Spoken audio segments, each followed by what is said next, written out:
Cali girl, she just wanna have fun too. They say you ain't wifey type, but I don't care, I want you. She like to do drugs too. She in love with guns too. They say you too piped up, but I think that I love you. I'm not trying to be nosy. Let me know where you going tonight. Know you trying to have fun, but make sure we link by the end of the night. Don't be out with your friends, flirting with niggas you know it ain't right. Keep it real, you know it ain't right. When you be friendly, that shit get me tight. Never mind, it's okay, go and play with your life. I got bitches that love how I talk on the mic. They be all in my comments and all of my likes. Okay, at the end of the day, baby girl, you're my wife. By the way, do I sound better? Yes. Yes, 100%. All right, that was 100%. the problem. Okay. Yeah. Okay. Sounds good. Now I can't hear myself at all. All right, I'm back. So yeah, so back to what I was saying.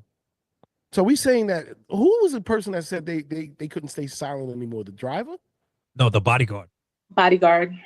So wait, it was I'm going again. It was Megan, Tori, the other girl, a bodyguard, and a driver. Hold on. I thought the driver was the bodyguard. Was the bodyguard. I thought they were two in a. I don't know. I know. I think it's 4 people in total. So you said that somebody else had an account. Because we were doing a sound over here. So you're saying that there was another account of somebody else saying that, hey, I saw what happened and she shot the gun or whatever the case is, and you're saying that they had a So the bodyguard, the bodyguard is coming out that it was actually Kelsey's bodyguard, and he says he chose not to say anything because he wanted to protect her up until recently. So who knows what, you know what I mean? So I'm gonna play this clip again just so everybody can hear it. Yeah. Let's do it. This was at the press conference earlier. Not long ago, Unite the People was approached by a gentleman named Bradley James. Mr. James informed us he was working as the bodyguard and driver for Ms. Kelsey Harris during Mr. Peterson's trial. As such, he was in close proximity and he had privy to conversations she was having with her husband and others. Mr.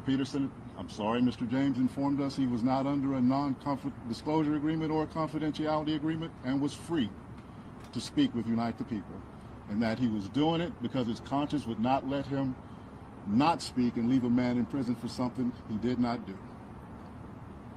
Mr. James informed Unite the People that he was witness to the conversation Ms. Harris had, where she stated she had the gun, she fired it 3 times, Mr. Peterson grabbed her arm and knocked it down, and the gun fired 2 more times. In essence, Mr. Peterson never shot anybody, never even touched that gun, never fired the gun.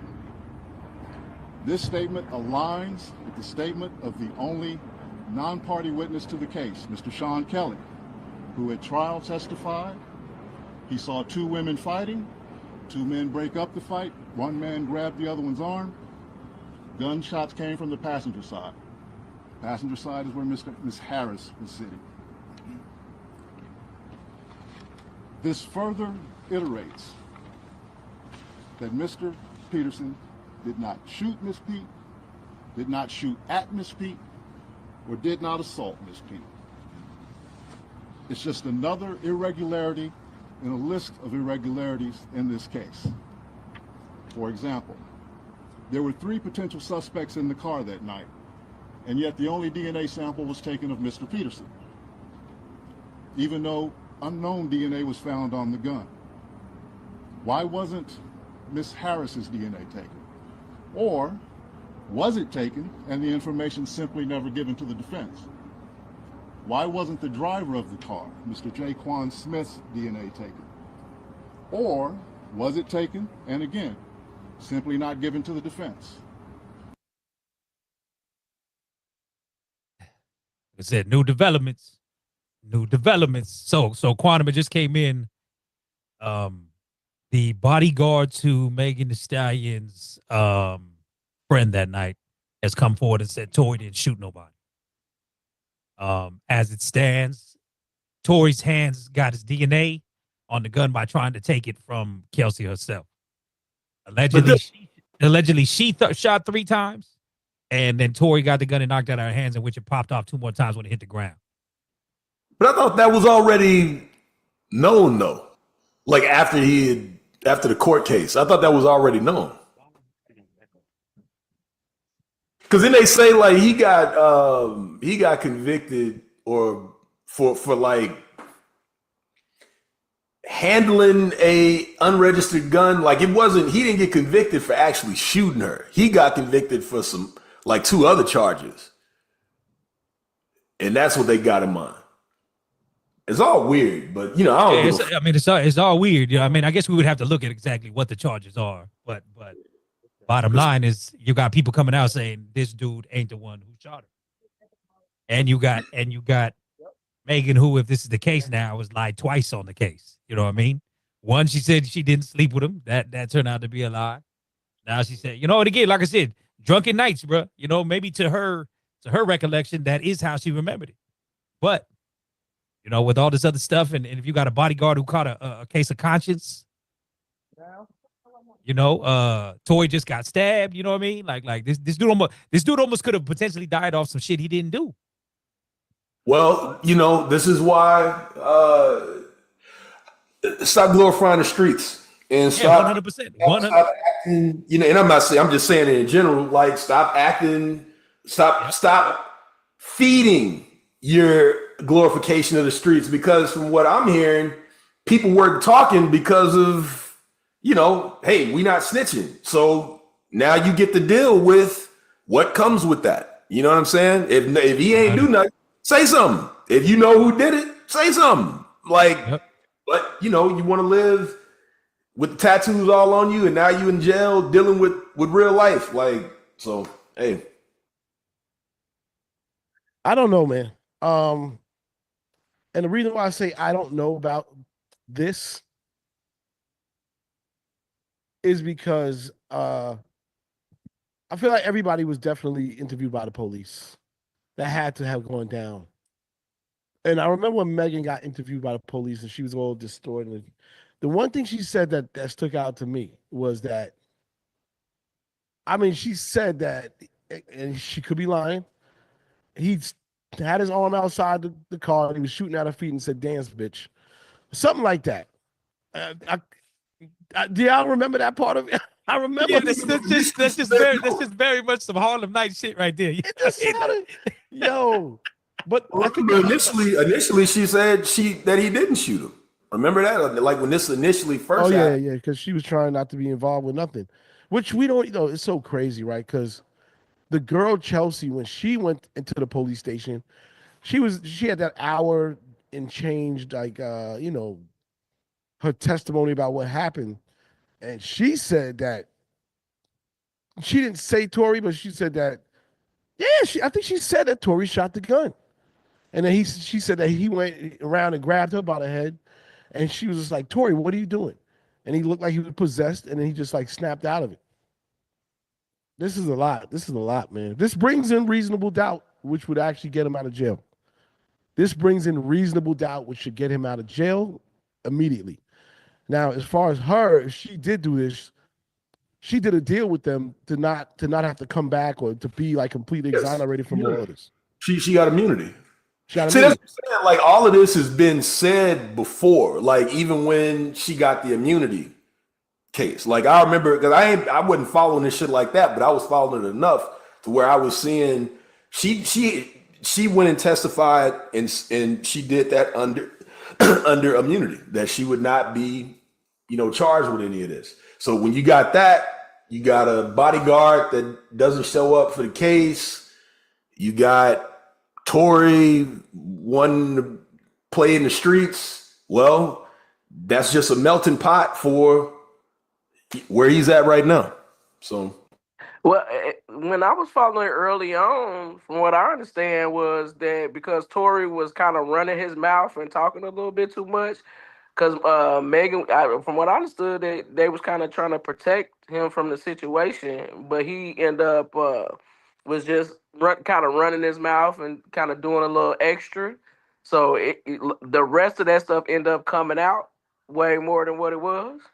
Cause it seemed like to me maybe they was drinking and just got into a situation and that little fight got into a little more than what it was, and some shots was fired, and that's when Megan got shot. But I think that's when it first came out. That's what I was hearing. She was trying to kind of protect him, but then he was kind of, it was more, he was kind of talking and like, saying more than what he should have been saying, which made things a little bit worse where she had to say more and everybody had to kind of say a little more than what needed to be said. No, he definitely was feeling himself and was talking like nothing could happen. I mean, but again, like a melting pot that puts you in this position. Like this is moments like this, regardless of who you support, everyone, young, old, whatever, needs to take heed from the lesson and learn from it. And don't be that next person, regardless, whoever you believe.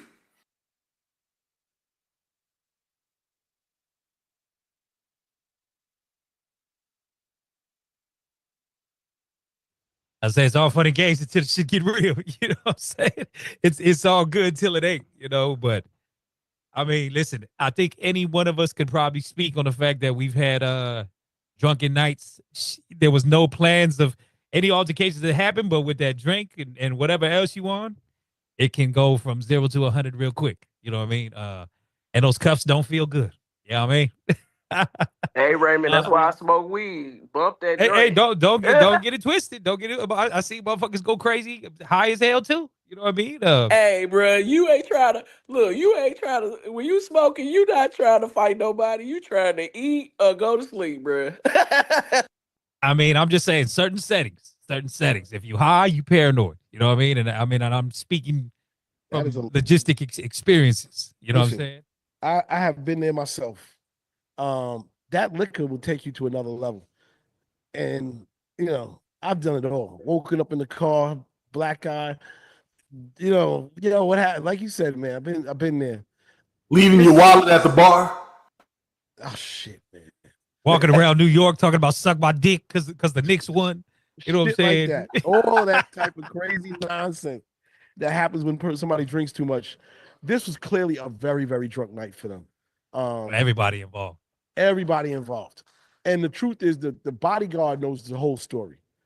But the bodyguard is a bodyguard. He could be paid. Yep. He could be corrupted. I'm not saying he is or isn't. Hey, he could be paid. Those checks stopped coming through. That's my hypothesis. Something happened. Yep. Somebody stopped getting paid because if you knew this the whole time, why you didn't speak up? Or wait, what was that? I'm working. Sorry. Hold on. Oh, okay. Yeah, I mean, and keep in mind, this was Kelsey's bodyguard. So here we are, who knows what they actually had going on, or maybe, again, it was like she said, check stopped, or he said, look, I'm gonna need you to up these checks for me, or else I'll talk. I think it's up them checks. I'm gonna be real with you. I didn't know that was Kelsey's body. Okay. Yeah. Man. Wait, was it Kelsey's body? Is she? Yeah, Kelsey's bodyguard. That's the one coming forward now. I didn't know that. Oh, wait a minute. So who was the driver? The driver was somebody else's driver, man. I thought it was one. I thought it was one and the same person. So there was two. There was a driver and a bodyguard in the car. I guess so, because like I said, these reports are coming in as of Kelsey's bodyguard is the one saying this. You know what I mean? Which again, everybody brings up a fair point. Okay, has he been getting paid all this time, or did he legitimately have a case of conscience come in and say, "Damn, this cat almost lost his life in prison for some shit he ain't even really supposed to be in there for"? What does Kelsey do? Like, what does she do? I mean, to our understanding, she just Megan Thee Stallion's best friend, or was best friend, but you know how that go. Ain't nobody regular these days. She might have been a social media-ite or an influencer or some shit like that, And then in the end, let's not forget, this all stemmed from being at a fucking Kardashian party, a Kylie Jenner party. Them bitches is always in some kind of mix, some kind of mess. You know what I mean? Like, that's the Kardashian curse, yo. Lamar Odom done went there. I mean, they done turned Bruce Jenner into a broad. You know what I'm saying? Like, Kanye. You know what I mean? Like I said, You mess with that family, though. I'm like, ain't no ass good enough. I ain't messing with him. You know what I mean? Wow. Nuts. Well, welcome to New Music Wednesday live yet again. We got the homies out there at the Penthouse, New York City, celebrating. I know Knicks Nation is still going crazy over there. See? Oh my God, you've seen it. I've seen it. Oh my goodness. It's pandemonium is like the nicest word. Cats is straight disrespectful. People are being straight disrespectful. And I get it. The Knicks, we ain't had shit in a long time. Hey, listen. Indiana ain't never won one. There's a chance that OKC is going to go to the next round. They never won one. Minnesota could clearly win one.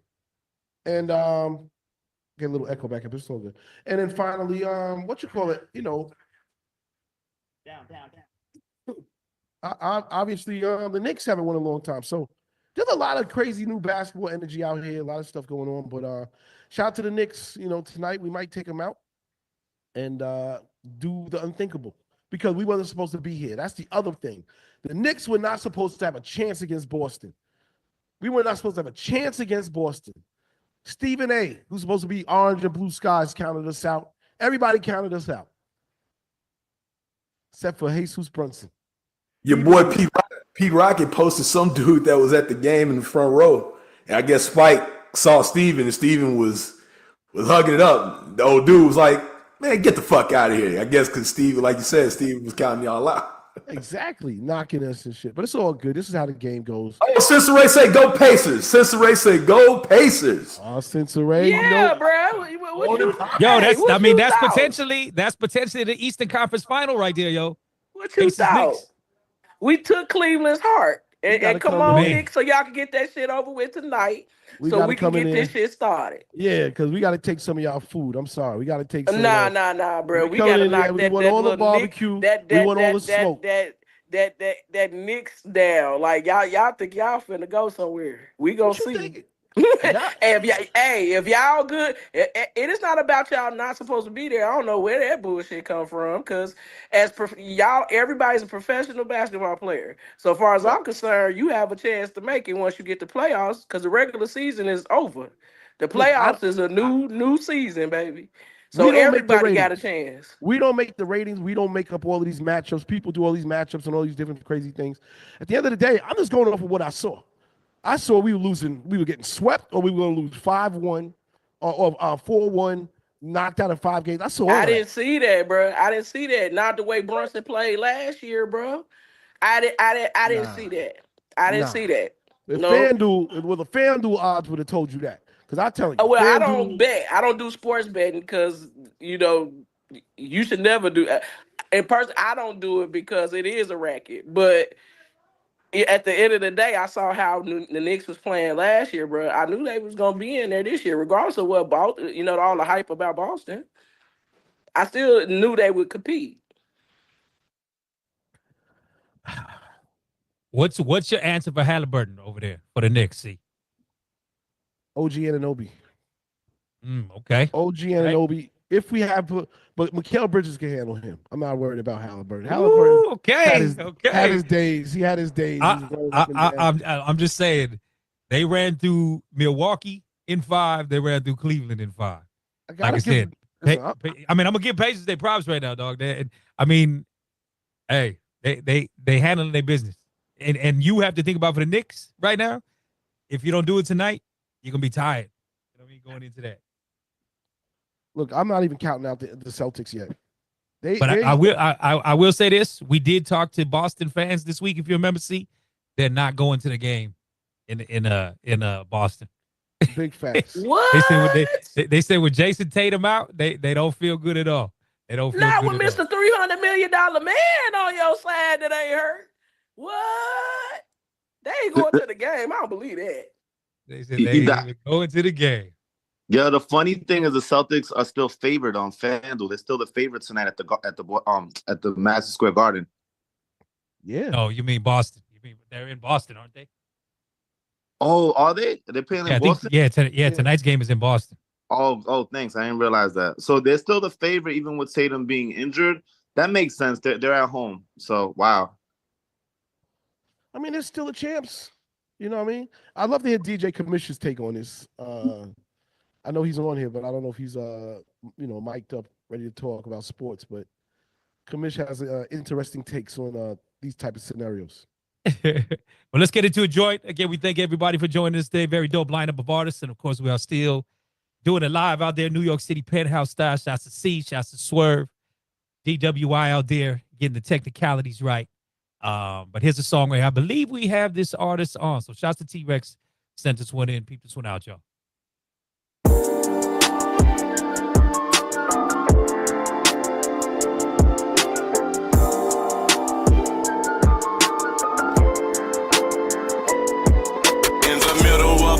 Popping Bel Air bottles, then I woke up on the flight with some Bel Air models playing Rose, music, Rose, music. In the middle of the night, popping Bel Air bottles, then I woke up on the flight with some Bel Air models playing Rose, music, Rose, music. I can't lie, I ain't rich, it just fell in my lap. Throwing money on the floor like I fell in a trap. We be busy popping bottles while you drink from the tap. Blue bottles, white bottles while I'm making it clap.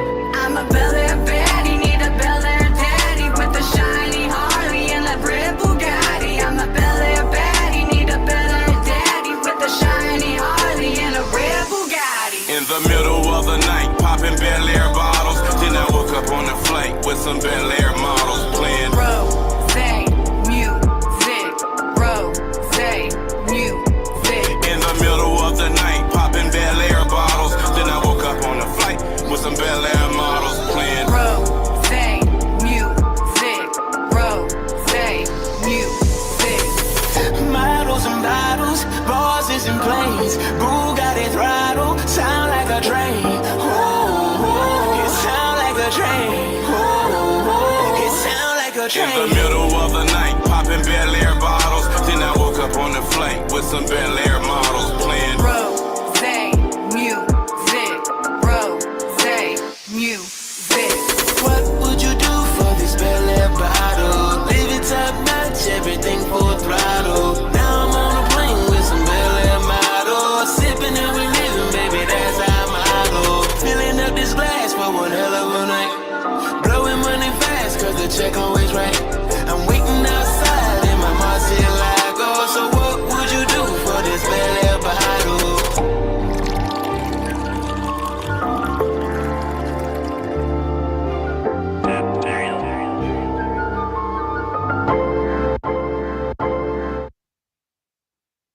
All right, some new flavor. We have actually the artist is on with us.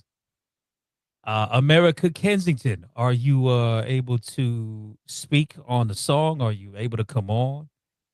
Shouts to T-Rex, submitted that one. Miss Amerie Kensington, Miss Amerie Kensington, we see you there. Any thoughts on the record? Any thoughts on the record?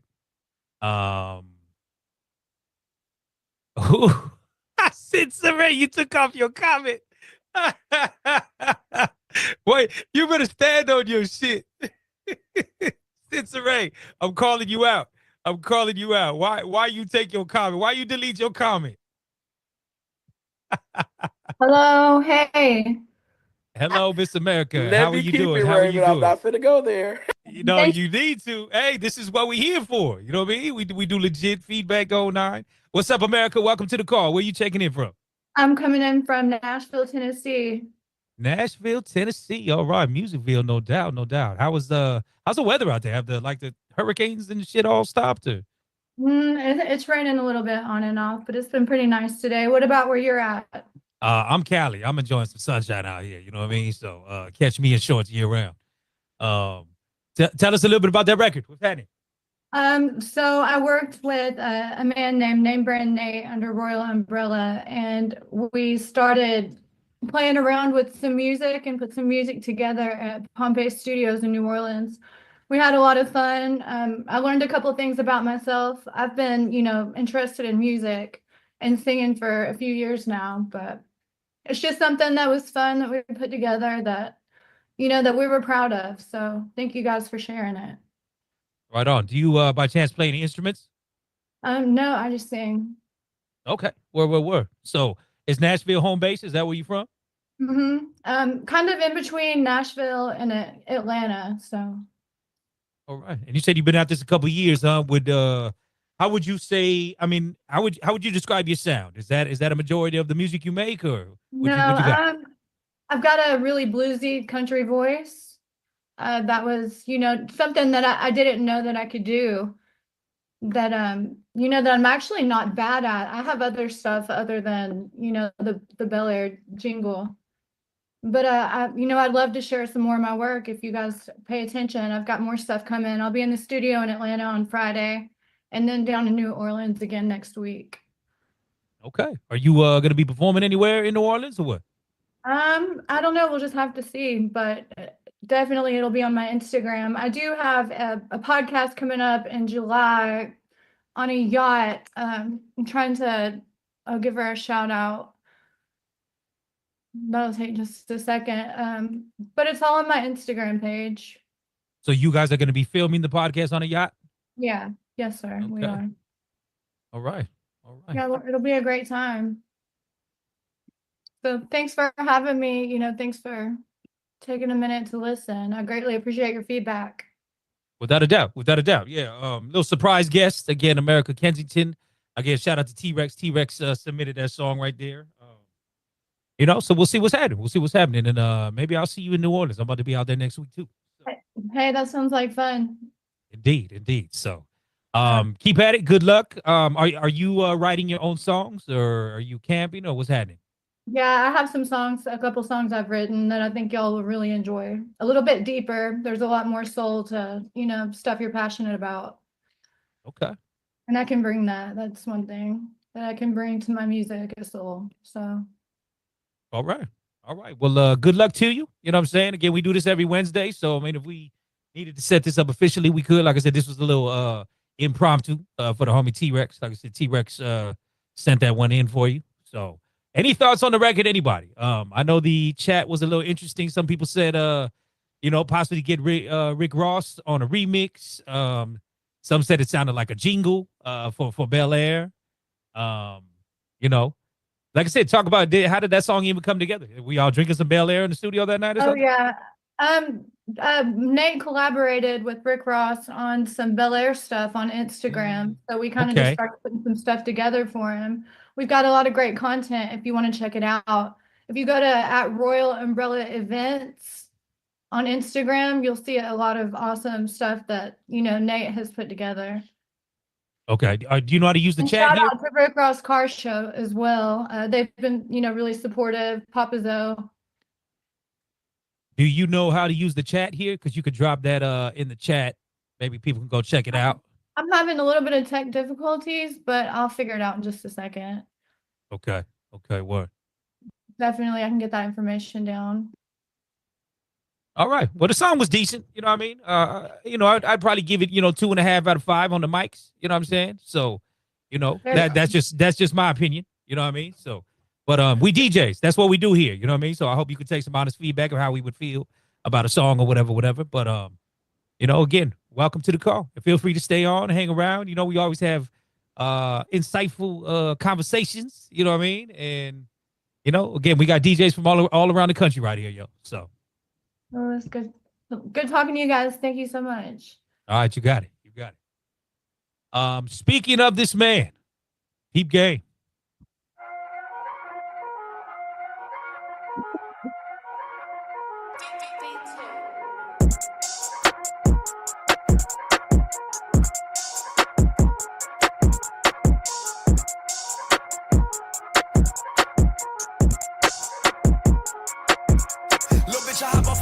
Radio, then I'ma go and I make me a million. Give me that nigga if it's sloppy and silly. I need it for warm when she getting chilly. She wanna fuck me all over the villa. I'm telling her, baby, come lick the vanilla. Take her outside like recess. Beating that kitty like bitch, I'm Spinelli. Ayy, diamonds all over my watch and it's feeling like whoop whoop. Yeah, but it ain't no cop. My dog just caught them a new 38 and I got a pocket rocket by the ankle sock. My shit A1, please don't put your work in the pot or it ain't gon' lock. My whip just like a bitch that it ain't giving head. Cause I bet that it ain't no top. Y'all niggas waiting bush shit in the fruit fight. Keep a thick bitch sucking dick and my move right. True religion.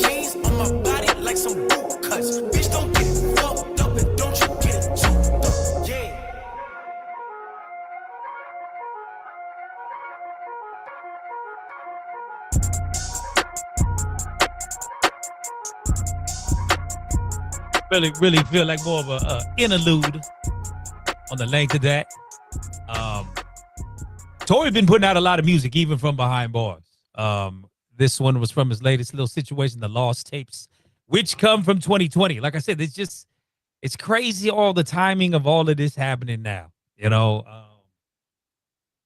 I don't know, man. I mean, so let's say this all does come out, that in the end he gets freed. How much do you think this affects Megan's career? Or does it affect hers at all? Need some answers. Wait. What was the question again? So the question is, if this stuff comes out and Tory gets freed, what kind of effects does this have on Megan's career moving forward? Or any at all? I'm saying, why should it have any effect at all? I mean, she should be able to still do her thing. She's already successful with. After this shit happened, I mean, she's had a few little, not bangers, but she's still working. But so, I mean, doesn't this push the narrative that she's a liar?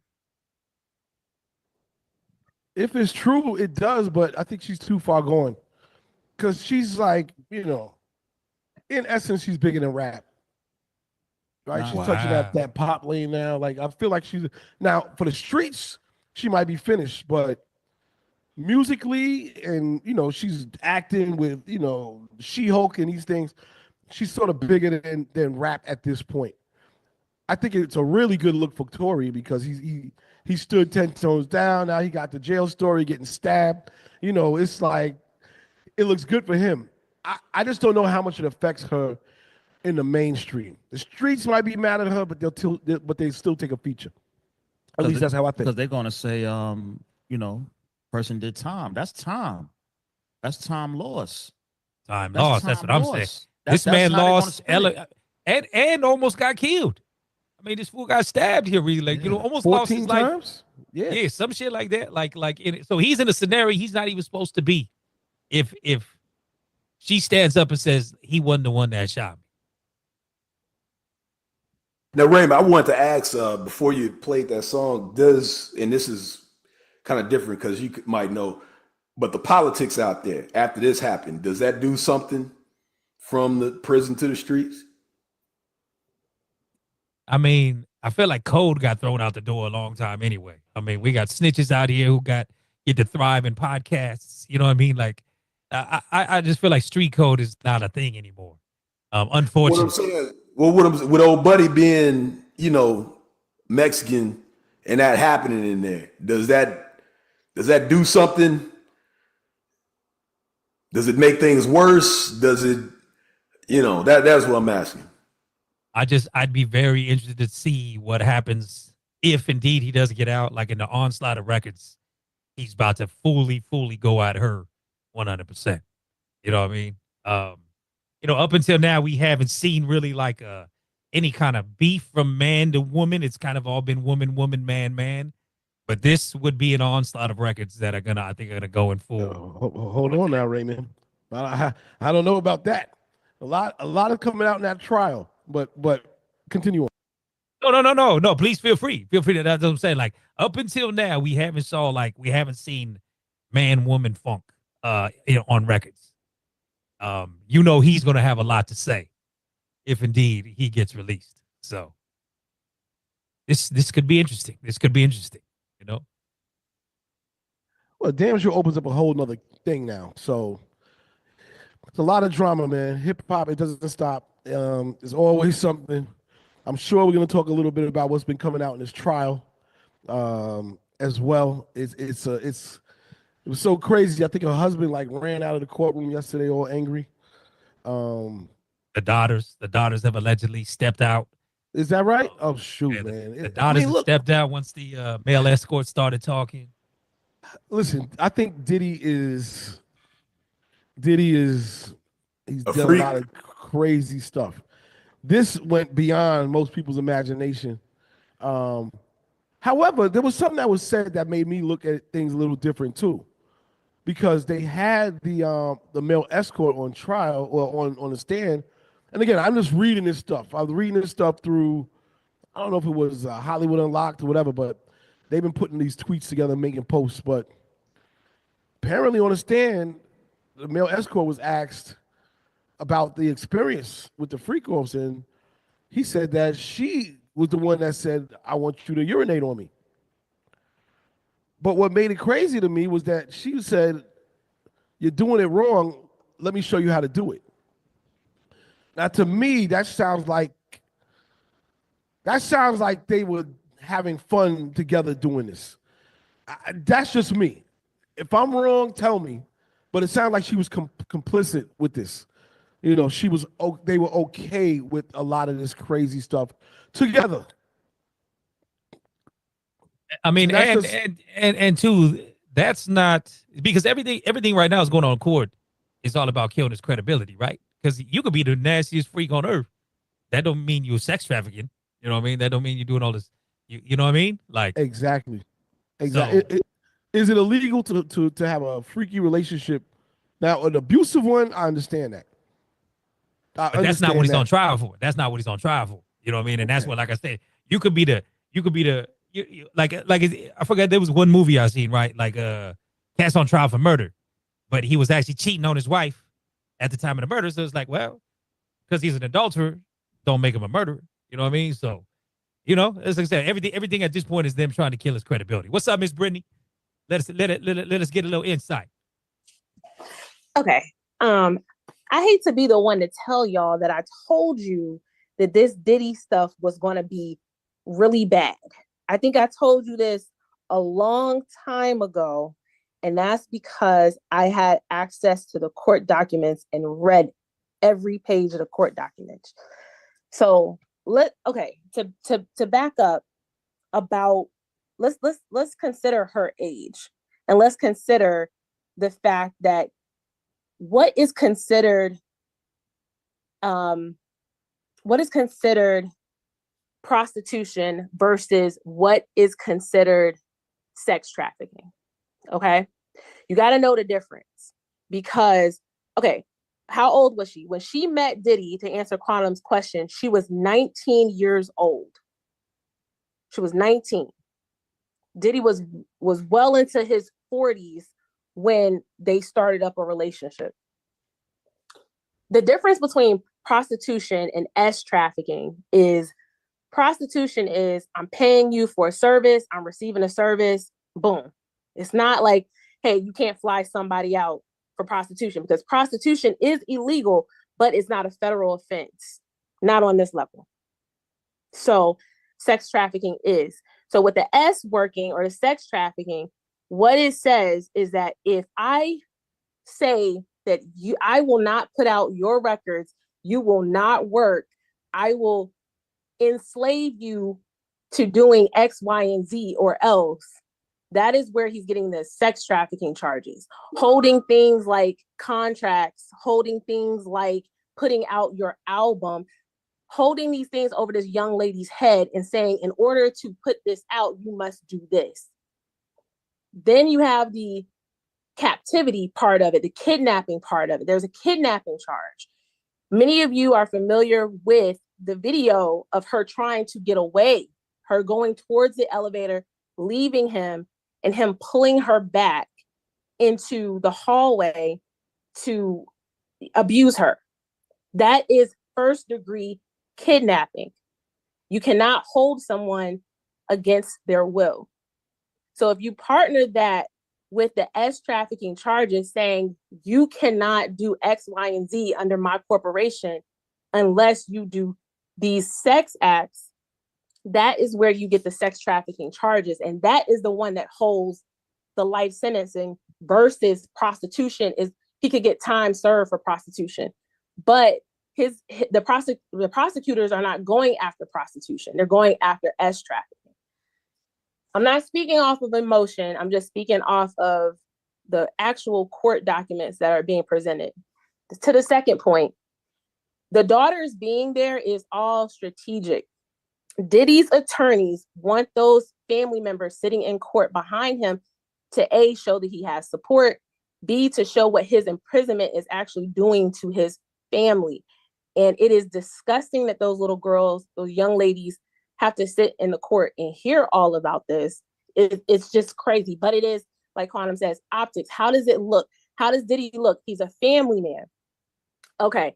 To the other point that and I'm gonna wrap this up real quick. That CL was talking about, Cassie in the court documents talked about how many drugs she was forced to take. So saying, hey, I want somebody to give me a golden shower, you're not doing it right. You have to consider her altered state of consciousness. She was on, what was it? LSD, cocaine, probably some fentanyl in there. It was so much drugs in her system at the time of these FOs that I wasn't how can we be honestly aware of what she actually was saying? So her saying, oh, she said all of this, you're not doing it right. Like, y'all have been drunk and don't remember what you said. Try having 3 different types of narcotics in your system at one time. You think you're gonna remember everything that you said and you did? Yeah, like, on top of even potentially the GHB, which is known to be a mad memory eraser. Yeah. And then she was taking she was on mushrooms too. Like it was a whole slew of things that she was doing. And so let's just also be cognizant that she did try to leave the situation and she was forcibly brought back into it. Let's also, in the court documents, there was a part that said there was a sex tape that Diddy was threatening to release of her if she didn't come back to him. So those things are charges that are going to go under sex trafficking, are going to go under S trafficking. You cannot put that over someone's head and then plus put kidnapping under them and say, oh, they had free will. They could have left at any time. It's coercion, and y'all know it. But yeah, I guess my question is, because I don't these niggas, I ain't never really followed them. When did she finally get away from him? Like when did that happen? So from what I can tell, oh, go ahead, Raymond. No, you good. You good. From what I can tell, it was shortly after Diddy allegedly blew up Kid Cudi's car. Like what year was that? I'm saying, like, it has been about 8 years since they've been face to face with each other or in each other's vicinity. So my best estimate is 8 years ago was the last time they've been at least in the same room together. I don't know. Right. I don't have an exact date of when she left him. I would have to read I don't remember the court documents. How did she do it though? Like how did she like how did it happen, I guess? Like how did she leave him? So she was how do I say this? So at the time that the hotel video was released, somehow Cassie was given that footage because that footage found its way to her legal team. So the hotel staff at some point was paid off to not release the video imaging of Diddy in the hallway abusing her. Somehow or some way there must have been a copy floating out there and Cassie got a hold of it. Once Cassie got a hold of the video, that was all the fuel that she needed to leave and get an attorney and feel at least a little protected that now she has evidence. Because you guys have to remember, women lie, right? And then there are some women that tell the truth. And in this case, there's video evidence that she was telling the truth about being abused. You could see him abusing her. Right. So but basically, that was the linchpin that got her away. Was the proof. She needed hard evidence. She needed proof. Because let's just back up for a second. Hold on, because I don't want to go that because that's just really a quick question because I just never understood how she even, from what everybody was saying. Like I said, I don't follow these niggas. I just know they was together at one point and now they're not. And then when all this happened, I just felt you know, when they were showing the video from years ago, that this is just some one-time thing that was caught on tape. But I never, now with all the stuff coming out, I'm trying to understand how she got away if she's been forced to do this whole time. So if that was the linchpin, then I understand now. That's how she got away. Yeah, it was the abuse. And then also for people, because I've seen some people in the comments on some posts questioning why she did the civil case first. That's because criminal cases take a very long time to litigate. You can be in a criminal case for years and it eats up all of the money. So by the time there is restitution for a civil case, you won't get anything. So 9 times out of 10, victims of SA or whatever, you'll see them do a civil case first to get restitution before there are criminal charges, because all of the money from that person's estate gets wiped away from attorney fees, etc. So that's why she went after the civil case first. And she had a very strong case for the civil case because she had the video. All right. In the end, to quote Rick James, cocaine is a hell of a drug. Peep this out, y'all. Hey, Booski. Hey, Booski. I was at H-Town the other night, right? Found me one shining so bright. Follow peace. Look like she was made by Johnny Dang. I don't want your coochie, bitch. I just broke the Lucci. Anybody ever tell you look like Rennie Rucci? That ain't from Houston, but I swear she come straight out of Georgia. I'ma send a flight tonight, go board it if he can't afford you. Diamonds bustin' when I talk, cause I went Johnny Dang. Girl, you know Johnny Dang, one that look like Jackie Chan. Big Cuban kicking like Luke Kane. I went Prada frame. You can't even see my eyes, but I see everything. Don't hop in his whip, cause it got sticks in here. Don't get behind his whip, cause it got blicks in here. Them my little niggas and they gon' trip in here. Get out your body, get your flipped in here. There's some beautiful girls in the party tonight. They in love with they self and they all wanna vibe. Can I get your number if I catch your eye? We just coolin', we just fucking. It ain't serious, it ain't nothing. Even if I hated her, she still gon' love me. Fuck bitches, get money. That's the motto, put your gun on auto. Cut this shit get wicked. In a towel, my young niggas follow. Hop out with a blicky, and get jiggy. Trigger finger itching, he won't smash something. If he go up the scope, body bag something. Loose, I don't want your coochie, bitch. I just broke the Lucci. Anybody ever tell you look like Rennie Rucci? That ain't from Houston, but I swear she come straight out of Georgia. I'ma send a flight tonight, go board it if he can't afford you. Diamonds bustin' when I talk, cause I went Johnny Dang. Girl, you know Johnny Dang, one that look like Jackie Chan. Big Cuban kicking like Luke Kane. I went Prada frame. You can't even see my eyes, but I see everything. Don't hop in his whip, cause it got sticks in here. Don't get behind his whip, cause it got blicks in here. Them my little niggas and they gon' trip in here. Get out your body, get your flipped in here. There's some beautiful girls in the party tonight. They in love with they self and they all wanna vibe. Can I get your number if I catch your eye?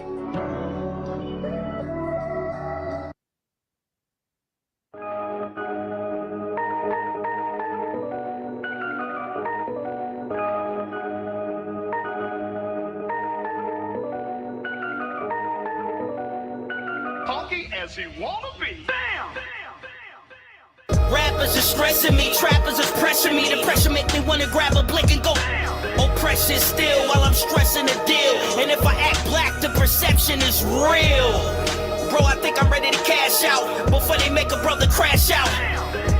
You rap with no soul like a mummy, and the game done turn you to a crash test dummy. Divine is so hard, I go to war with a hyphen and swore like a titan. I'm trying to restore the fighting and I'm bored, cause y'all worried if the whore's liking it. When I write I'm cold, I record liquid nitrogen. In the booth I'm like a Viking on Viking, and on the mic from the booth I'm like Zeus with a Triton. I control the sky where the youth fly kites, and then strike a mid-flight, I'll electrocute them with lightning. Nah, I just need to calm down. Instead of hit you with the pound, I'd rather give you a pound. Maybe a handshake instead of a man's weight. Daps or hugs instead of clapping a snub. See, back in the day I used to battle with vengeance. Then I remember my only fights with the system. Data says it's a tech that'll mess your health, so you better check yourself before you wreck yourself. I'm saying rappers are stressing me, trappers is pressuring me. The pressure make me wanna grab a blick and go. Oppression still while I'm stressing the deal. Yeah. And if I act black, the perception is real. Bro, I think I'm ready to cash out before they make a brother crash out. You rap with no soul like a mummy, and the game done turn you to a crash test dummy. Yeah, crack house baby, crash out crazy, finger on the 40. You paid me, Mac 10s, Mac 11s to the 380s, 4 4s, 4 5s, P80s, 86 Mercedes, like every B and Rakim, EPMD, G rapping, all of them, LL cool, crazy sex like TLC, waterfalls dripping from your bra, cause she love the creep. I be like 100 deep, hammer in the Hummer seat, top tier when I'm talking with these terminologies. Locksmith, got the keys, rubber grip, got the squeeze. I take an enemy and turn him to a chopped cheese. Yeah, I hope your mama get cancer, and your little sis turn to a private dancer. You got a problem that I got the answer. Get your hammer, put your hands up. Rappers are stressing me, trappers is pressuring me. The pressure make me wanna grab a blick and go. Oppression still while I'm stressing the deal. And if I act black, the perception is real. Bro, I think I'm ready to cash out before they make a brother crash out. You rap with no soul like a mummy, and the game done turn you to a crash test dummy. Cast outside rapping again. That I hope your mama get cancer. Good Lord. Carter, what's the vibe? What's the vibe? Yeah, that's this producer, Amadeus 360, featuring his cat, Divine Karama, and Terminology. Terminology, yes. Yeah, it's called Clearly Crash Test Dummies. That was the name of that. Got a package recently, man, so probably be unloading some shit within the next couple weeks. Yeah, not bad. Not bad. I said, cast outside rapping again, yo. Like I said, I'm with all the shit talking 100%. You know what I mean? Shout out Von Mac. See them in the building out there. He ain't missing a Penthouse party. I mean, Digiwaxx, New Music Wednesday live out there in New York, going up. I think going back to the Diddy case real quick, because I don't want to take too much more time on it. I just think we're getting to the very tip of the iceberg of what's really gonna come out. That's what I think is crazy. Barely opening statements. Yeah, Raymond, you got to play that the Locksmith and Styles P joint. Oh yeah, 100%, 100%. Nah, but Raymond, what you're saying, that's why I hear it, like I'm on the sideline, dog. So I'm hearing shit on the sideline. But just from what I'm hearing that fool was a fucking creep and fucking jerk. But given what they're trying to get him for, it's looking kind of flimsy. But again, this is early on. I'm hoping that they have a lot more to provide. Like, I guess I was going to ask earlier if there's more witnesses that they're going to bring up other than Cassie, like, because I'm just hearing a person that was being a complete ass to a younger gal. I'm not hearing federal RICO charges. That just from what everybody's been saying. Maybe I'm missing something. Yeah, I mean, and that's what, like I said, you know, everything at this point is a credibility thing, right? They're going to try to make him look like a piece of shit for when they actually get into these charges that he's allegedly being charged with. Everybody's done already sided against him. You know, it's the OJ trial again. You know what I'm saying? So that's what these lawyers do. That's what these lawyers do. They just try to kill your credibility. So on some more rap shit, I don't know if y'all saw this come through the pipeline this week, but again, cats outside rapping, peep game. Yeah. It's Shine Down, man. Red Bull Spiral. I got my nigga Ab Soul, Joey Badass. Me first, fuck it. Hey, you going nowhere fast, but from your view, you could never tell. No wonder, cause you live your life based on a carousel. You bums could probably teach a masterclass on taking L's. Truth is, if you wake up hating life, then you hate yourself. Damn, that's how you feel, bro? You see, most niggas crack under pressure, but I'm a natural. The thing about living by the gun is you shouldn't have to. And if you can't reach for peace, I hope you have too. A lot of y'all my seeds, I see Janae should have had you. A lot of y'all confuse tough skin for having tattoos, but that's what 6 cents is for, like when you had two. Plus, they gon' try to discredit you when you black too. Then drop jams, one diamond, but my favorite is Angie Stone. My drive back, that bitch on cruise control like Katie Holmes. Been flipping out in this bitch since it was camera phones. Know you great when you uncomfortable in your comfort zone, grave digger. How niggas even want my name on they tombstone? Yeah, your name. Seems to me you want A, but don't be one of them niggas that read the room wrong. Spit Spit like bulimia, believe me, I'm more than hungry. Way more unique, have power before the money. War they hoe, you know that I'm the dopest one on overdose. You wanna hold the notes like holding notes, you gotta go for broke. So I only proceed for proceeds. Been a go since the goatee and pound chains and teaser hats. I even made the goat cheese. Just imagine all the other shit you don't see. I'm coming and killing, destroying, the feeling, y'all feeling, the feeling, the boy. Tripping on me, but I still feel at home like I'm feeling Detroit. B.I.G. minus the east and west beef. I'm the down, you gotta kiss me from right to left cheek, little bitch. Yeah, and your wifey said I was gonna wash you, nigga. And I took it easy, man. Man, I told you that in confidence, big bro. You had to do me like that, man. Come on, man. Come on. Hey, man, fuck it. Let me remove the cap. My lady told me somebody told me that my career was in the trash. Something about missing my window or something. I wanted to laugh and shatter the glass he was referring to. Cause he ain't got a clue of what I turn into when I enter the booth. Neither do I, but I do know that kryptonite is not an issue. Plus the cable be navy blue. You stuck in the lowest lane, it ain't a bird or a plane. And I'm rather faster than Burner's Bane. Anyway, respect the gang in them. Okay. You're paper thin, featherweight. Yeah. And you're paper thin, like you never bank. You don't pay what you weigh, fuck is you even saying? Even if you was related to Shaba, you wouldn't make rank. On my mama, your men of honor just made plank. Huh? The rule is back, in fact, I never left. In which case, Joey, you put me in a sticky predicament. I had to show solidarity to my syndicate. Come on, so. Nah, you know anybody can get it in such a way that it'll make any position conflicted. But listen, the 47 still on my tricep. Pass the pot, let me scale it. I'm quite the chef. Pro era, the masters that ain't never incorrect. But it's still TDE till 3000 and forever. Light was heavy and Ray definitely stepped. But this is hip hop, you know we still on that. It was healthy for the sport, sticking to the roots, keeping it competitive. Just be lucky that Soul ain't stepping in. All of y'all would have had to shoot. Yeah. The boat with the ocean view, you know what I came to do. Hey, Sean, let me get the hat again. And ask Nene who her favorite rapper is. I had to do it, Fred. Yeah, whatever. Yeah, that's cute, nigga. Yeah. Look. BK the caution, the bar never received the caution. I spit fire as arson. They don't want war with the Martian. They sending their troops at the general, but I'm the one who absolute. They obsolete, can't compete cause I'm too elite. Trying to spark a match, but they simply lacking the heat.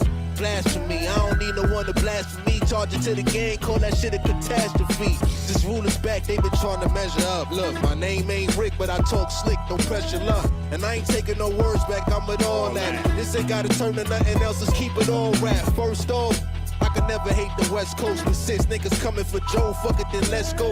Niggas must have forgot what I said on Control. There's still a bunch of sensitive rappers in they pajama clothes, I guess. This ain't no East versus West, I just think that I'm the best. As a matter of fact, I know these bars could put bad boys on death row. Kinda crazy how Shook and Puff in jail though. Yo, I was at the party, but I never seen a freak off. Instead of battle rap on stage, showing his cheeks off. Fuck type of time these niggas be on, ain't no daylight saving, no sunshine, it won't be long. It's a thin line between the trolls and the weirdos. You're clowning for attention, but wear a mask like Piero. See through your raps, it's clear, bruh. Get your ass capped, tryna fuck with the PRO. I ain't worried about son, this world revolve around mine. You ain't no Copernicus, nigga, you move on my time. Told you I would let you shine, give you space to coexist. Cause when I playing in the lines, now they like getting eclipsed. Supernova over, no, I gotta keep it lit. Make the conversation shift every time I talk my shit. It's written in the constellations, the script. I'm like years ahead, they just trying to catch the drift. Every time I ask them, hey yo, no fly zone, say, oh, is that right? I ain't gotta book no flight, I'm still gon' pack light.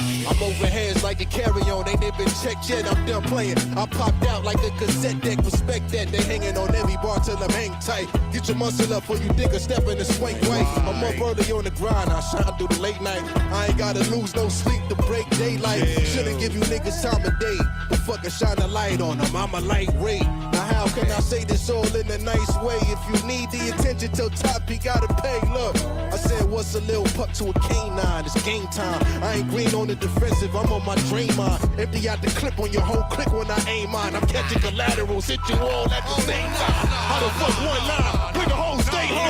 What you mean, bro? What you mean? I told you about them, bro. Bro, niggas told you, bro. You gotta respect the game. Bro, niggas taking shots at me, bro. Bro, taking shots at me. You shot first, bro. I mean, I was just shooting in the air, man. You know what I'm saying? Trying to get y'all attention, man. Hey, shooter's gonna shoot. Okay. Y'all niggas is up right now. Shooter's gonna shoot. 4-7. It's all that. You feel me? It's love you. Come on. You know that. Low bird. Like I said, Cats is outside rapping again. Cats is outside rapping again. Hey, yo, that's a fucking groovy movie, my nigga. Like, you understand what I'm saying? Like Joey Badass, first of all, was already fire. Then you got Big Sean, and then you bring in Ab Soul in the middle of this. Oh my fucking God. Are y'all serious right now, my niggas? That's what I'm saying. That's what I'm saying. I'm saying, You know what I mean? y'all understand that was a groovy motherfucking movie, my nigga. Yo, listen, we ain't playing no games. That's the groovy movie, my nigga. And yeah, your hoodie's on the way. 100% agree, Von Mac. They are professionals. There's levels to this, and to show them how it's done. That had reminiscence of Rhapsody in the Basement right there. Just cats getting in there, getting in the booth and going crazy. So. Yo, you right, Raymond, on that one. Rhapsody in the Basement, the ciphers. Oh my God. Indeed.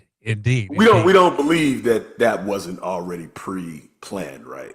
I mean, come on. Does it matter? That was good in the table. I'm just saying, because this has been hold up. This has been shared for the last 48 hours, and it's doing what it's needed to do, but it's definitely planned. Like Ab and Joey were about to go at it. Here's my only rebuttal to that, Quantum. I think all three of those cats could give you the freestyle though, if it was called upon.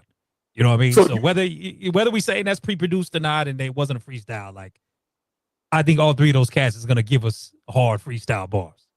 I think that sounded like a very good album cut. I don't know whose album is going to be on. I don't really care for Big Sean, so hopefully it's not on none of his shit. But it sounded like a very good album cut with a good skit at the very end. One of the things that let me know this shit was probably already planned. For one, Joey's been doing this for a while. Ab-Soul, we know what it is. And if you watch the whole hat thing when Big Sean gives him the hat, like it, very good improv, dog. Very good improv. Yes. That's what I'm saying. Definitely entertaining. I mean, Red Bull Freestyle, they've been doing this thing for a minute. Aside from that, though, we're going to see what this does on the floodgates, because Joey Badass and Ray Vaughn was having a situation at the top of the year. So we'll see what this comes back on Ray's side, potentially Daylight, because Daylight was called out in these bars as well. So we'll see. With that being said, we have our very first amazing guest. I saw her pop in right there.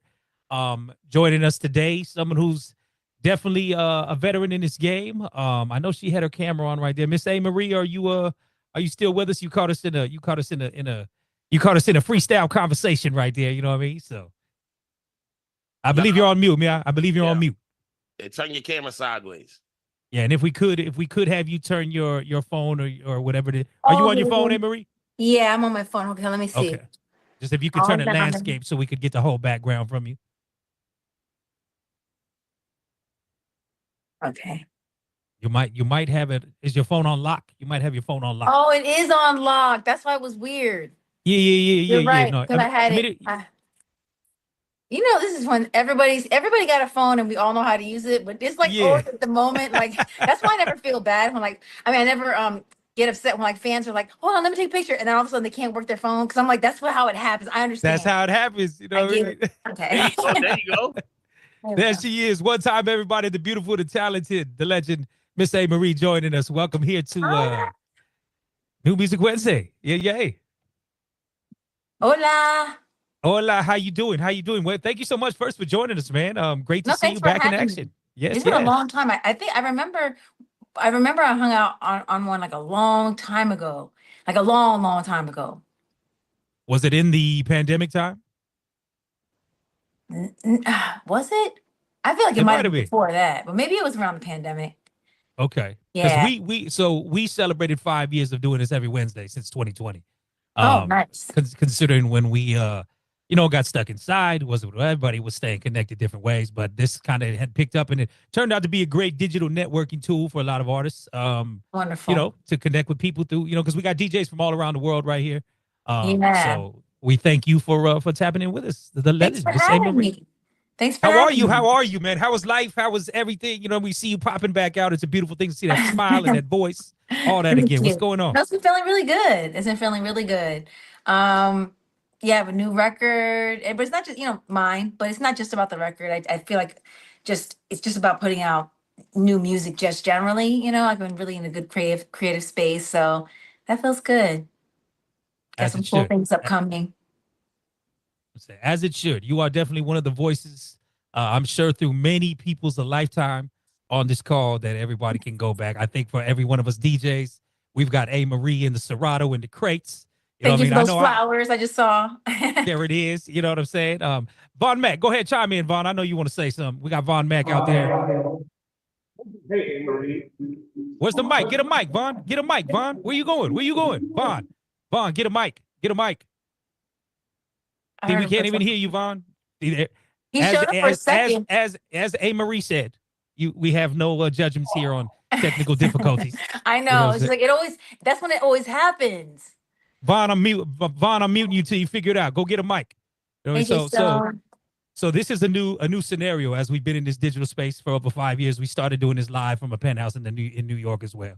So that's why we have some people out there who are holding us down if you see them. So, but how are you doing? How is life? How is everything? Like, why now is Amerie jumping back in the ring? I think it's just time. You know what I mean? Like it just felt like the right time. Feeling really creative. I was away for a long time. I didn't really do music for a long minute. And yeah, it's just time. Just feeling I knew it would come eventually. I just didn't know when or how, but it's just been really great. I've definitely been feeling like a lot of love, getting a lot of support, a lot of love. It's just really a humbling experience. You know that you make the music because you love it, but to get that love from other people, it's definitely something special for sure. How is it jumping back in the ring in 2025 in comparison to when you kind of stepped away? I think in some ways it's easier because like you can get your music directly to the fans. Your content just generally, like your music as a big mug, and then your music, any kind of visuals. And for me, the old way was very slow, maybe a little too slow for me. So it kind of was frustrating. So you can get it out to everybody a lot faster now, which is great. But the other side is that there's just, because everyone can do that, it's just like so much out there. It's a little more difficult to cut through. Then when people, they're always like, I can't wait to hear the project, or I can't hear the new song. I can't wait to hear the new song, but maybe you put it out, you know what I mean? But it's just so much coming at them all the time that it might take them a second. So I still get people who are like, oh my goodness, I didn't know you put something out, because it's just that much new music out all the time. So in some ways, yeah, the speed, the direct access to like fans and being able to like get the people, the records, people being able to see you make the records and be able to chime in. So it's a little easier to know what record you want to go with because the people basically tell you. So those are the pros. I think one of the biggest cons is, like I said, just that it's just so much out there. It's a little bit more difficult to kind of let everybody know about it, to cut through. Yeah, we talk a lot of the internet is a blessing and a curse. Access is great, but sometimes too much access works against us. You know what I mean? So, right. And it's funny because we heard you speak here recently as you talk about being able to put styles out directly to the fans. This leak that you spoke of here recently, in a potential song that might have went to somebody else who our girl Brittany Cherry is a very big fan of J-Lo here. And I love her too. Like I always been here for her. Like I've always loved her. You know what I mean? I loved her stuff that she was doing like an entertainment side, and I was always like rooting for her romances. You know what I mean? So like, no, it's not sarcasm. Quantum Lee says sarcasm. No, it's not sarcasm. For Brittany, it's sarcasm. Yeah, for Brittany, dude, he's joking around. Oh, okay. But yeah, but they couldn't really put this. They couldn't just move the song because I co-wrote the song, so that couldn't happen. But it didn't take away from the fact that that's what they wanted to do, and they weren't going to really support it as it was. And there's other things that was happening like in the label, so I didn't know what was going to happen, like as far as like getting dropped or what. But the leak over Christmas, when everybody's like on break and at home, that was a good idea. Hell yeah.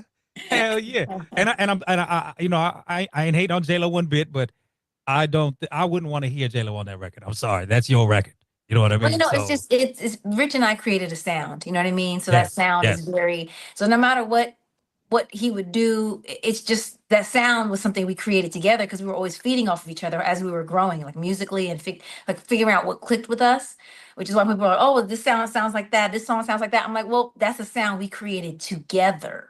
So anything that would come would obviously sound like that. Oh, how did it leak? Was it a just drop? We basically did a DJ list, like one of the DJ lists, and you just kind of just send it out. I forgot what it's called, other than DJ list.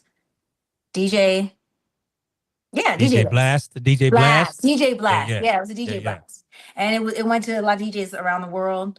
And so that's what kind of did it. So it was picking up in the UK really, really fast too, just like it was like in the US. I think like New York especially, but the UK was picking up just as quick. So Wonderful. it just took I don't know. I have to ask, like, do you guys feel like that's how excuse me, I fix my hair, holding like I make sure it's there looking cute. Okay. Does it still work like that, you think? Like, because I remember all records didn't do that, but when we leaked that one, that took, I want to say it was really, really picking up a lot of steam. Thank you, Quantum. By like 2 weeks, I felt like it was like 2 weeks. It didn't take long, is what I'm saying. Like, it was kind of felt like, oh my goodness, it's happening so quick, it happening so fast. It's just like spreading like fire. It wasn't like a month. No, it was like the weekend, that week. By week 2, it was picking up crazy. Do things work still like that? Do you think? Can they pick up that way? I want to say yes. The only thing I'll say to your advantage at that time, I think the timing of the record was good because there was a lot of downtime, so you're not getting a lot of new records. Because we talk about that all the time throughout the year.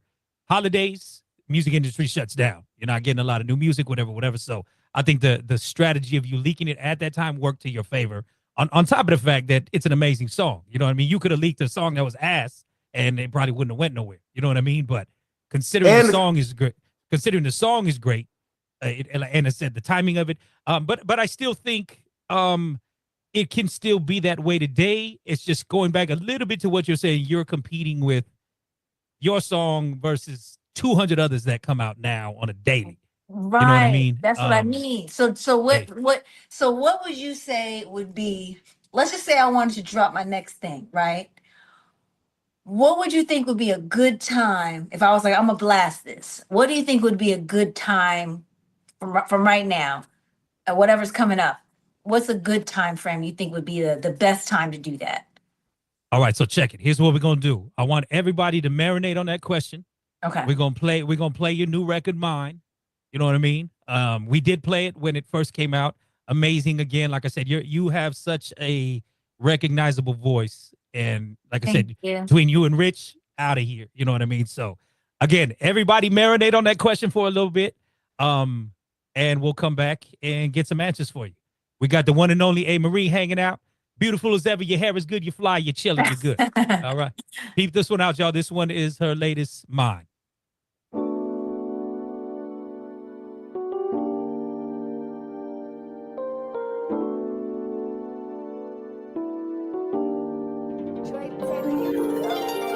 The way your lips feeling tonight, the way they pressed against mine, the way you pull me closer, closer, under the moonlight. This is how it could always be. You and me, more than friends we could be. Everything. There's something about you, babe. I'll make you mine. I'll make you mine. I'll find a way. Don't want no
the one, the only, Miss Amerie, ladies and gentlemen.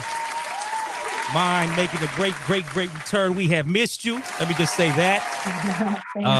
That octave you are able to take it to, man. That's why I say like that's such a definable sound. You know what I mean? It's like you can hear us. You can hear us all and go, "Oh, yo, shit, is that Amerie?" You know what I'm saying? Like, yes. Thank you. So, we got people definitely anxious to show some love, give some flowers, ask some questions. So, again, we thank you for joining us here today. I'm gonna send it to the fellas out there in New York. Sierra, what's going on with the crew over there? What's going down? Yeah. All right, so we're here with the crew. What up, Amerie? How's everything? All right, no doubt. So, first of all, shout out to you for your career, everything you've done, and congratulations to you for being a new aunt. We love your sister also. She's a part of our fam, and I've known her for years, and she's so nice, and I'm just proud that you guys got a new addition to the family. Yes, wonderful. Thank you. How has that been so far? It's been really great. It was funny because, and I was there when he was born, so that was really incredible to see. And he's little, an Aries baby. I thought he was gonna be a Taurus. I thought it was gonna be a little Taurus, almost, not quite. Cause I have a Taurus son, and so yeah, it's just amazing. I mean, I forget they can be so small. I forget it's so easy to just forget how little they are, how precious they are. So it's incredible. Yeah, no doubt. Well, again, congrats on that. As far as the record, like Raymond said, we played it a couple of weeks ago, and I just think there's something about your tone and how you know how to sync with these records that it's undeniable. This is a ballad that it's a ballad, but it got an extra flavor to it. Totally like R&B radio ready. I know a lot of people think it's a black song and it's got a slow groove.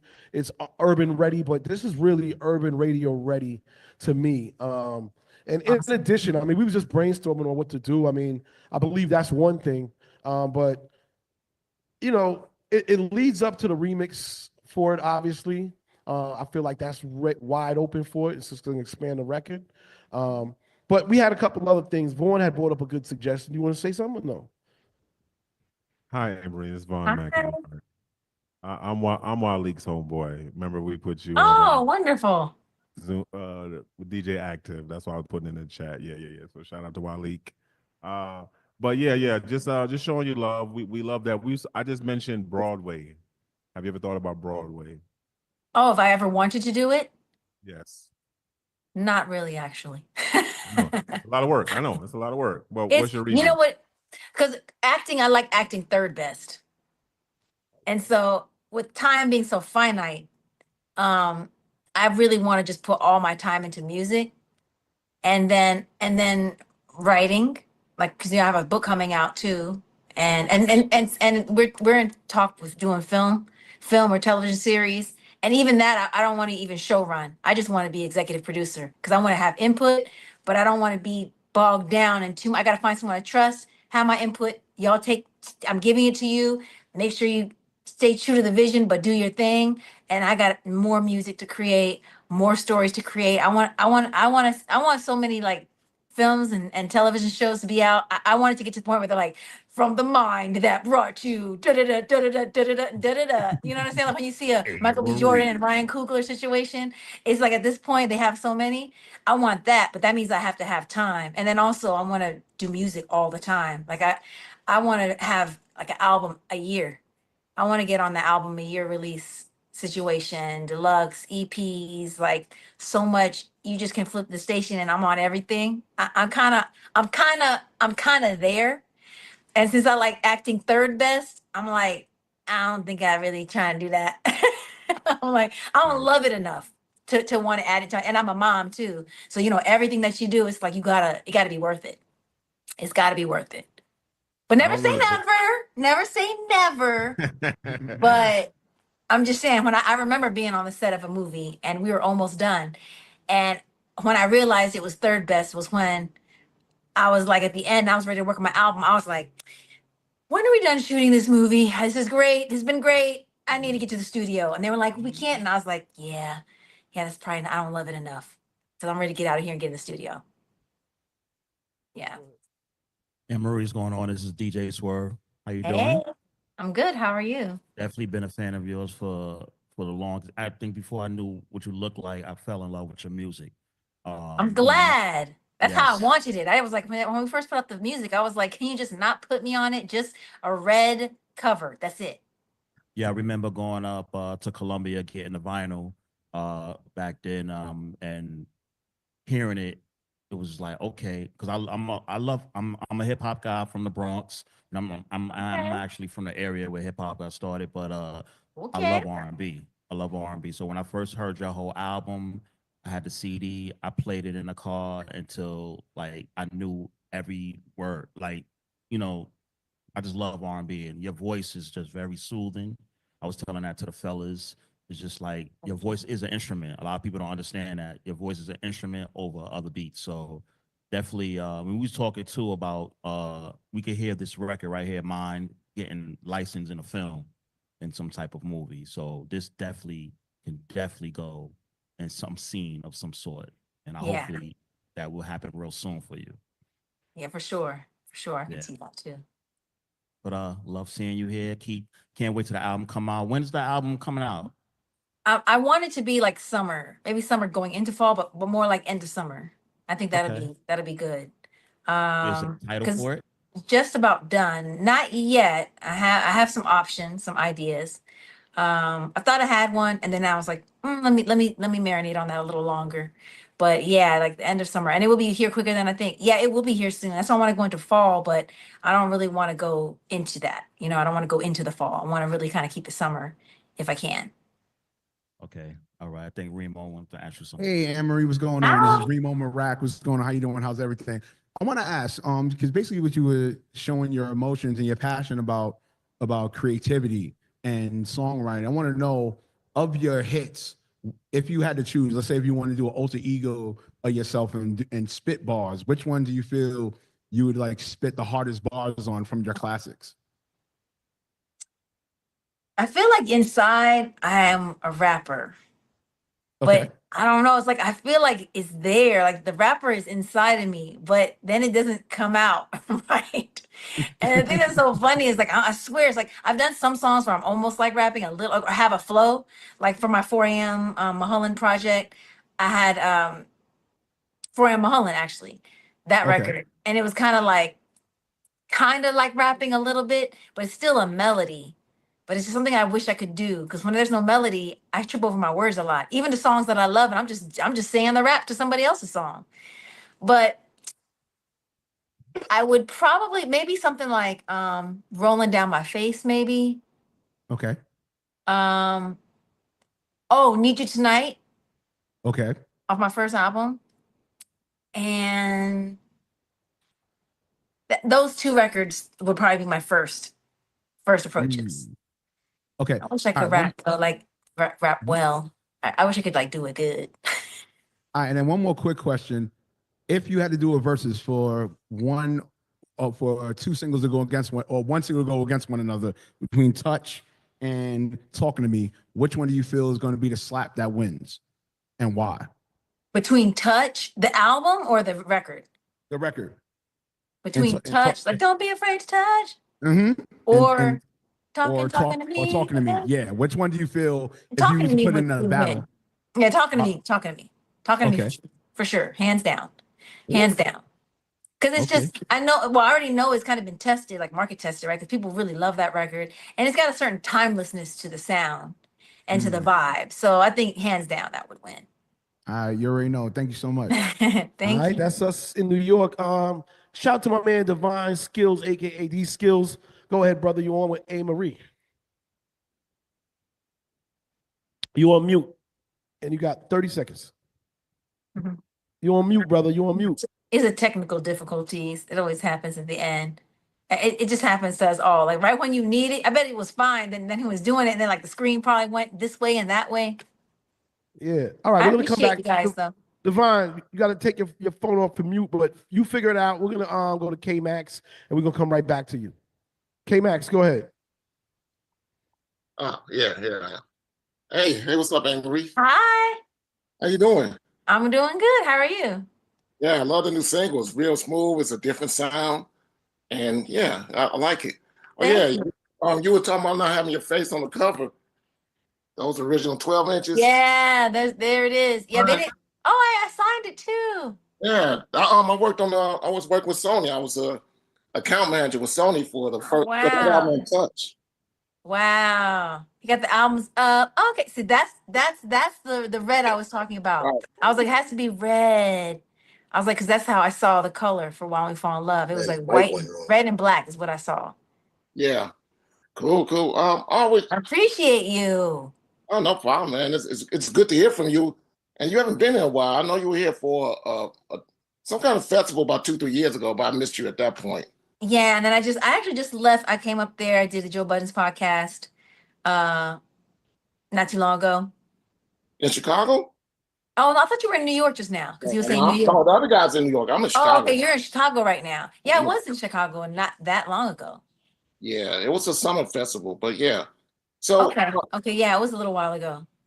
The question I had for the sound of the new album, I know originally you were very associated with Rich Harrison, and now that's not so much a thing. So, but then the track that you played and some of the other stuff I had over the years, you have like evolved. Oh, damn, I forgot. Nah, it's crazy. I forgot to turn my mic on.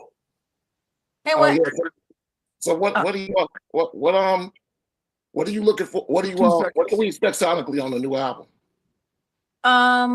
I think similar to mine, but also like undeniable. But I also wanted to do some like really soulful kind of vibes. So the sound shifts a little bit too. Like it's not just like mine, it's there, but it kind of shifts. So right now I feel generally the feel is like very romantic.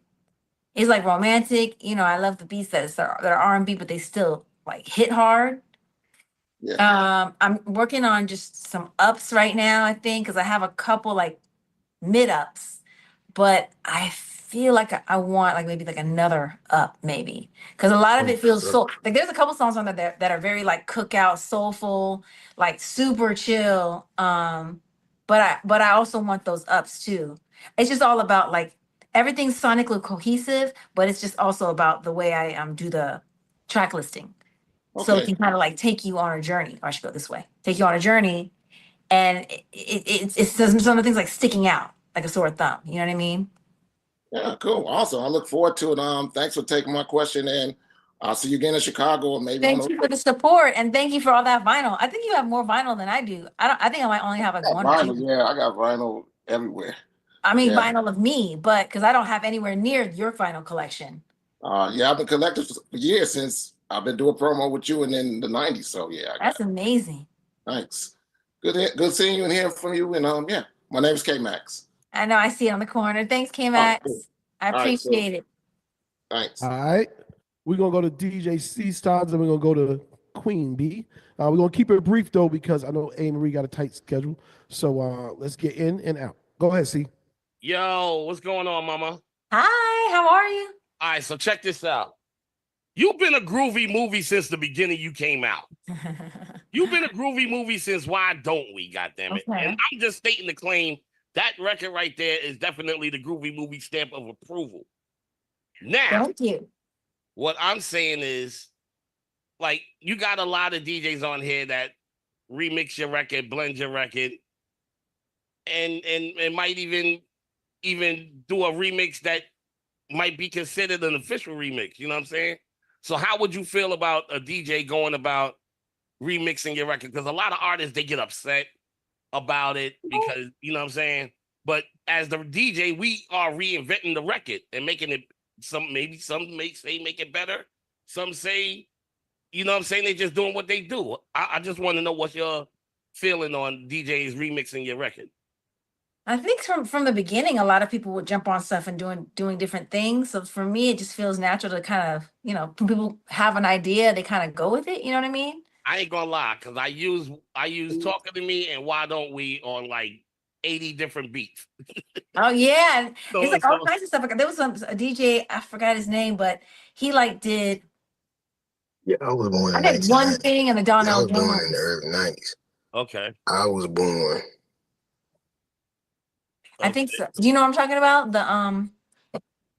Oh yeah. I know what you're talking Don't know about. just say what, say what, say what. Yeah. They kind of have a nice kind of vibe to it. So I think that was something that would be an example of how something just works. Yeah, I think I did. I think the first joint I did for you was I used the Talking to Me acapella with Audio 2's Top Villain instrumental. So it was like, it was on some real hip hop joint. But I said that to say congratulations. The record is dope. Thank you. Let's get this shit going, man. And give me the acapella for it so I can flip it. Thank you. I appreciate that. No doubt. Hey, we're gonna keep it going and going. Queen B, and then actually Divine, we're gonna come right to you after Queen B, and then we're gonna go to Brittany. So go ahead, Queen. Hi, Queen B out of Hartford, Connecticut. I love your soprano voice. Oh, thank you. Love song. Just mine is like a love song, a candlelight. Yes, it's very romantic. I wanted to bring the romance. You know what I mean? Like just straight up romance. Now, how does your Korean heritage show up in your music today? I think it's more like who I am, and so that shaping who I am and my experiences will indirectly shape my music, but it doesn't like shape it directly. It's more of like an indirect way, just because it shapes my personality and just like my experiences. Yeah. Although sometimes I do have this kind of cute choreography. So there's one record I have in mind that no one's heard yet, but I was like, because I've been thinking about the little choreography sometimes, and I was like, oh, I got a little thing. I was like, it's gonna be cute like this, a little bit of So I was like, okay. It's like, in that respect, I could say definitely it affected that bit of choreography I made up, but I didn't do yet. But when I get with my choreographer, Jamaica Craft, I am gonna be like, girl, I thought of something. It's like this, and I go like that, and it's just like, So I guess that's the contribution. That little moment. Well, keep going. I'm playing your music. As soon as I got it, I played it. So great. Thank you. I appreciate that. You're welcome.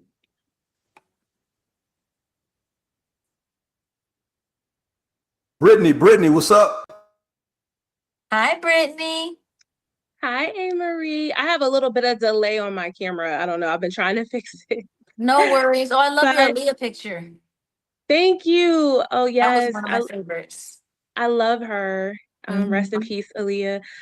My question is, I fell in love with your sound because it was like the signature 2000 sound, right? When I think of the 2000s, your name and your sound just rings really clear to me. So my question is, this album that you're putting out, can we expect some of the signature Amerie 2000 sounds? Because it's coming back. I don't know if you've been paying attention, but a lot of the R&B girlies that's out right now you're the blueprint.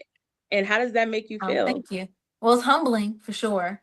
I think sound wise, it's kind of nostalgic, but it's still fresh because I didn't try to like recreate that in the sense that like Troy, for instance, working with Troy, I've worked with different producers, but Troy and I have worked a lot on this album.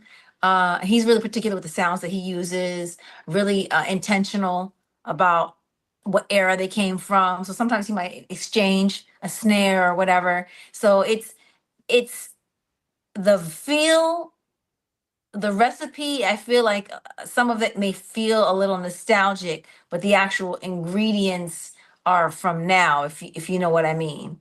So that kind of overall creates, I think, something that feels familiar, but also is new. Like it hits in a different way.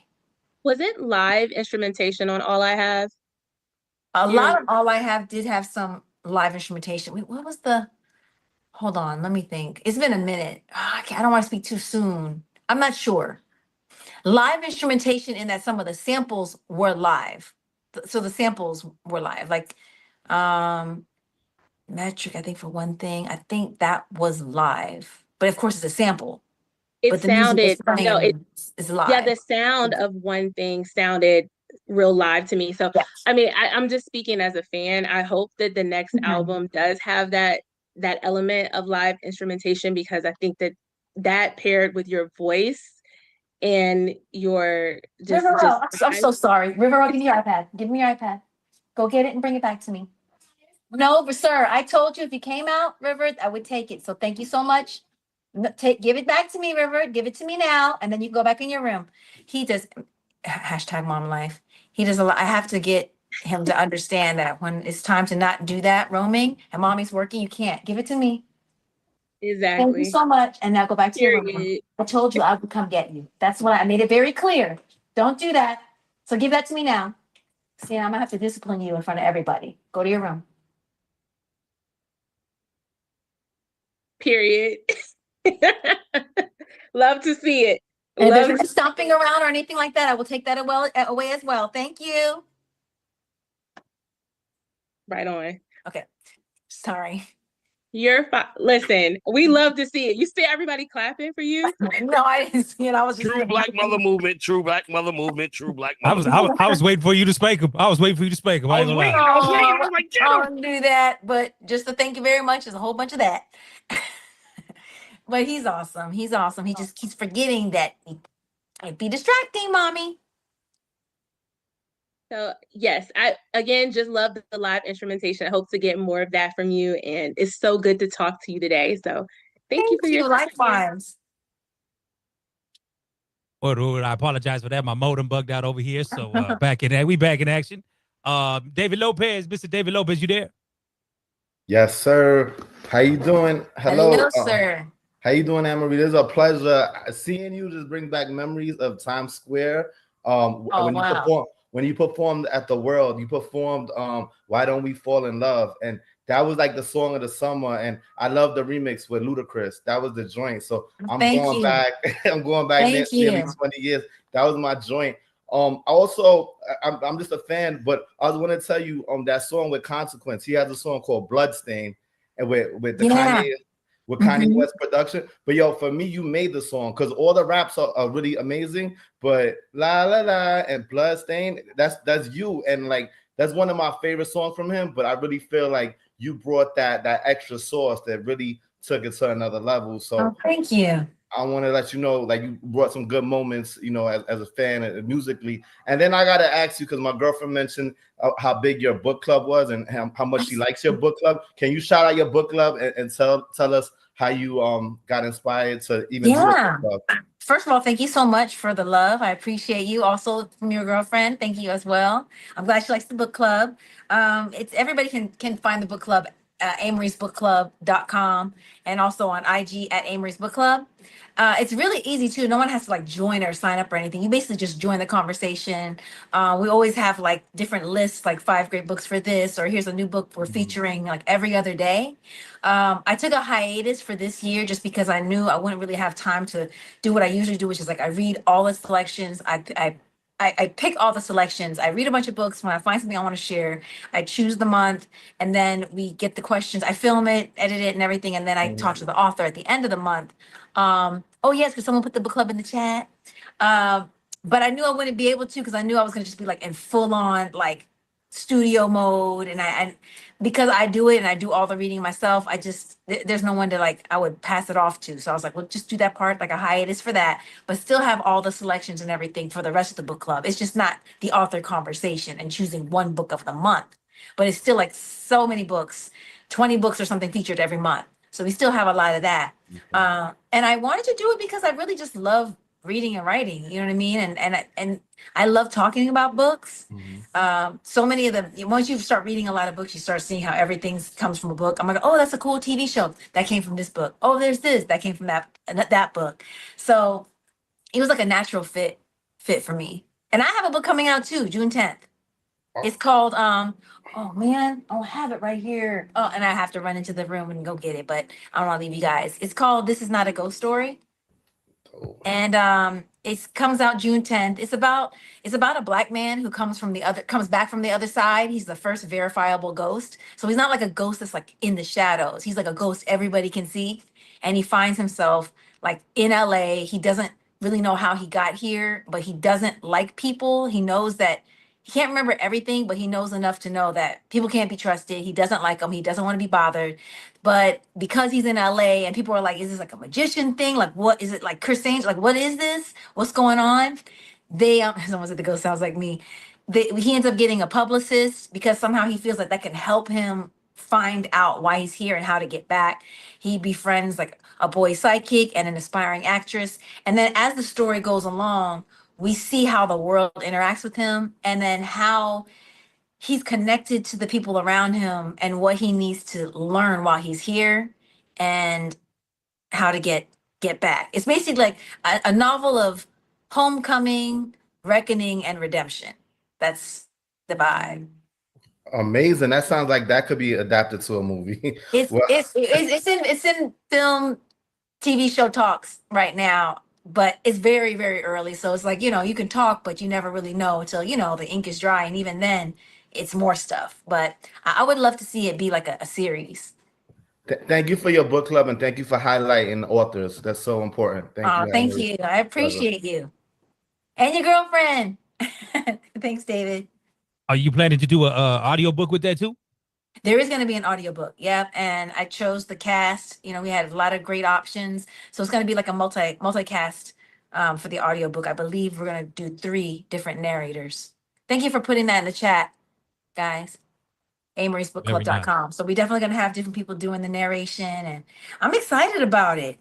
I'm really, really excited about it. I can't wait for people to really get a chance to read it, and then, God willing, one day see it. Hell yeah. Hell yeah. Divine Skills, I know you on the road. Thank you for your patience there, brother. Are you able to chime in? Thanks, K-Max. Oh, yeah.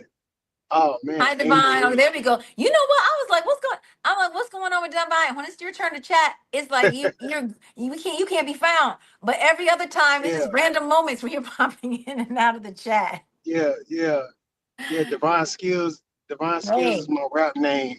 My rap name is D Skills, but I like to be called Divine Skills as well. So I just want to say, man, Amerie, you are the most talented. Stop. Are you driving? You gotta. Don't be looking at me. You got to look at the road. Tell him. I know. I just want to say, Amerie, you are the most talented, beautifulest, songstress R&B singer ever I have ever heard. I appreciate that. Thank you. Kobe. I got a question. And I love the new single too. The new single is incredible. And I got a question. Like that song you did with Nas on Stillmatic. How did Nas get you on that record? Rule came from Lenny Nicholson, actually.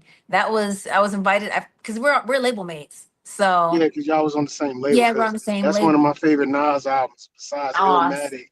Yeah, that was great. It was fun. I was just thinking in the studio, I hope, because when I did my part, I was in the studio with him, and I was like, at that point, you know, I would listen to Nas, and I was one of the people that would buy the album when it first came out, drive around. You know, you buy the album, you put it in the car, you drive around with it for a while to really get the feel of it. That he was that artist for me, like one of the artists. Aaliyah's like that too. Yeah. Right. Actually, I think a lot of times whenever we would buy albums back in the day, isn't that what we would do? We would just get it in the car, go in the car, and like just ride around with it. Yeah. Do that same thing. Car test. Gotta have car test. Yeah. Yeah. So that I remember being in the studio and just thinking, "Sir, you're making too much noise, River. Thank you so much. I'm sorry." Boy, shit, I thought I just got checked. You. I see. My bad. You doing the mom like. It was a song called Rule. So yeah, like I was just in the studio and I was just thinking, oh my goodness, I can't mess this up. Like this is Nas, like I can't believe it, I'm here. And also please don't mess up his record. Like what if you get on his song and he's like, I like it less now. I was so nervous, but I really love the way that it came out. Yeah, because when I first heard your voice, I was like, damn, this girl is. I didn't know who you looked like at first when I heard the song. And I thought she was like half black, half Asian. And then when I saw your first single, Why Don't We Fall in Love? When I first saw the video, and I'm like, that's the girl that was on the Nas record. I was like, damn, she's beautiful as hell. Man. She's talented. Yo, chill, D. Chill, D. Yeah. All right, thank you, Divine. Appreciate you. Be careful on the road. You know what I mean? No problem, man. Amerie, I love your new single and keep doing your thing, and can't wait for the new project to come. That's what it's supposed to be. See, you're misbehaving. You're not heeding words. No, thank you, River. I made myself very clear. Thank you. Sorry, guys. No, all good, all good. Like I said, I felt like I got in trouble. You know what I mean? No need to apologize, goddamn it. You being a yeah. Do your thing, Mom. Do your thing, Mom, for sure. Are you familiar with the .hip hop domain? Which domain? .hip hop. So in the .coms and the .nets and the whatever. So I .hip hop don't know if I is a came new. across it. If I probably saw the page, like the aesthetic, that I'd probably be like, oh, it's from there. Yeah. So either way, we have a representative on the call wants to give you a free domain, Amerie.hiphop. Another avenue. So we'll make sure to coordinate that stuff. Okay, with Jimson. Okay. Yep, for sure. So DJ Big Red, you still there? Checking in from Dallas. Hey, what's going on? How you doing? Hi. Hey, I apologize for my camera, but no worries. I thank you for being on the call, and I just wanted to say, hey, as the perks of being a mom, hey, don't apologize to us. You got to do what you got to do. You know what I'm saying? I appreciate that. I try to Yes, keep it indeed. professional. I'm trying to keep it professional. Yeah, it's all good. It's all good. I wanted to ask you a question. It's an old question. My question to you is, and first of all, let me say I like the song. I love the single. I love the instrumentation on it. I love the opening with the keyboard playing, the chords. Those are some awesome chords. Are you playing that yourself, or you had someone to play the music for I you? sure did. I did the whole track. Let me tell you. No, I did. I'm gonna say, go, girl, get it. I didn't. Get that production check now. I can play the flute though, and I think I put the flute on like one track a long time ago because I used to be in band, but I kind of forgot how to play it really. So by the time I used it in a record, I was kind of rusty. I didn't really know. But then I saw Lizzo come out with the flute. I was like, see, Marie, you could have did something with that flute, because I was thinking, what are you gonna do with the flute? You know what I mean? I was like, I need an electric guitar or piano or something. But I was like, Lizzo did it. I was like, Andre 3000 did it. Andre 3000 did it. But I could not. That's what's up. So I was also a band member myself with the Texas Southern University marching band. Yes, I get it. Can't pay me to pick up a tuba and play it to save my life. But anyway, I wanted to ask you. We had a situation on our call, and we were discussing about you and Beyonce. Okay. What a type of times during the time that you guys came out in the 2000s. Around that time, you was hitting it tough. Beyonce was hitting it. Did y'all ever think about collaborating, or was there a sense of competition there back then? I think a collaboration would be really cool. I know we met, and actually she invited me on her tour, so I did that. And I remember there was a showcase, so I met her parents, and so the collaborations was kind of like more, not circular, but more peripheral. Like I know her dad, like Miss Tina's really nice. She's a real sweetheart, and her dad had this show. I can't remember exactly, but it was something like a competition, like a singing or an artist. Like basically they would take like an artist who was inspiring and then kind of do their imaging, and he would work with them really closely. And I did like an episode of that. So it was more peripheral, but I think that would be something cool. I think actually like a huge multi-artist collaboration of artists who, I mean, we're all doing different things, but like, especially like from the 2000s, maybe to the late 2000s, I think something like a multi-artist, I don't know, something would be really cool. Actually, I didn't even think about it until now, but that might be neat. Let's not forget y'all two had the same producer as well. Yeah, it was a little different because I worked with Rich more exclusively, like when we did the first album and stuff like that. Right. But he did end up working with a lot of different people later. Yeah, so y'all could have had one of those plugs hook up, like, hey, connect me. I mean, that'd probably be really amazing. Yeah, definitely. Absolutely. Well, I appreciate you answering my questions, and you continue being a mother, Mom, okay?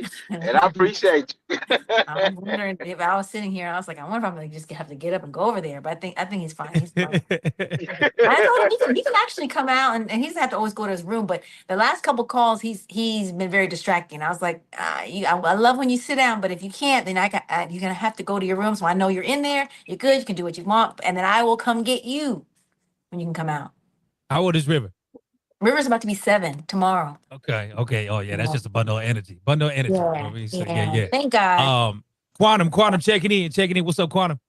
Yeah, what's up, man? I got a question. First off, Emory, dope track. There is a station here, the Remedy Radio, KPFT.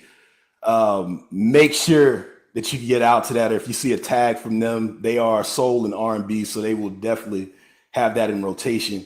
My question is a little bit different from music, though, and I'm just going off of your energy right now. What were you into growing up outside of music? Like, were you into like, sci-fi, just going off of the book you were talking about? Were you just in the books? Like, what were you into outside of music growing up?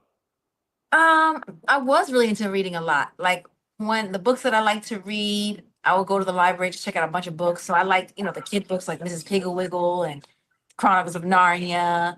But I also was a kid. I mean, I was like 8, 9, and I was checking out like Nostradamus, occult books. I don't know. My parents let me just they didn't really check over what I was checking out of the library, like extrasensory perception, like ESP, and like stuff like that. So I liked Dragonlance too, which is kind of like science fiction fantasy, kind of like Game of Thrones. So it was very like elves and different worlds and magic systems and stuff like that. And what else? I also liked ninjas a lot. You see, like, it seems like you were probably on some other shit outside of the rest of your peers. I was always growing up. I never was in a clique or a group because I never fit into any group or any kind of clique. So, but I was cool with everybody. So like, even when I was in high school, I had friends who were like the jocks. I mean, I played basketball too, but I had friends who were cheerleaders. I had friends who were athletes. I grabbed the mom's car. Huh? All right, thank you. I think you got the press mute. Don't worry. We do that up here every now and then. Don't worry about that. But yeah, you played basketball. Okay, I didn't know that. Yeah, I played basketball. I ran track. So I was like an athlete. I went to state. That was also Alaska. If I ran track in like Texas where I was first, I probably wouldn't have been able to compete for state, to be honest. Maybe with long jumping and high jumping, maybe. But Texas is really competitive with track. But I was able to do it in Alaska. Everybody's times are a little slower because it's cold, but it's not as wide. Like track is so big in Texas. So it's a little different, but I got to be an athlete and be a nerd, So I hung out with the nerds. I would be in the back of the bus reading a book, but then I would hang out with the jocks and also the popular kids. So I was popular, but I wasn't in a clique. Got you. What part of Texas? What part of Texas were you at? I was born in Massachusetts, but I'm a military brat. So I lived everywhere. Yeah, I lived everywhere. Okay. Now, it was good speaking with you, though. Like I said, dope track. We expect good music coming from you and good energy, man. And tell that 6-year-old kid happy birthday on behalf of Digiwaxx since it's happening. I will. Thank you. 7th birthday. Thanks, Quana. 7th birthday. Yes. Is it legitimately today? The birthday?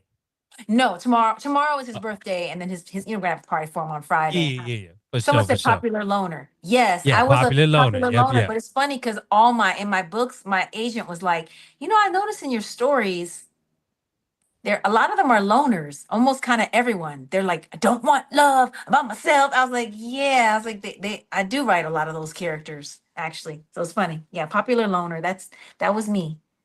Yeah, no, the athleticism would explain a lot of the dancing too, because what I always admired, again, congratulations on 20 plus years in this. Thank you. It's a different era where you perform. You know what I mean? I can think back to the videos. Y'all was choreographing. You was doing what you was doing. Just don't seem like there's a lot of that going on today. You know what I mean? So, that's kind of how we had the Beyonce discussion at the time that our guy was talking about. You know what I mean? Yeah. Someone said, Rory, yeah, you hold on, Rory. I ain't gonna say nothing. I ain't gonna say nothing too soon, Rory. I feel like it's a mix though, because I feel like some people are really dancing a lot. Like, of course, Ciara's always doing that, and I think Normani also. But again, we're gonna talk about your era. You know what I mean? Ciara 20 plus in.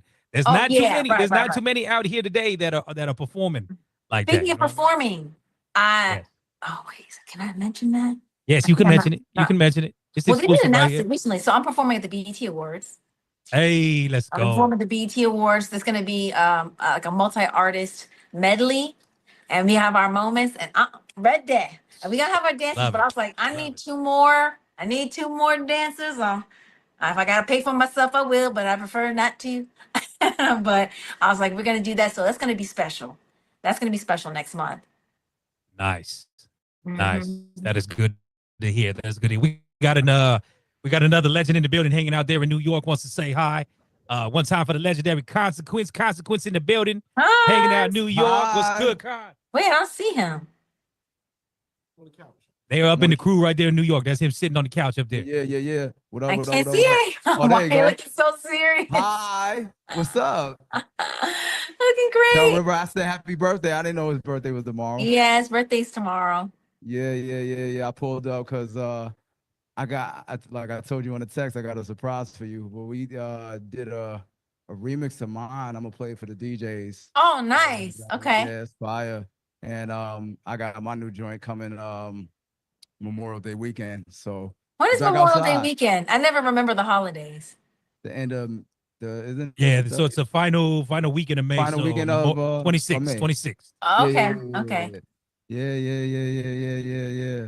So we team Amerie over here. You know what it is. I appreciate that. mean, definitely team Amerie, and we are excited for Amerie's album. No doubt. And you know, she knows as long as I'm around, she got to support us. So you know. I know. that's I what it appreciate is. that. I appreciate It you. is. That's what it is. I feel like Amerie's never missed.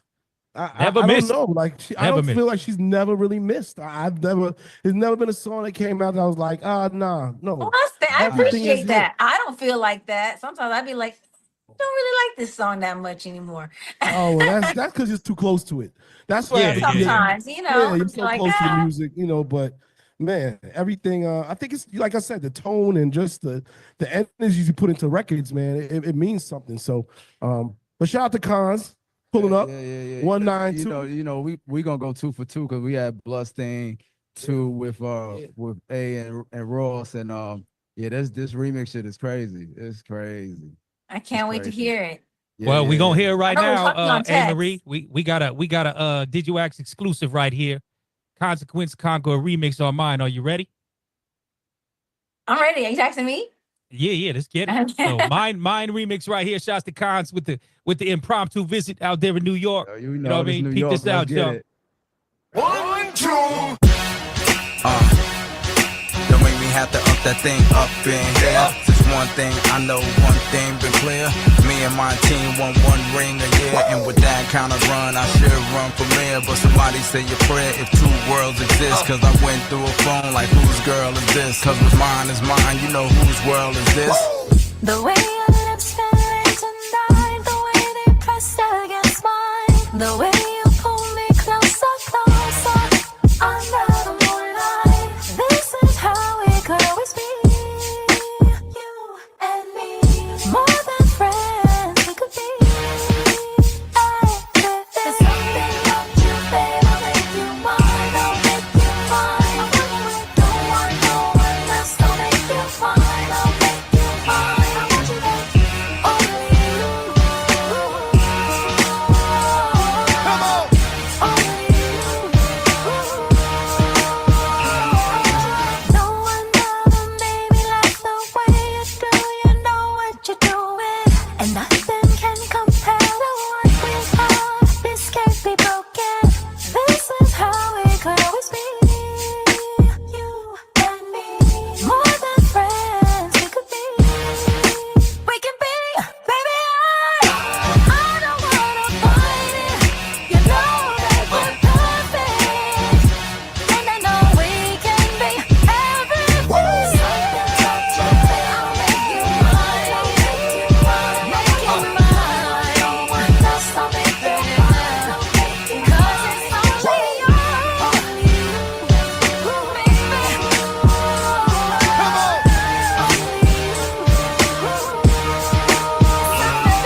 She my only queen, and that's a lot of risk to only be a team. So if she pop a quiz, I know what that means. That's why I put the ladies first, like Moni and the Queen. It's me and my team at the Pro Tour spot. She got a lot of yams like the soul food spot. R&B and pop, yeah, I shot to the moon. Guarantee if I pop, she gon' pop that balloon. I'm the goon, a little too young to be the groom, but I assume since she mine, she gon' wanna jump the broom. So I'm on my job more than 9 to 5, and this is 192. Yeah, we back outside. There's something about you, babe. I'll make you mine. I'll make you mine.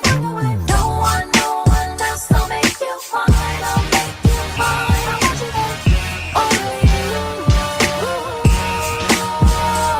Come on. Only you.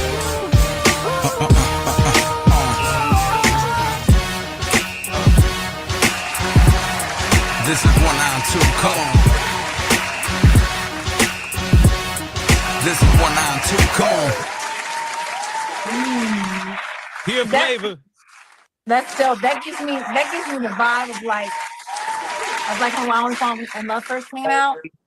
Molly. It's kind of like that excitement. Monster's like, I need the acapella. It's only 2 words. Let's go. Groovy. Let's go. 2 words. Fucking Let's go. Groovy, goddamn movie. Yeah. And shout out to my son who turned into a man over the last 6 months. That's the crown holder at on the second verse with his mate's verse. You know what I mean? So yeah. That was tough. That was tough. Hey, that's fire. That's tough. Go. Let's go. Yeah, Let's very go. nostalgic too. Very So nostalgic. dare I ask, when is the leak gonna happen? Because like we said, Memorial Day weekend's coming up. That's the opening for the streets. Well, obviously, we've been y'all gotta we talk. ain't been playing tag or whatever, but we gotta do the the official 1-2. Because that's as long as she's happy with it. No, it's a good tag team. Because you got the ballad that's gonna rock. That's gonna rock, and then you got the street mix that's gonna rock. I mean, that's how you want to do it. Yeah, this the one for the corner though. Like this the one that it feels like the East Coast. We need it. You know what I'm saying? Like Yeah, it has that nostalgic vibe. Yeah, we need that sound marriage in the streets. Like it's time. It's the summer. Like the sun's back out. This is it's that car music. This is you know what I mean. Wait a minute. I didn't even know that was consequence right there. Yes, This we whole said that. time? Nigga, can we get this right here, man? Hold on, let me get this right here. Your graphics. Yeah, your graphics is messing up the. There we go. Yeah, welcome, there we Queens, go. New York. Welcome Yeah, to Queens. Yeah, Queens get the money, and this remix. Queens get the money. Mixing 5. Do you understand what's going on right here? Yo, This the Nixon 5 remix. I saw Cons when he came down to our New Music Monday event in Atlanta for Coalition DJs. So salute to you. Oh, okay. Peace and blessings. You good? Yes, my guy. Look, I was trying to figure out who was killing that, and I was like, wait a minute, that shit is too groovy not to pass up. Like, if DJs don't play that, I don't know what's wrong with them. So I gotta ask between Cons once and again, Marie. once again, like at the end of the day, it was easy for me. Look what she did to the original version. Yeah, you know what I'm saying? Like arguably, probably the best vocalist out right now. I'm gonna go out on a limb because I like I said, I'm team A. I don't really care about nothing else. So I'm gonna hold it down for the squad. Like that if you listen to that record, yo, she knifed that shit. You know what I'm saying? I appreciate that. At the end of the day, it was just like how I just wanted to contribute to it and put some energy from the corner to it. Definitely brought that energy. Yeah. So we With that ready. nostalgic Let's vibe, go. too. I told you it's 2 words. Let's go. With that vibe. So between the two of you, are we cool to share that with the network here? Do we gotta run? We gotta lay low with that. Definitely. I think people already were feeling it. I was looking at the comments. I feel like people already were wanting it. So I don't know how it works, but Let's as long as A good, let's go. I'm gonna send it to you when I'm done running around or whatever. And let's run it up. Let's run it up. Someone Okay, said thank well, you. listen, say and less. they wanted- The link is in the chat, everybody. The link is in the chat. Also, someone asked, I forgot. Someone was asking something. I didn't even peep the chat. Okay, chat. What up, chat? What's shaking? I'm gonna have to go, you guys, because #MomLife. I have to cook River dinner. He keeps poking out, and I think he's hungry. Let him come say hi to us. Let's see River. River, come say hi. River. Okay, come over. But then you have to go to your room, River. You have to.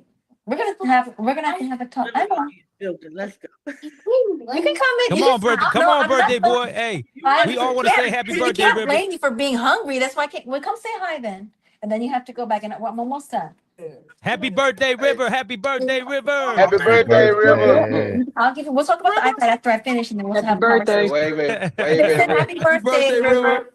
Happy birthday. Look, Yeah. look, hey, Marie, Listen. I understand. Look, you. I got my grandbaby with me, so she the same thing. Today is her birthday. Oh, happy birthday, She Taurus. just turned 4. River said happy birthday. Nice. Well, listen, hey Marie, I know you got to go handle mom life. Listen, thank you so much for Thank you, joining us. guys. Thanks, We're definitely Hans. looking forward to the BET Awards. That's gonna be super, send you super that dope. As soon as I'm done running around. Okay, be safe. Be good out there. And once again, River, happy birthday. I ain't Mr. seen him since he Consequence had said a happy twist. birthday, River.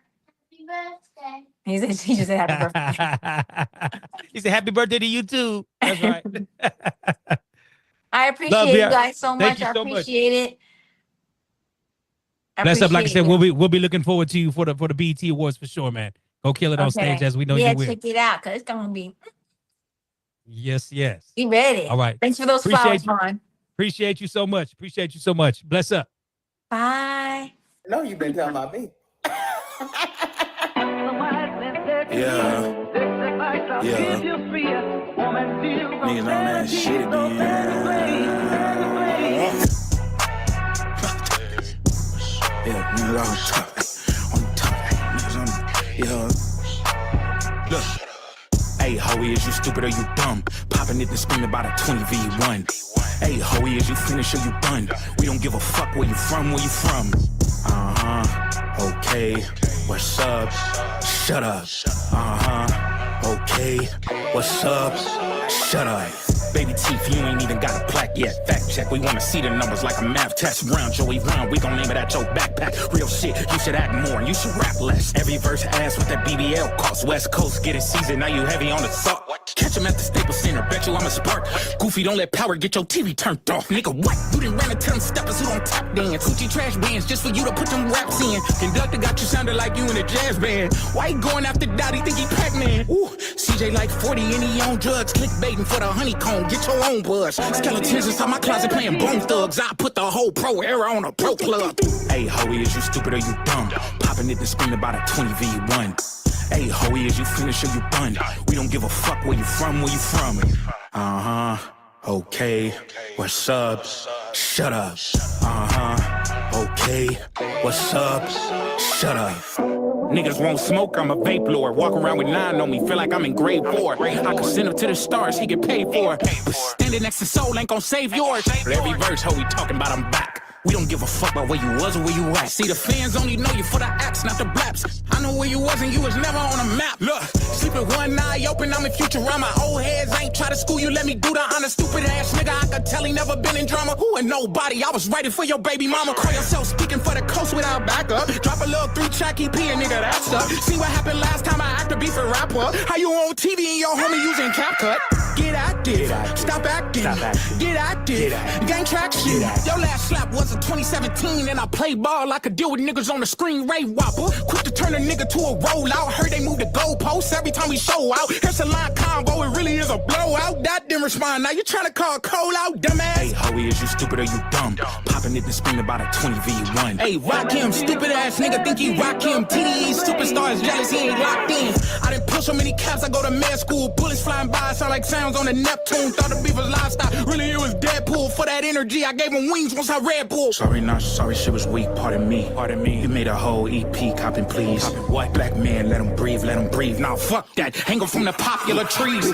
He had y'all food like he do it for the sport. I'm Snoop Dogg kicking over his little fort. Bitch, you watch, you ain't carrying no torch. You let Ice Spice turn it to the king of New York. What the fuck? Get active. Stop acting. Stop acting. Get active. Stop acting. Stop acting. Get active. Stop acting. Get active. Stop acting. Well. The gloves is off. Pressure. Gloves. What's that? Pressure. Pressure indeed. Pressure indeed. Who was that? Man, what was that? Yeah, who was that? That was Ray Vaughn. So that was the response because we played the Joey Badass freestyle with Big Sean and Absol earlier, which was kind of moving around this week. That just dropped today. So Ray Vaughn coming back for Joey Badass. You know what I mean? A lot of different bars in there. See people who's paying attention in the chat for sure. Don't let power get your TV turned off. That's a tough it's one. yeah. It's on. You know what I mean? I think what furthermore is kind of ill. You got Absol, who's a West Coast cat who appeared in that, and you know, I think this stays on wax. You know what I mean? Like Joey kind of put that energy out there. We gonna leave it on the record. So we're gonna get some nice. I think we're gonna get some nice banter here for a little bit. You know what I mean? It's May, so you know what I mean. So that's when the Kendrick stuff jumped off in May. So I guess hey, Mayweather wasn't the only one dropping heat in May. So we about to find like he'll probably take over May from now on. Look like for good fight. Yeah, I mean that was a year ago. Yeah, it was a year ago that one weekend went down. Recently. So here we go. Yeah, man. So gonna be good. Hell yeah. Big ups again, our crew out there. New Music Wednesday live. We got the surprise appearance with Consequence out there. Big ups to the legend dropping through. Like I said, if anybody wanted that Mine remix, I did drop the link, the Dropbox link in the chat. Let me know if I need to do it again. Otherwise, run through the records right there. Run through the Got chat. it already. Okay, well. Good. Yes, sir. Like I said, Memorial Day weekend, couple weekends out. Definitely got to be in the Serato. For sure. So, how we looking over there, Swerve?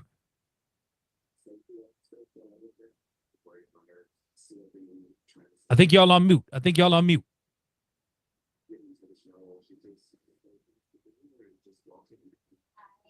There we go. There we go. Doing the Chinese, 5 o'clock movies right now. But yeah. Wow. Yeah. What up? Yeah. Wu-Tang ish. You know what I'm saying? Family to family. Yes, what's good, man. We got Zeddy Will in the building. Album just dropped, or mixtape rather just dropped. Set the tone. Yeah. I ain't gonna lie. Real rap. Zeddy. I had the opportunity to interview you on your media day run and everything like that. Ever since the album dropped, like, what's been the feedback so far? As also too, how you feeling about that, man? Feedback so far is everybody's surprised. They didn't think I could drop that type of mixtape, where it was just real raw music, the whole from 1 to 10. And everybody liked it. They said it was no skips, no misses. So I'm feeling good about it. Ooh, no skips. Wait, we calling that a classic? They call them. They saying no skips, no skips, no misses. I'm Classic. telling you. So hold on. So a legend from your town did a no skips. So you followed Nas, the big Nas. Hold on, son. Shout out to Queensbridge, man. So you got an Illmatic mixtape, dog? Hold on, son. Hold on. And it's on Digiwaxx, by the way. So all the DJs, you need to go download that. Yes, please get that. Please do. I believe we have the clean and the dirty on there. That's we make sure we get it out there. That's we get it out there. That's what's up. Now, real talk, man. Like just like we had talked before, you know what I'm saying, with the verses and all that and everything. But you do got slaps, so that twerking is hard. Thank you. Twerking is crazy. And just overall with you, like, I feel like with your brand alone, it's always fun. It's, even though things been serious behind the scenes, but for you, what do you want to tell influencers about what it takes to just maintain the fun, and as well as to just overall understanding what the culture has to give and what to give back to the culture? I would say, like, for influencers that want to get into music, I think the two main things is one, being yourself, staying true to yourself, and making the type of music that you want to make. I think that's one of the hardest things like I had to get through, because transitioning from being an influencer rapper, you want to do what rappers are doing. You want to talk about this, talk about that, lifestyle that you don't live. But I found a way to, stay true to myself. And the second thing is just be consistent with it. Like, there's a lot of people that's going to be like, oh, we like you for your influencer. You can't be no rapper. If you being consistent, you making music, you dropping it, you'll be fine.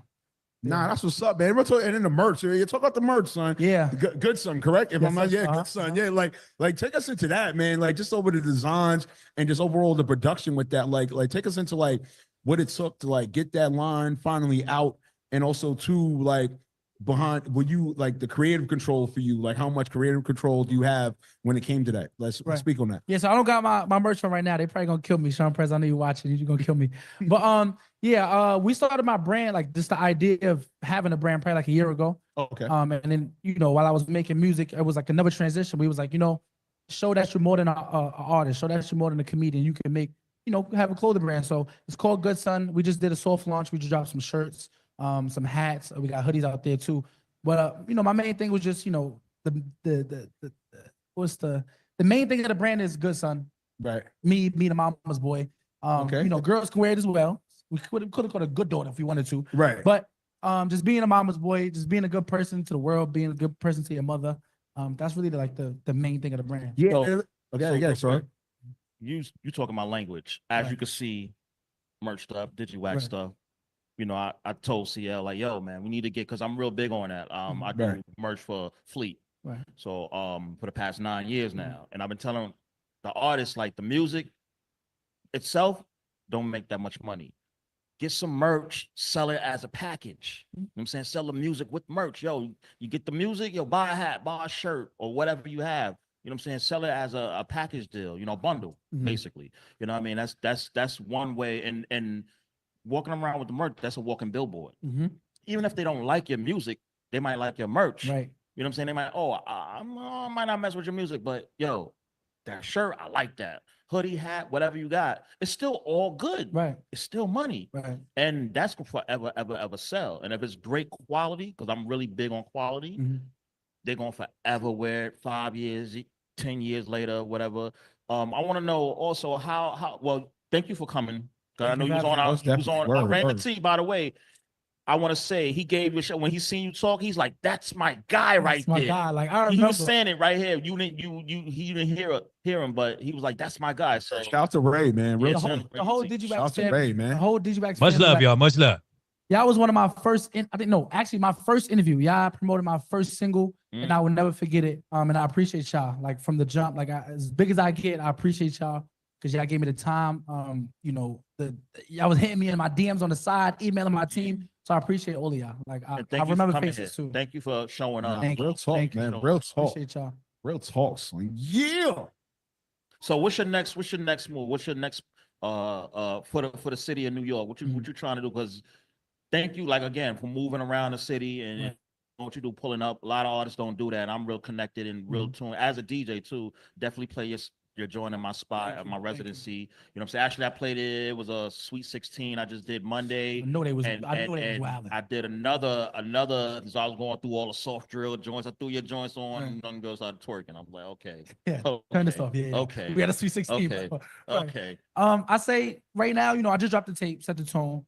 If you didn't listen to it, go get it, please. But I've just been promoting that, trying to see which ones are sticking out from there. But upcoming, I'm performing at SOB's Who's Next concert, May 27th with Drewski, and then I'm headlining the festival stage at Summer Jam. Oh, okay. June 20th. Yeah, I'm headlining. So that's a good thing. Yo, clap it up, clap it up, clap it up, clap it up. Hold on. Yeah.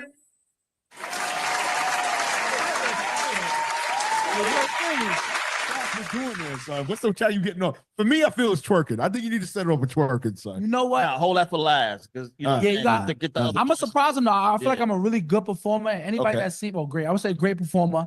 Like I really know how to get the crowd in tune. I could perform my hit first, and then I could come back with at the end. Like how confident I am about Give myself. him a tease. Right? Yeah. Like tease. I'm just blessed. The moment is gonna be fun, and then you might see me on that main stage. Somebody might bring me on that. That might stage.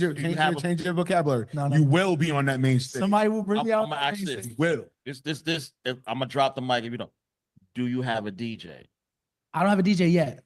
Might have to be Swerve hits. I don't have a DJ Facts. yet. Yeah. I will say this. So Khan was here, right? So I was able to DJ for his son out in Brooklyn. Yeah. I think 2 years back. He needed a DJ right away. He called CL. CL called me. I was just chilling. I was available.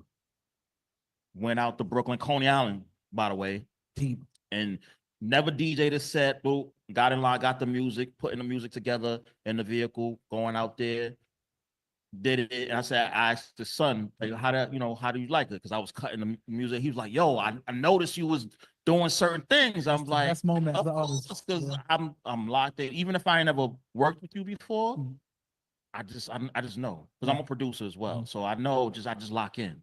You know what I'm saying? So, you know, Alright. I'm available. Rome knows me. I'm available. Bad boy Look. Rome knows me. Look, I'm Rome, you gonna put it in the word, Rome? Rome gonna put it Bad in the boy word. We gonna Rome see. in the back. Yes. Rome. You heard that, Rome? Just saying, Rome. I ain't looking for a DJ though. I be, you know, I be thugging it right now with no DJ. I be having to do what I gotta do, but I definitely gonna need one too. I think it's important. sure. In your show. For sure. Just the person to hype up the crowd. Mhm. Y'all tap in. Y'all be locked in together. I think it's important. A lot of times, cats be getting their security to do. Yo, can you just stand by, press a couple of buttons, Yeah, no. and all that, or whatever. Whoever they man in their crew. But I think it's cool, man. The culture is part of the culture, man. You have to. It makes the performance better. You gotta get the fans a good Yeah. experience. I believe in that 100%. Yeah. So I mean, even if it ain't me, I mean, just anybody, or just you know. Keep it Say no more. Yeah. Hey Ray, by any chance, anybody on the chat want to ask questions? I think we need to go to the chat. What's up, Yeah, talk to chat? me, Ray? chat. What's The up? chat, What's up? We got Zeddy Will here. Like a Twitch live. Yeah, without a stream. doubt. Well, I say since we got him, let's run this music. Let's hear how it sounds through them big speakers on your side. So without a doubt, man, set the tone. How you feel about getting into Got You? You want to get into Got You, Zeddy? Yeah, you can let's go. You can start with back to back. Start You got with that back one to queued back. up? Yeah, Yeah. let's do it. All right, peep Thank this you. out, y'all. Again, Set the Tone is the name of the project out now. Zeddy Will. Again, love to the Digiwaxx family. Back to back. This one you're going to find on the project. Peep gang.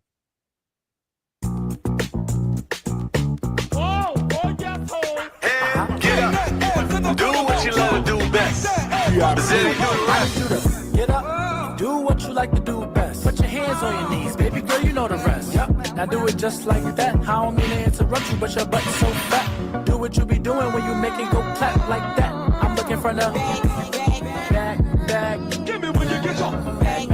Back. I need you to get up, do what you like to do best. Put your hands on your knees, baby girl, you know the rest. Yep, now do it just like that. I don't mean to interrupt you, but your butt's so fat. Do what you be doing when you make it go clap like that. I'm looking for the back.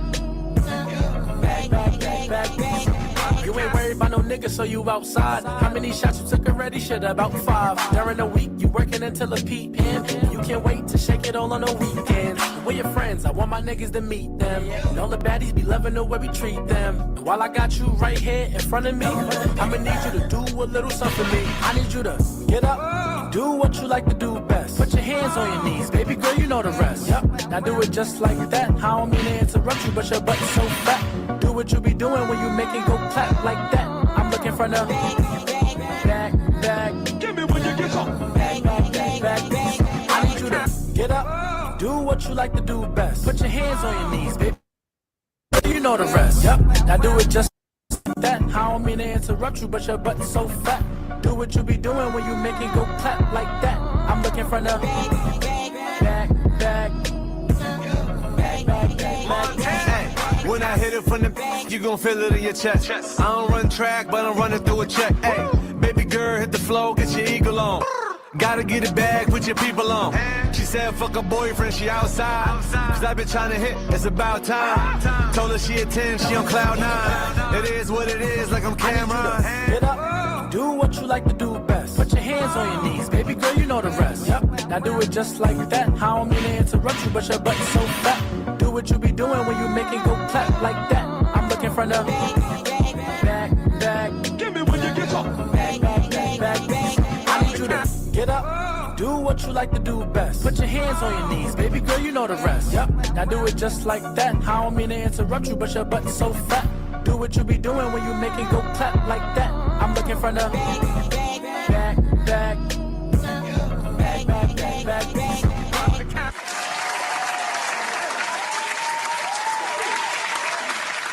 Round of applause for the young stud.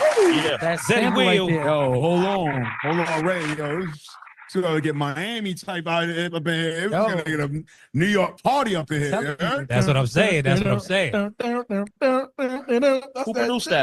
produced that? His name is VIP. One of the producers that's coming up right now. He young. He from Mount Vernon. Shout out to VIP. Okay. Yeah, VIP. Keep it in New York. I like that. I like that. But they know how to make. I like people that just know how to make all types of sounds, make it fun. Right up my lane. Yeah, because that sample's probably 3 times y'all's age. So congratulations, Word, making it work. Wait a minute, let's not do that. I'm around that AARP now, son. Hey, you ain't alone. You ain't alone, you baby. Fool you, son. You know what I'm saying? Hey, listen. Shout out my 70s babies. Shout out all brother. my 70s babies. You know what I mean? We know what it is. Okay. I know too. I'm 23 years old. I'm young, but I know music. I know good music. Shit, I know good music. And that right there my son is shows. 24. Yeah, shout out to my mother and my father, man. I know good music, man. Nah, that's what's up. Yeah, shout out to your mother, father for sure putting you on. Hey, we got some people want to ask some questions from the Zoom. Reem, we good? Yeah, I'm trying to operate over here. I don't know. Can you do it on your side? Yeah, I got it over here. So Enzo, DJ Enzo, if you are ready. Yeah, I'm ready. I love the joint. I like the sample. So I would definitely be spinning that on the radio and any gig I do. When I was hearing that, I can picture people creating a TikTok trend of that song. I just pictured that when I heard it. And I can also see it blowing on TikTok. Yeah, it's crazy you said it because that's when it started to blow up already. It got like almost 20K sounds, like 20K videos to it. So it's been blowing up. So right before we dropped it, that was one of the main things was like, oh yeah, it's working. Let's get that out there. So thank you. Yeah, you're welcome. Yeah, that's Thank it you, for DJ. me. Like I said, I'm loving the joint, so it will definitely get some spins. Thank you, DJ. You're welcome. Shout out to Enzo. Shout out. Enzo, where you at? What market you in? I'm in South Carolina. Florence, South Carolina. I love saying, I went to Columbia. That hospitality was different. Oh, Columbia? I love it out there. Yeah, I'm actually going to family in Columbia. Moscona. I'm going to Columbia June 22nd. We have a music conference where us DJs interact with a lot of artists, trying to get down to like push their music and whatnot. Okay. All right. Shout out South Carolina, no doubt. We got Miss Brittany cheering in from North Carolina. What's happening? What's happening? Hello. I love the song. Can you hear me? Yeah, I get you. Yeah. Huh? Oh, okay. I love this song. As a certified brunch ass shaker, I will definitely have my mimosas in my hand dancing to the song. I loved it. Actually, when I was looking your music up before the call, I was going through your music trying to identify your sounds, right? And it was crazy because this is the song that I put on my story because I felt like it was like the perfect summertime song. So is just the majority of your album, is it like the same vibe or do you find yourself kind of mixing vibes? Yes, I'm a certified brunch ass shaker. Nah, yes, she made it period. clear. She made it clear. Period.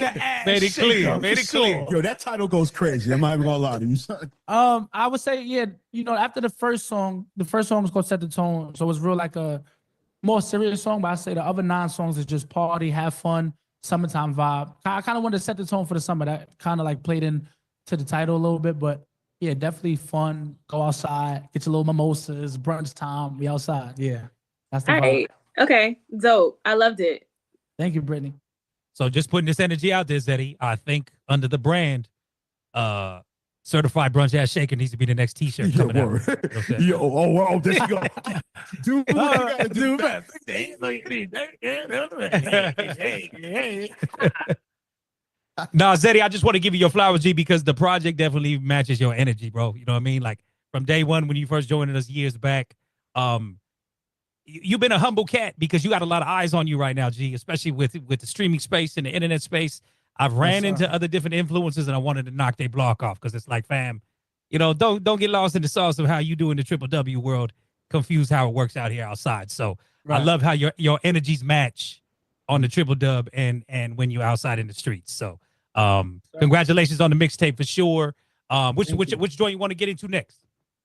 You can get in you got Twerk with your friends? I got it right here queued up. Yeah. Run that up. That's my joint. Because I know this is the one you actually getting some radio love on. Yeah. Like I noticed paying attention to the media base and everything like that. This one is catching on. So yeah, big radio record. That's a great crossover because I think you're probably learning, trying hard to be taken seriously when you started in the streamer space, right? Talk about that. Talk about that a little bit, like meeting some kind of I don't want to say rejection or hesitation or what kind of speed bumps you've been running into crossing over into the music. I would say, having like the big social media presence, I think being taken seriously as an artist on the streaming side, like people will see you streaming a lot and they would just be like, oh, he's just an influencer. He just got a lot of fans, so it'll work. But I've learned to take radio a lot more serious. And a lot of cats that's blowing up, you know, in my era right now, don't take it serious because they think streaming is more important. And I would tell any artist, influencer, like whoever, radio is so important. It's more important than stream because radio has changed my life. Like I've been doing all these big streaming numbers with Cha-Cha and the 40 mil streams and all that, but radio, like the DJs matter. Like it's different. Like it's a whole different world. So that's why if I had to sit any artist in front of me, I would tell them that. Like that shit will really change your life. It makes superstars. It's a difference. So basically, I want to know, did anybody tell you about the direct to consumer? Did anybody tell you that? Because that's basically what you're doing too. What you're doing right now is you're doing a rollout for your music. And I like what you're saying about a lot of artists in your age bracket. They're not doing that. They just relying on the DSPs and going viral and stuff like that. But you're doing more than just that. Yeah. And this is part of the work. You gotta mix them. Your rollout. Yeah, you gotta mix them. Like I feel like you could have the big streaming numbers, but that radio literally is the difference between a big streamer and a superstar. And you know, you figure out what you want to be, but I want to be a superstar. You know what I'm saying? So and you will gain more fans. Keep doing what you're doing. Yeah. Keep learning from everybody, young, old, whatever. You know what I'm saying? That don't, you know what I'm saying, block nothing out because it's gonna help you in the long run. You want to become a household name. You want to be, you want your music to have legs. You know what I'm saying? You want it to go to test of time. Even, you know, when you just say, oh, I don't want to do it no more, your music's still bringing in income. Right. You know what I'm saying? Even for your kids, you know what I'm saying, down the line. So keep doing what you're doing. Do the rollouts, go from city to city. Like I said, I'm also part of Fleet DJs. We got we doing a conference, which will be a 14th annual in Atlanta. If you could come out there, it'd be dope. It's going to be a bunch of DJs. So just the network, you know, so I'll give you that info. You know what I'm saying? We'll talk off for this, but keep doing it, man. You're going the right path. I know you know Rome, you know what I'm saying? I know he's Rome see me in the studio when I made my first song when I couldn't put a hook together. Shout out to Rome, man. Yeah. Rome is my guy. He's gonna tell you what it is. He's gonna definitely tell you what it is. And he's proven it. He's proven it by the people, a lot of the people that, you know, he brought to my attention. He let me know. I was like, all right, cool, let me hear. And then he gives them like, listen, this is what you do. Right. And 9 times out of 10, most of them they listen to him because he know what it is and he's been here. So shout out to him, man. Shout out to Rome. You know, stick around him like glue.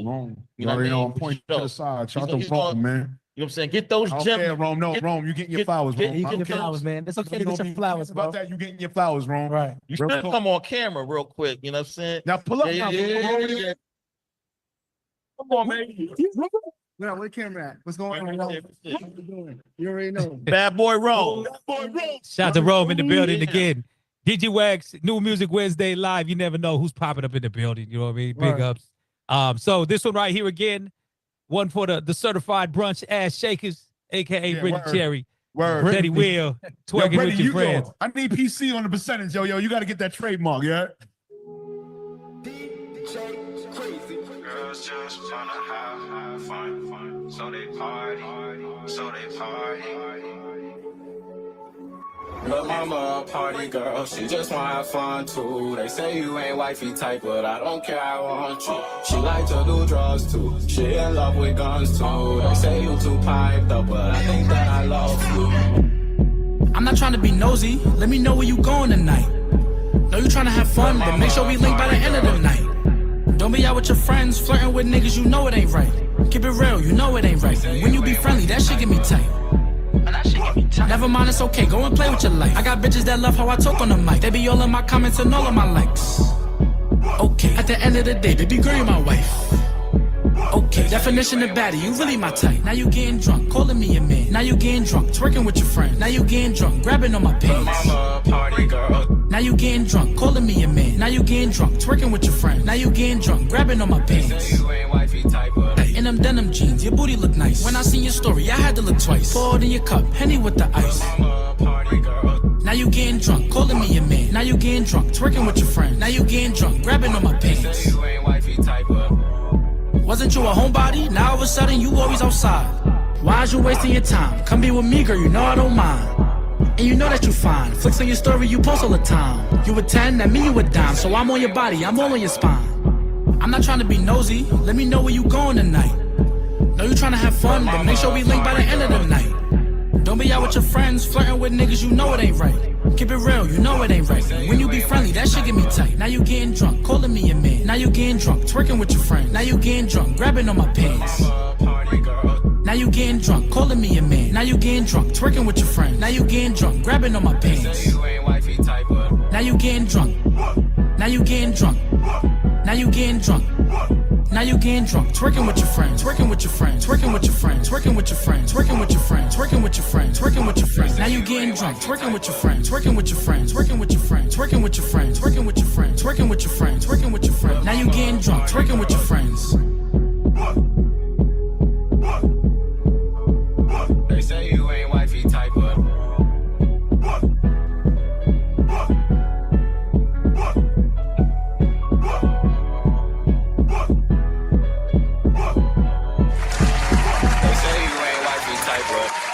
One more time for the certified brunch ass shakers. You know what I'm saying? I'm telling you, Zeddy, we need that t-shirt on the line right there, no doubt. You know what I'm saying? Nah, but congrats, bro. Like I said, I be keeping up with, media base and stuff like that. And I've noticed that one, the traction and the spins is definitely getting some love, man. So good shit. Thank you, we got DJ Big Red checking in from Dallas. Got a question for you, Zeddy. Hey, what's going on? That DJ Big Red from Dallas, Texas, man. I just wanted to put my little 2 cents in, man. The song is fire. I've been liking the music that I've been grabbing off of. I've been watching a lot of the music on YouTube.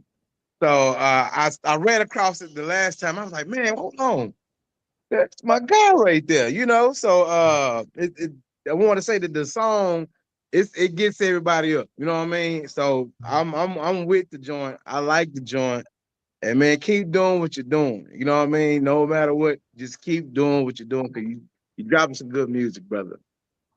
Thank you, brother. I was just in Dallas last week. I had a club appearance to do in what was it? It was at Cash Cow, a new spot in Dallas. I was just out there, Big Red. Okay. That's what's up. Usually I want to say I got a partner that usually DJ out there way. I believe VIP DJs out there. It's a nice spot, man. Real nice. Whenever you come back to the city, man, come back to Dallas. I got some stuff. I mean, look, we got a spot called Live Social. That's where I'm at now on Saturdays.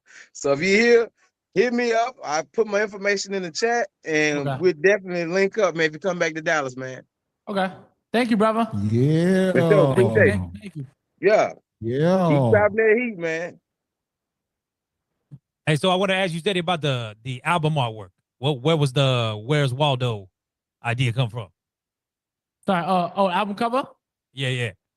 Oh yeah. So it's like the Where's Waldo theme. That's where it really came from. When I was a child, that was like one of my favorite books to read, and I just wanted to keep it along my brand, having fun. And I knew it's an album cover that's gonna stand out to everybody. Like they see it and it's like, whoa, what the hell is this? And it gives people that really don't know me a chance to kind of want to tap in and see what's going on. So that's really the inspiration behind it. All right, word. Will the Knicks win this series? Knicks. You said, wait, what'd you say? Will the Knicks win this series against the Boston Celtics? Yeah, absolutely. 100%. I ain't gonna lie, the Knicks might win it all this shit. I ain't gonna lie. The Knicks might win it all this shit. We gonna beat the Celtics, then we gonna go bust the Pacers ass. Let's go. Whoever we see in the chip, it might be OKC or whatever, but we gonna lock it in. The city's gonna be on fire this summer. I like this guy. It's Zeddy Will and the Knicks this summer. I'm telling you.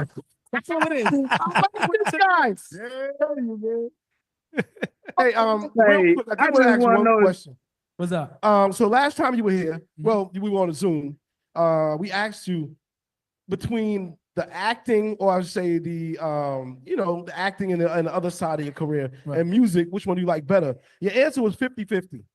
What about now? It's still 50-50. And you wanna know why?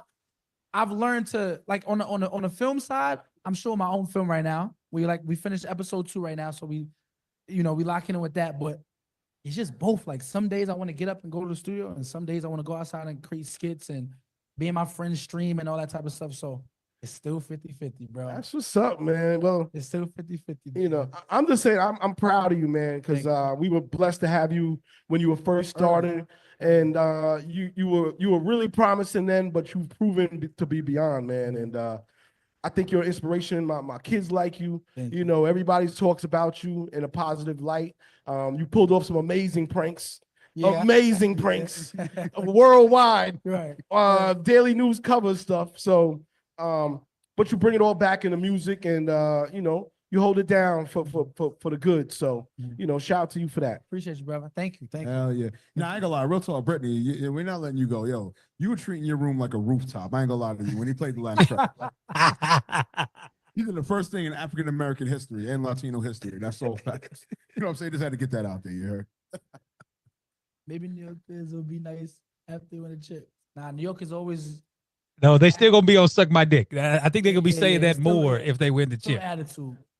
Close, man. Come on, man. This New York energy is amazing in 2025. Are you kidding me? Raymond, back to you. Yes, sir. Yes, sir. All right, word. Well, let's get into another joint. You want to run that? Got you now? Yeah, let's get it. Yeah, different vibes. All right, again, set the tone. Set the tone is the name of the project, y'all. Zeddy Will hanging out live and direct. Digiwaxx New Music Wednesday, live from the Penthouse rooftop.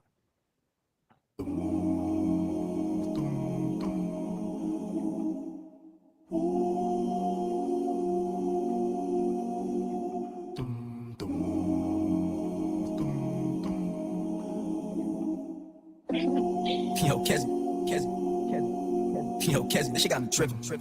Get crazy, let me spit some you can bob to. Numbers bust, you know my shit colossal. Don't worry about no niggas, cause I got you.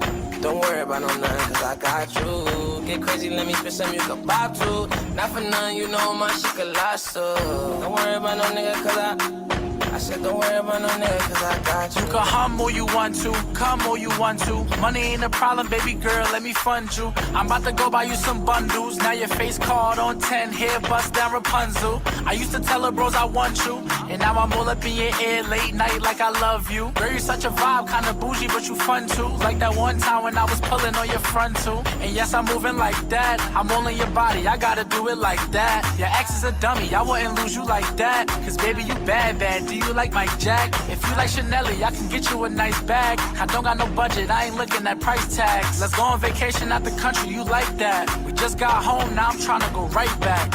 Right back. Get crazy, let me spit some you can bob to. Numbers bust, you know my shit colossal. Don't worry about no nigga, cause I got you. Don't worry about no nothing, cause I got you. Get crazy, let me spit some you can bob to. Not for none, you know my shit colossal. Don't worry about no nigga, cause I said don't worry about no nigga, cause I got you. Tell me what you need, what you want. Fuck with you some different, felt your vibe just from jump. Kill a nigga for you, overload you, I'm a rider. Go home, I'll be missing you, I wanna be inside you. Crazy about your love, crazy like it's drugs. Crazy about you, baby, talk that baby, I'm a thug. I'ma keep on working through my shit and give you 50. Big like you don't miss me when they play me in the club. That's just how I feel, ready know the deal, but I'm having fun, fucking off all of these meals. Fucking off these bills. Fucking off these millions, that's just how I feel. Ready know the deal, but I'm having fun. Fucking off all of these millions. Fucking off these bills. Fucking off these millions. Get crazy, let me spit some you can bob to. Numbers bust, you know my shit colossal. Don't worry about no nigga, cause I got you. Don't worry about no nothing, cause I got you. Get crazy, let me spit some you can bob to. Not for none, you know my shit colossal. Don't worry about no nigga, cause I said don't worry about no nigga, cause I got you. I like this one. This one of ones. Don't worry about no nothing, cause I got you. Didn't expect this, TJ, I ain't gonna lie. I said don't worry about no nothing, cause I got you.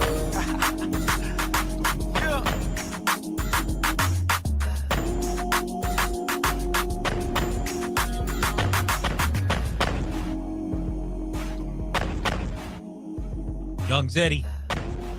Out here set to change live. He trying to fund somebody. You know what I mean? He got you.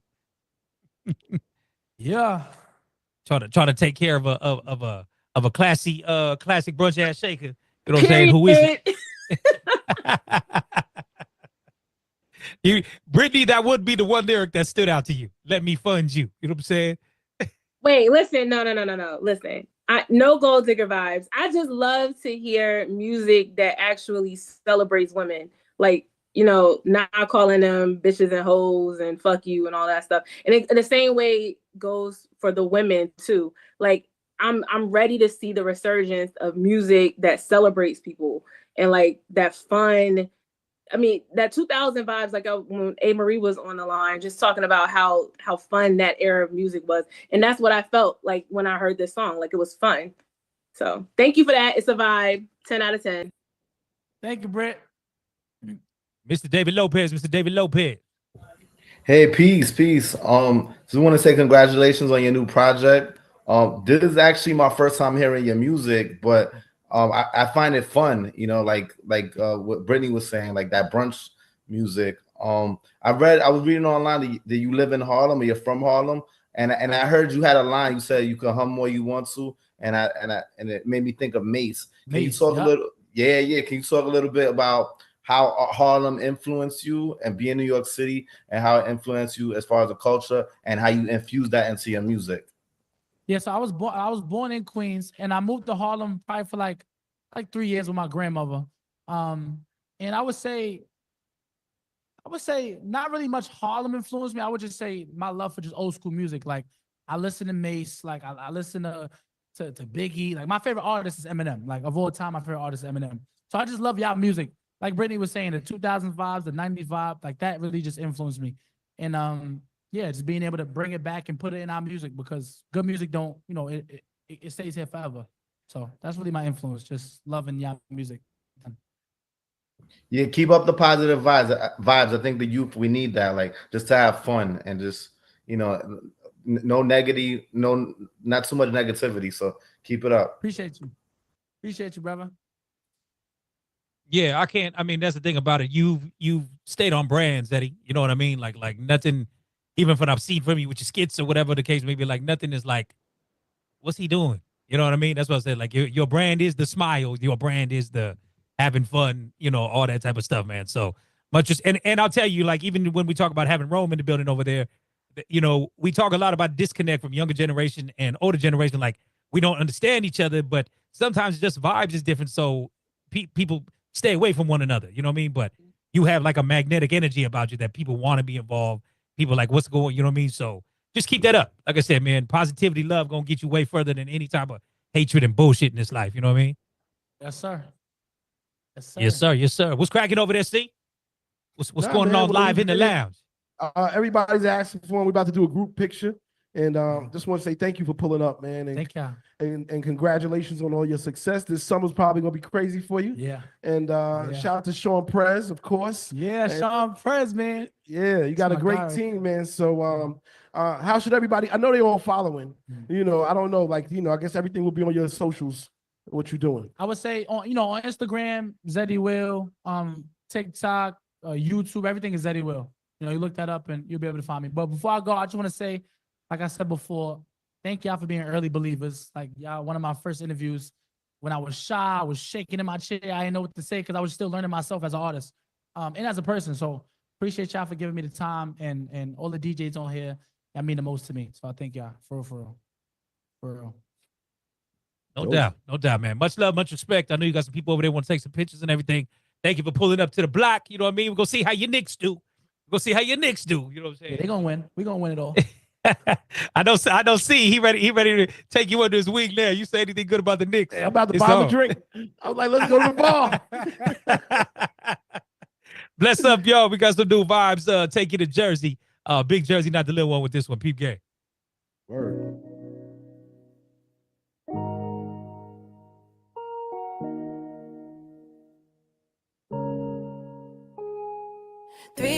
You know I'm waiting for you. Left the door unlocked, I know you fall through. We going in, get in my bed and get up my phone. Cause it's 3 a.m., you know I'm waiting for you. Yeah. Late night leaving the club, I've been drinking and you know how I get when I'm drunk. And I had to shoot a text just to see if you up, only want it from you.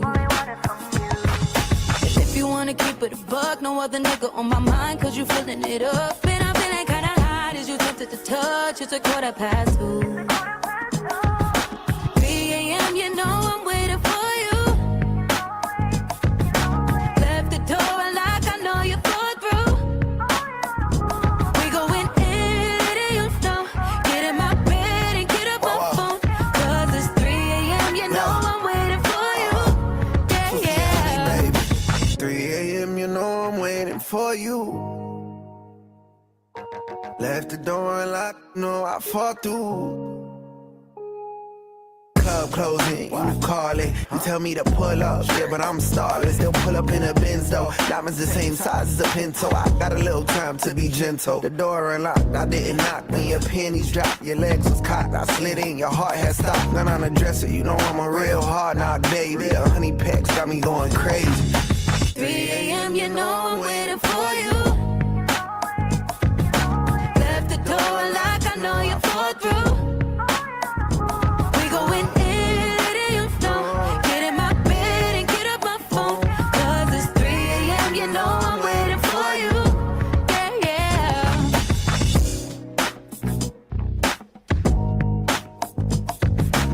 All right, some new vibes coming in from your girl, Honey Baby. Again, representing for Jersey. A little North Carolina connection right there with 2C as well. That is the song 3 a.m. The Booty Call joint. Yeah. Look like they living it up over there with the New Music Wednesday live right there. Very dope, man. Very dope. I like What you think, see? I mean, it's groovy. I like the little Mo Forever drums on there. So it's definitely groovy. I rocks with it. For sure. It's good. Yeah, she I mean, every song she's come out with so far has had a nostalgic sample in it. Nah, You know what I mean? the other joint that I'm playing by her is the joint that she used, the Mobb Deep.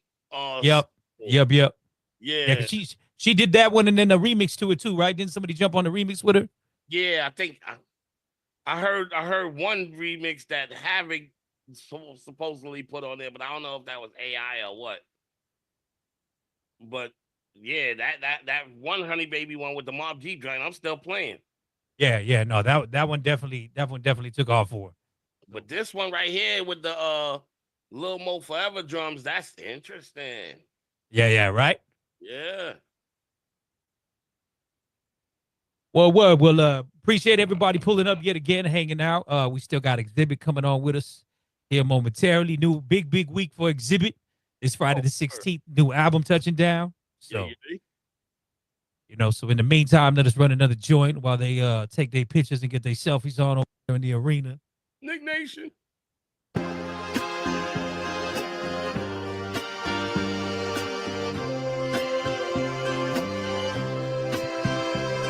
Yeah. 101, fuck I look like giving up, are you done? My claim, the whole thing, not a crumb, I got work to get to, way. I ain't done yet. I ain't done, I got work to get to, baby. I ain't done yet. I ain't done, I got work to get to, way.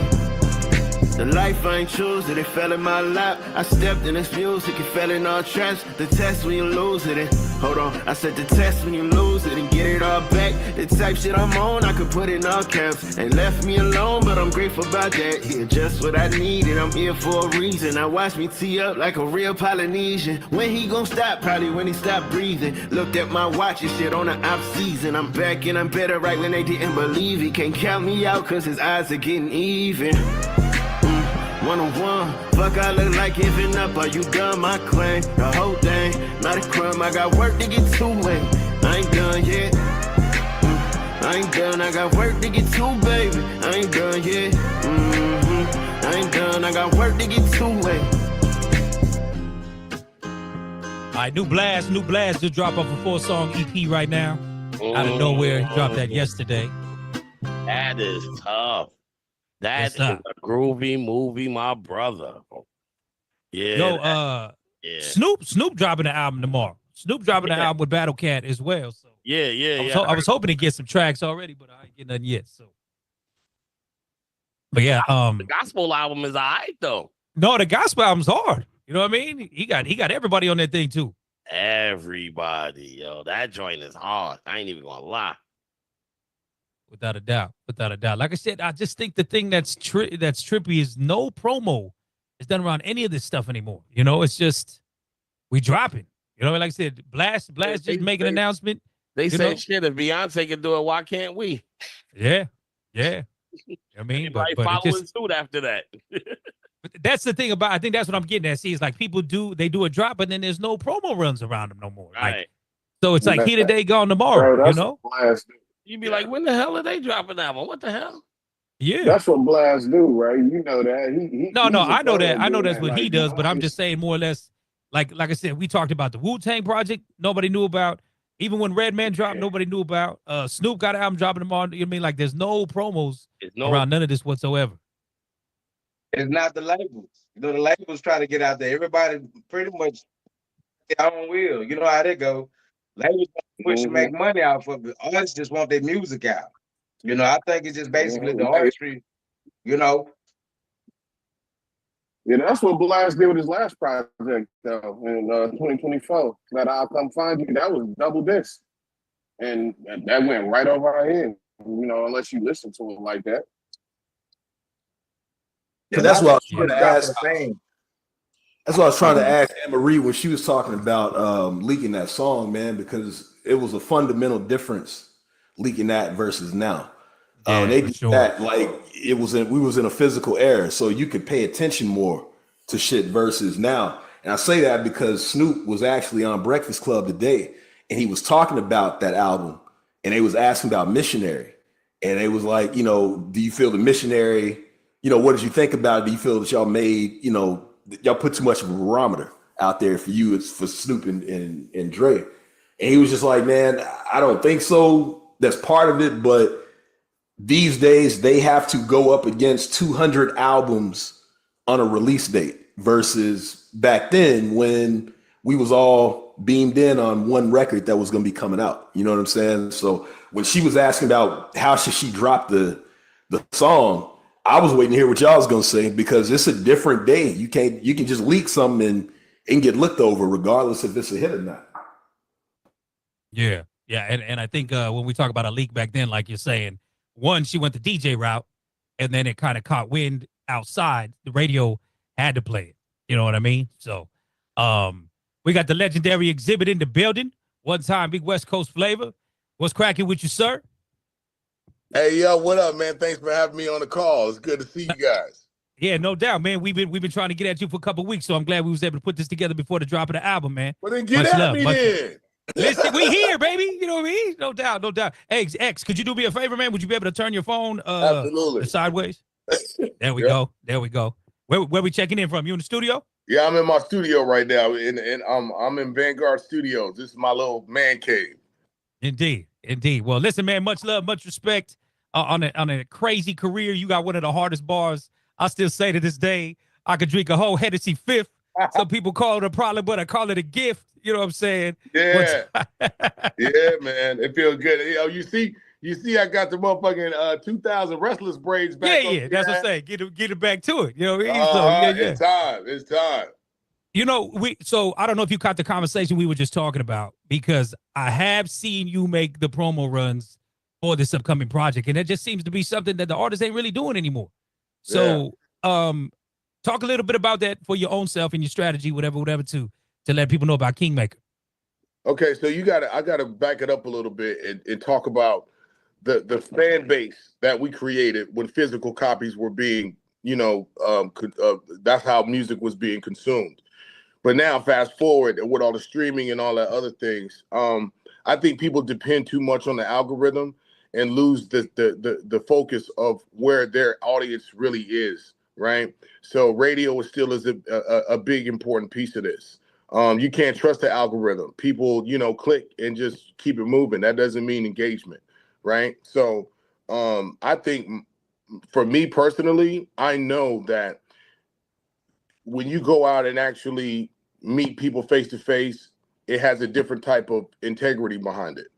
And when you meet people, at where they're at, it's more endearing. It's more genuine. And I know my audience is in front of in the crowd. My live performances are where my audience, I think, gets me the best, right? So I have to go out and physically do it. And you guys are the, you know, the bloodline. You guys are the life, the heartbeat of the DJs are the heartbeat of what we do here, right? So, I mean, you can make a hit record, but if nobody play it, nigga, then yeah, you know what I'm saying? Like, what are you doing? You know what I'm saying? So, you know, I think it's a combination of both. I think that, you know, the biggest difference is that we can connect to our audience the best now, without the middleman. You can go direct. And how well do you communicate to your audience? I think that's what, like, cats like myself, legacy artists coming into dropping music now have to understand. No doubt, no doubt. And I just think that's weird because we were just talking about it because we have a lot of legacy artists that are not, I don't want to say abiding by the old system because, like I said, you still are a believer in touching the people. And I'm always going to say guerrilla marketing never goes out of style. Shaking hands, never. Kissing babies, doing it, whatever. But, like, you know, like I said, Wu-Tang just dropped a new project with Mathematics. No one knew about it. Redman dropping an album. Nobody knew about it. Snoop dropping an album tomorrow. I seen he's stepping out at least on the Breakfast Club, whatever. But it's just like, it just seems to be a new day where people are relying on their internet presence to, yeah, see, thank you. No, you can't do that. You know, like, not everybody is on the internet all day. You know what I'm saying? So you got to go out and that's a nice part of it, but that's not the thing, the formula. Back in the day, there was, you had to go through a major, you got a marketing promotional budget, you did your run, you go through, you drop your record, everybody knows about it. It was a system. That system has now been yanked off the rails. So now there's no set way of how you communicate to the audience. It's just how well can you do it. So I still believe in touching the DJs. I still believe in burning down freestyles. I come from the battle rap era, so I still like have that in my DNA. So I'll go and tear down a just incredible freestyle and you know, and post it. But you know, I still went to do the freestyle. You know what I'm saying? Yes, sir. Just to still let them know you can do it. You know what I'm saying? You gotta physically show up. You know what I'm saying? Yes. I think there's a lot of entitlement with artists, especially since they didn't have artist development like we did. So when you see a refreshing artist, you know, for even taking it off me, like I'm a big fan of Coyote. Coyote is doing it the right way. They going out there and hitting them in the head and going there, you know, especially with Simba. Simba's another guy on the record, smashing shit. You know what I'm saying? But he's a real MC. There's a certain person that carries themselves as an artist that cares for the culture, leaving things better than the way they found it. That's what I look for when I look for new artists. Somebody who really caring about the craft and all the hijinks and the WWE and fluff, and I don't care who you fucking, I don't give a fuck about none of that. You know what I'm saying? I want to know, you know, do you care about the craft? And if you are making music, you know, do you take the time with it? Have you put in the 20,000 hours and given us the best version of yourself? You know, or are you bringing some shit to the table that, nigga, I've been rapping for 2 months. Yeah, it sounds like it. You know what I'm saying? Like, I don't want to, you know, I just sound like it. You know, fuck that. Yeah. So I'm excited about it, and it's time. It's time for that. You know, Kendrick came and did ever since the pop-out concert, the energy in the city been absolutely crazy. You know what I'm saying? So I'm looking forward to being able to take this moment, seize this moment, put out the best. This album, Kingmaker, is this is the album I've been trying to make my whole career. Straight up.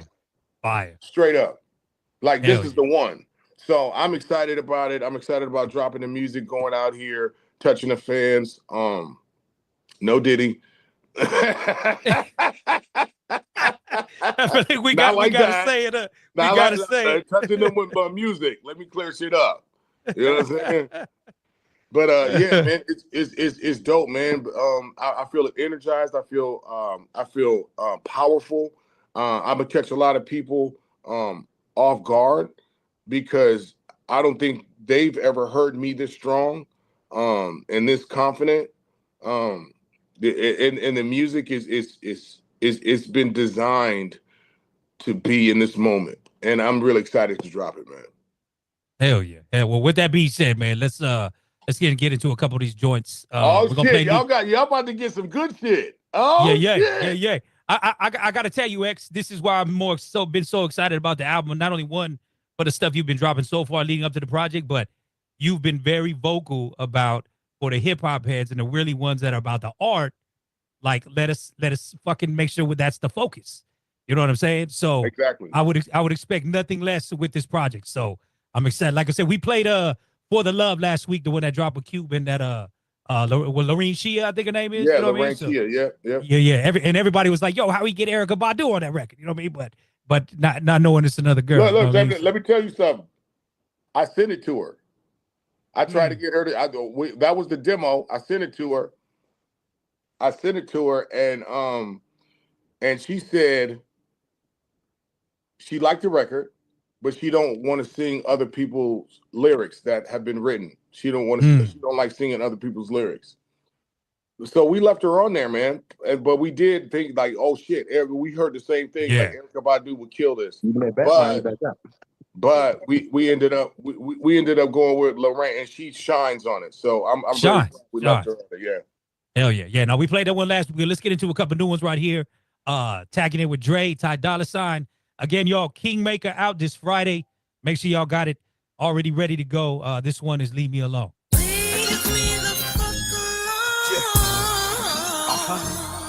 Money, I don't talk about it. I'm that type of motherfucker. Doc Dre, bitch. Yeah, I fuck with all them colors. I like it raw, baby. Fuck the world, no rubber. These snakes all in my grass, slimy bitches undercover. Got me in here feeling like X behind the shutters. It's Mr. Fuck You. Motherfucker, did I stutter? I'm in the forefront, you in the storefront. Fuck first night, change your life, daddy Warbucks. She's 650 while you rolling on that tour bus. Fuck with us, any hot occasion, yeah, we going up. Shit could get sticky when them 60 start rolling up. Blood still boiling up. Where you from? Throw it up. I could write an essay about all my essays. On to the next phase. You couldn't fuck with this on your best day. Brainstorming about to rain on your fucking parade. Strange morning if I wake up with nothing to say. Deep pockets call my wallet Chris Wallace. Big facts, this my attempt at beating my diss. I'm legendary, give a fuck what niggas call it. If you ain't talking about a profit, get the fuck about my office. I've been that same old nigga. She like, baby, I ain't seen you in a minute. I want my same old brothers. Rose Russian, the Impalas and the Cutlass. My strolls from the Popeyes and the churches. Now I call the quarter many for these vices. I put the most pretty women in new purses. If I left the house without Six Sawyer, I'd be nervous. Jealous niggas envious and after me like thoughts be. This white T-Bo take her from the pro clubs at the swap meet. I've been beating up these pussy hoes since Rodney. She bag it up and dump it, baby, won't chemo sabi. Ayy, chopper, come on, drop it down. Whoa, pick it up. Who do you love? Dollar sign and G already sound like $1 billion bucks. Same nigga, and I still don't give a billion fucks. From the land of the palm trees, yes please. You see my name on that market, you know I turn keys. Stepping on your neck and cracking the concrete. Fuck away from my table, this what a God's eat. It's the casino with my ginger, we sipping on gin and juice. There she goes, ready to blow. My Penelope Cruz, pay your dues, show and prove. Everything you can lose. Breaking laws, breaking jaws, nigga, this that breaking news. Back to business, back with a bitches, fuck your apology. Got my clean back, Conor McGregor shit, the irony.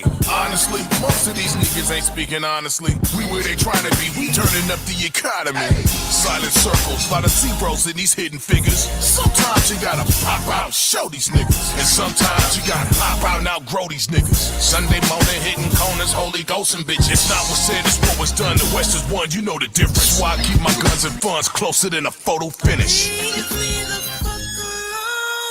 Back to thinking the plot, me and the doc watch. Same old nigga. She like, baby, I ain't seen you in a minute. I want my same old brothers. Rose Russian, the Impalas and the Cutlass. My strolls from the Popeyes and the churches. Now it costs $250 for these verses. I put the most pretty women in new purses. If I left the house without Six Sawyer, I'd be nervous.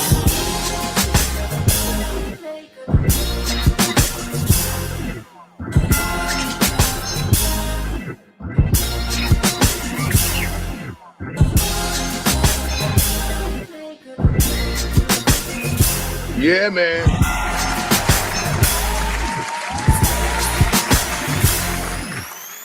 Mr. X to the Z. Bringing the bars, bringing the aggressiveness. Yeah, Gotta man. love it. Gotta love Yeah, it. thank Like I you, said, man. Appreciate it. spitting the real shit. Spitting the real shit. You know what I mean? Yeah, man. You got Dre rapping again too. You know, you got Dre Man. rapping again too. Yo, you hear him? Yo, that nigga talk about the 60s and Bloods and all. Hey, hell yeah, nigga, what? Nigga, what? That's what I'm saying.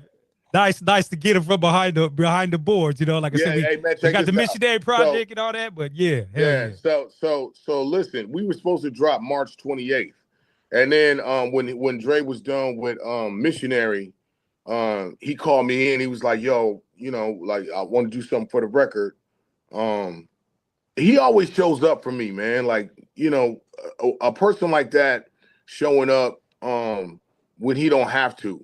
It's just it's a testimony to the brotherhood and the love we got. You know what I'm saying? Like my brother don't have to do that, but he does it all the time, man. Like that's my brother, man. In my personal life, he's made a lot of impact in my business life. He's made a lot of impact. He's given me opportunities. I mean, like money can't buy, you know? So it's really dope to be still working with my brother in 2025. And again, that's that difference, I think, in new era and veterans relationships, baby. You know what I'm saying? Yeah. Relationships, 100%. So Atlanta, C Styles, what's happening? First of all, that was a groovy fucking movie all the way.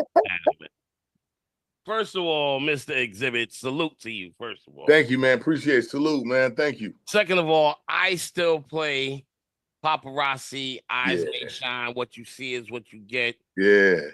I'm still playing all it goes deeper than Bitch Please, nigga. Yeah. I used to play Eyes May Shine with the Mobb Deep remix. Yeah, the remix. Yeah.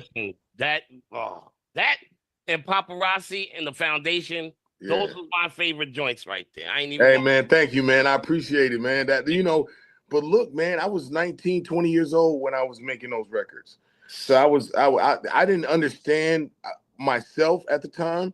Yeah. But I understood that hip hop was somewhere I needed to be, and how I felt about the game, and how I felt about, you know, the craftsmanship of writing rhymes and the battle rap circle.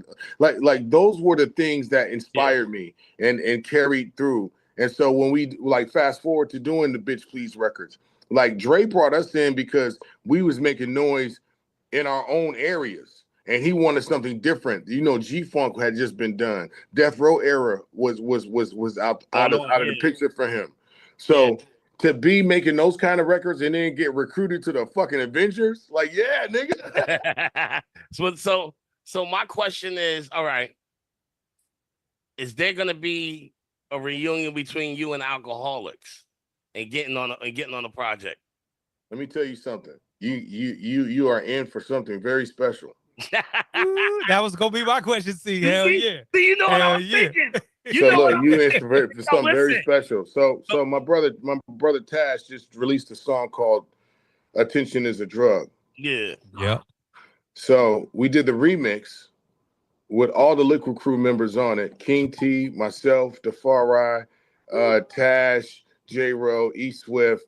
And we flipped a Tribe Called Quest beat, and Q-Tip jumped on it with us. Holy moly guacamole.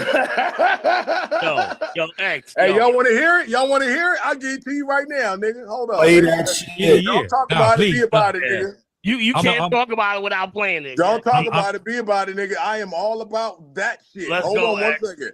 X, I'll send the email. I'll put the email in the chat. Let's run it. Let's run it. Hold on. Hold up, I got you niggas. This nigga Tash you gonna kill me, but I don't give a fuck. Yo, Nigga, that's a groovy. Nasty work. That's nasty work. I am so glad I asked that question just now. Hell yeah, me too. I'm so glad I asked that question. Send it to you, text or email. Send it to Raymond's email. I put the email in the chat right there, G. RaymondT@live1.com. Ah, nigga, you know I'm not computer savvy like that, nigga. I'm gonna text it to a nigga. Like, okay, yeah. Text it to C. Text it to C. Yo, CL, you got a text incoming. Boom. What? Okay, there you go. You got it, CL. Play all that right, while we shit. get that queued up. Yeah, no, we gonna play that shit for sure. Divine Skills, you there? Yo. Y'all hear me? Yeah. Yep. Oh, yeah. Oh, man, X to the Z, man. What's up, Let me family? say, man, you one of my favorites, bro. Hey, thank you, man. Thank you. You one of man. my favorite rappers, man. Like, Thank you, I've brother. been a fan of you since What You See Is What You Get Now. Xzibit never rode around for no pit down. Got my own shit loud. I was a fan of you since that record. And then I was watching Rap City one day and they played Paparazzi. I thought Paparazzi and The Foundation was off that same album, but then it came back. It was off your first album. Correct. Which I was bumping like a week ago, man. I was bumping your whole catalog like a week ago, working out. Thank you, What man. I'm saying? Appreciate Like, it. Thank you, that's brother. why I tell everybody, man.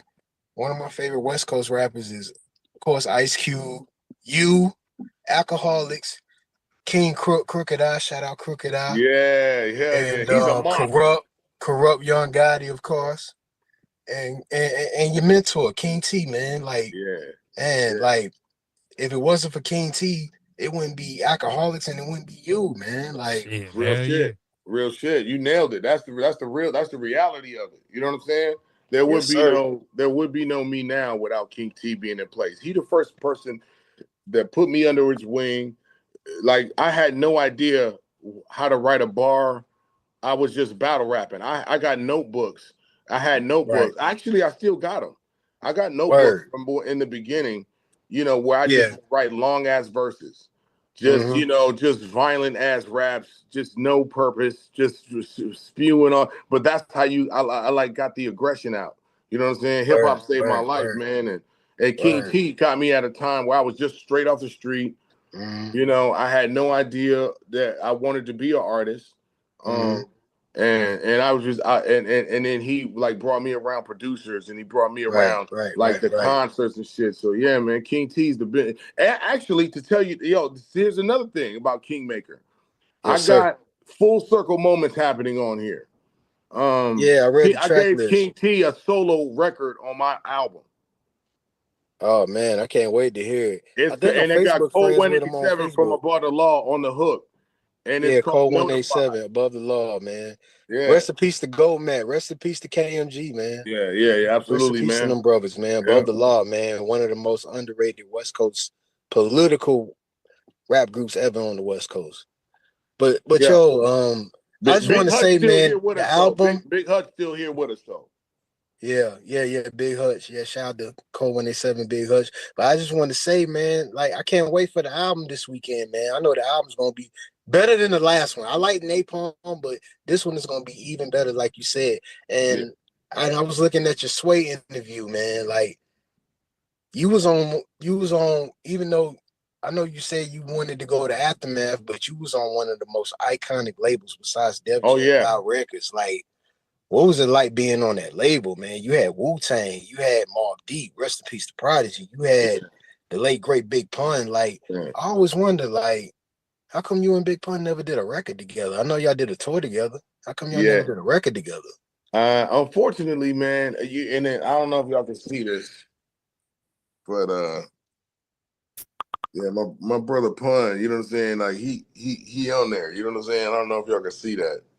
Yeah, I seen it. Oh yeah, Yeah, but Big Pun, unfortunately, man, he passed before things could get to there. You know what I'm saying? Like, I was on his first tour with him, and it just happened. Like I remember the last time I saw him, he was out here for the Grammys, and he rented this big ass house, and his family was in the pool, and he was upstairs, and there was a balcony overlooking the pool, and I brought him some weed and shit, and he just had this big ass giant fucking super soaker, and he was shooting the kids from the balcony and laughing like a motherfucker, and I was rolling joints, and he was like, yeah, man, this is a dream come true, this is this and this is that, we got to do some work. That conversation was had, and then he passed.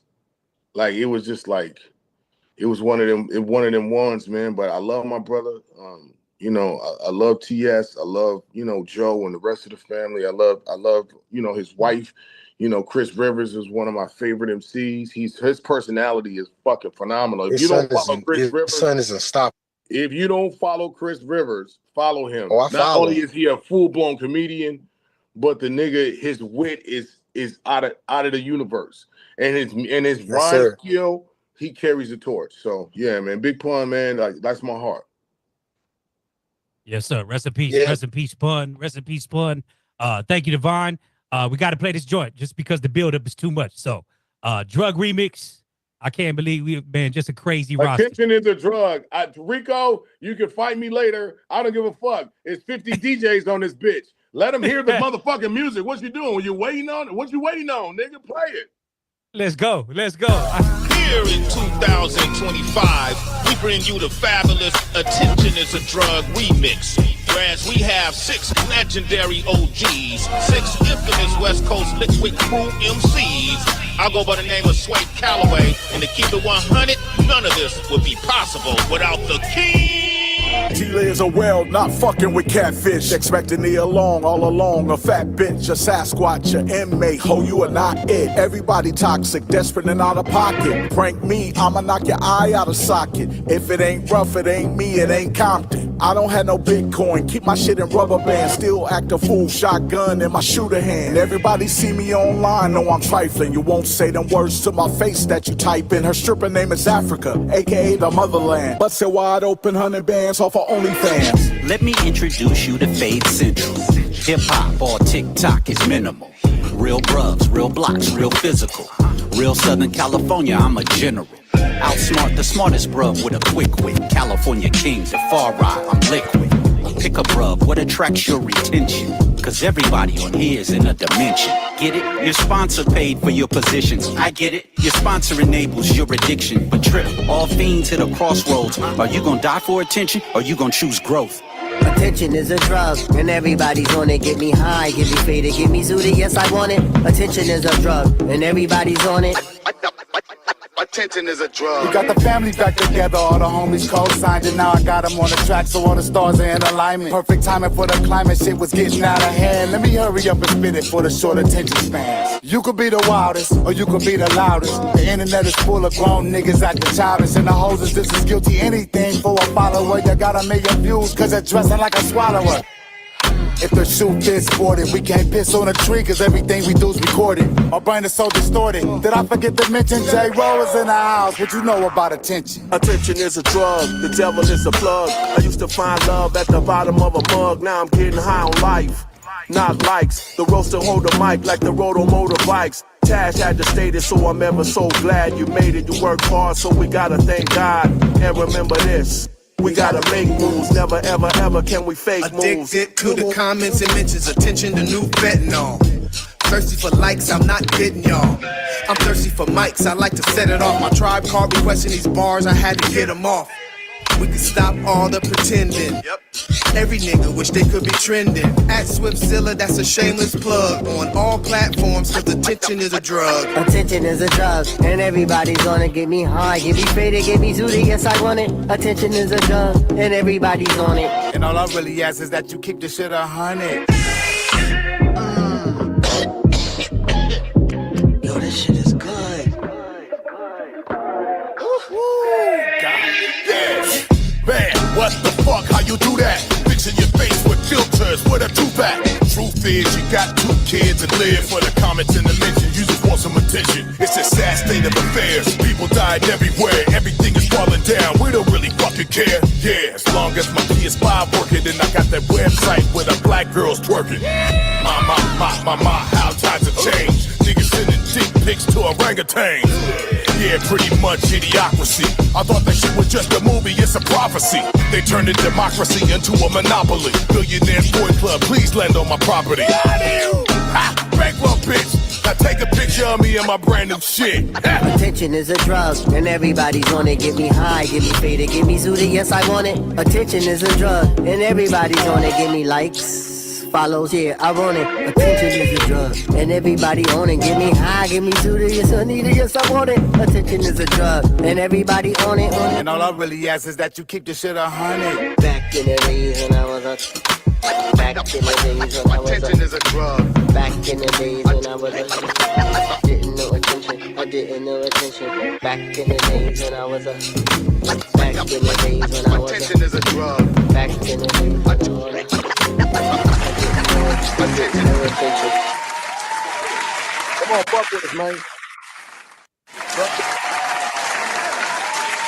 Holy X, I thought I was gonna cry. I thought I was gonna cry. I thought I was Yo. gonna cry off that shit right there. Holy moly guacamole. Come fuck with us, man. Yo, listen, groovy fucking movie, stamp of approval. Thank you, brother. Thank you. Yo, we ain't even scratched the surface, ladies and gentlemen. We've been waiting for that, my man. We ain't even scratched the surface. I'm really ready to come back in here and whoop some fucking ass. You know what I'm saying? Like, we ain't playing. Hell yeah. You should. We ain't playing. Real music, real people, real feel. You know what I'm saying? I'm here for it. Oh, oh man.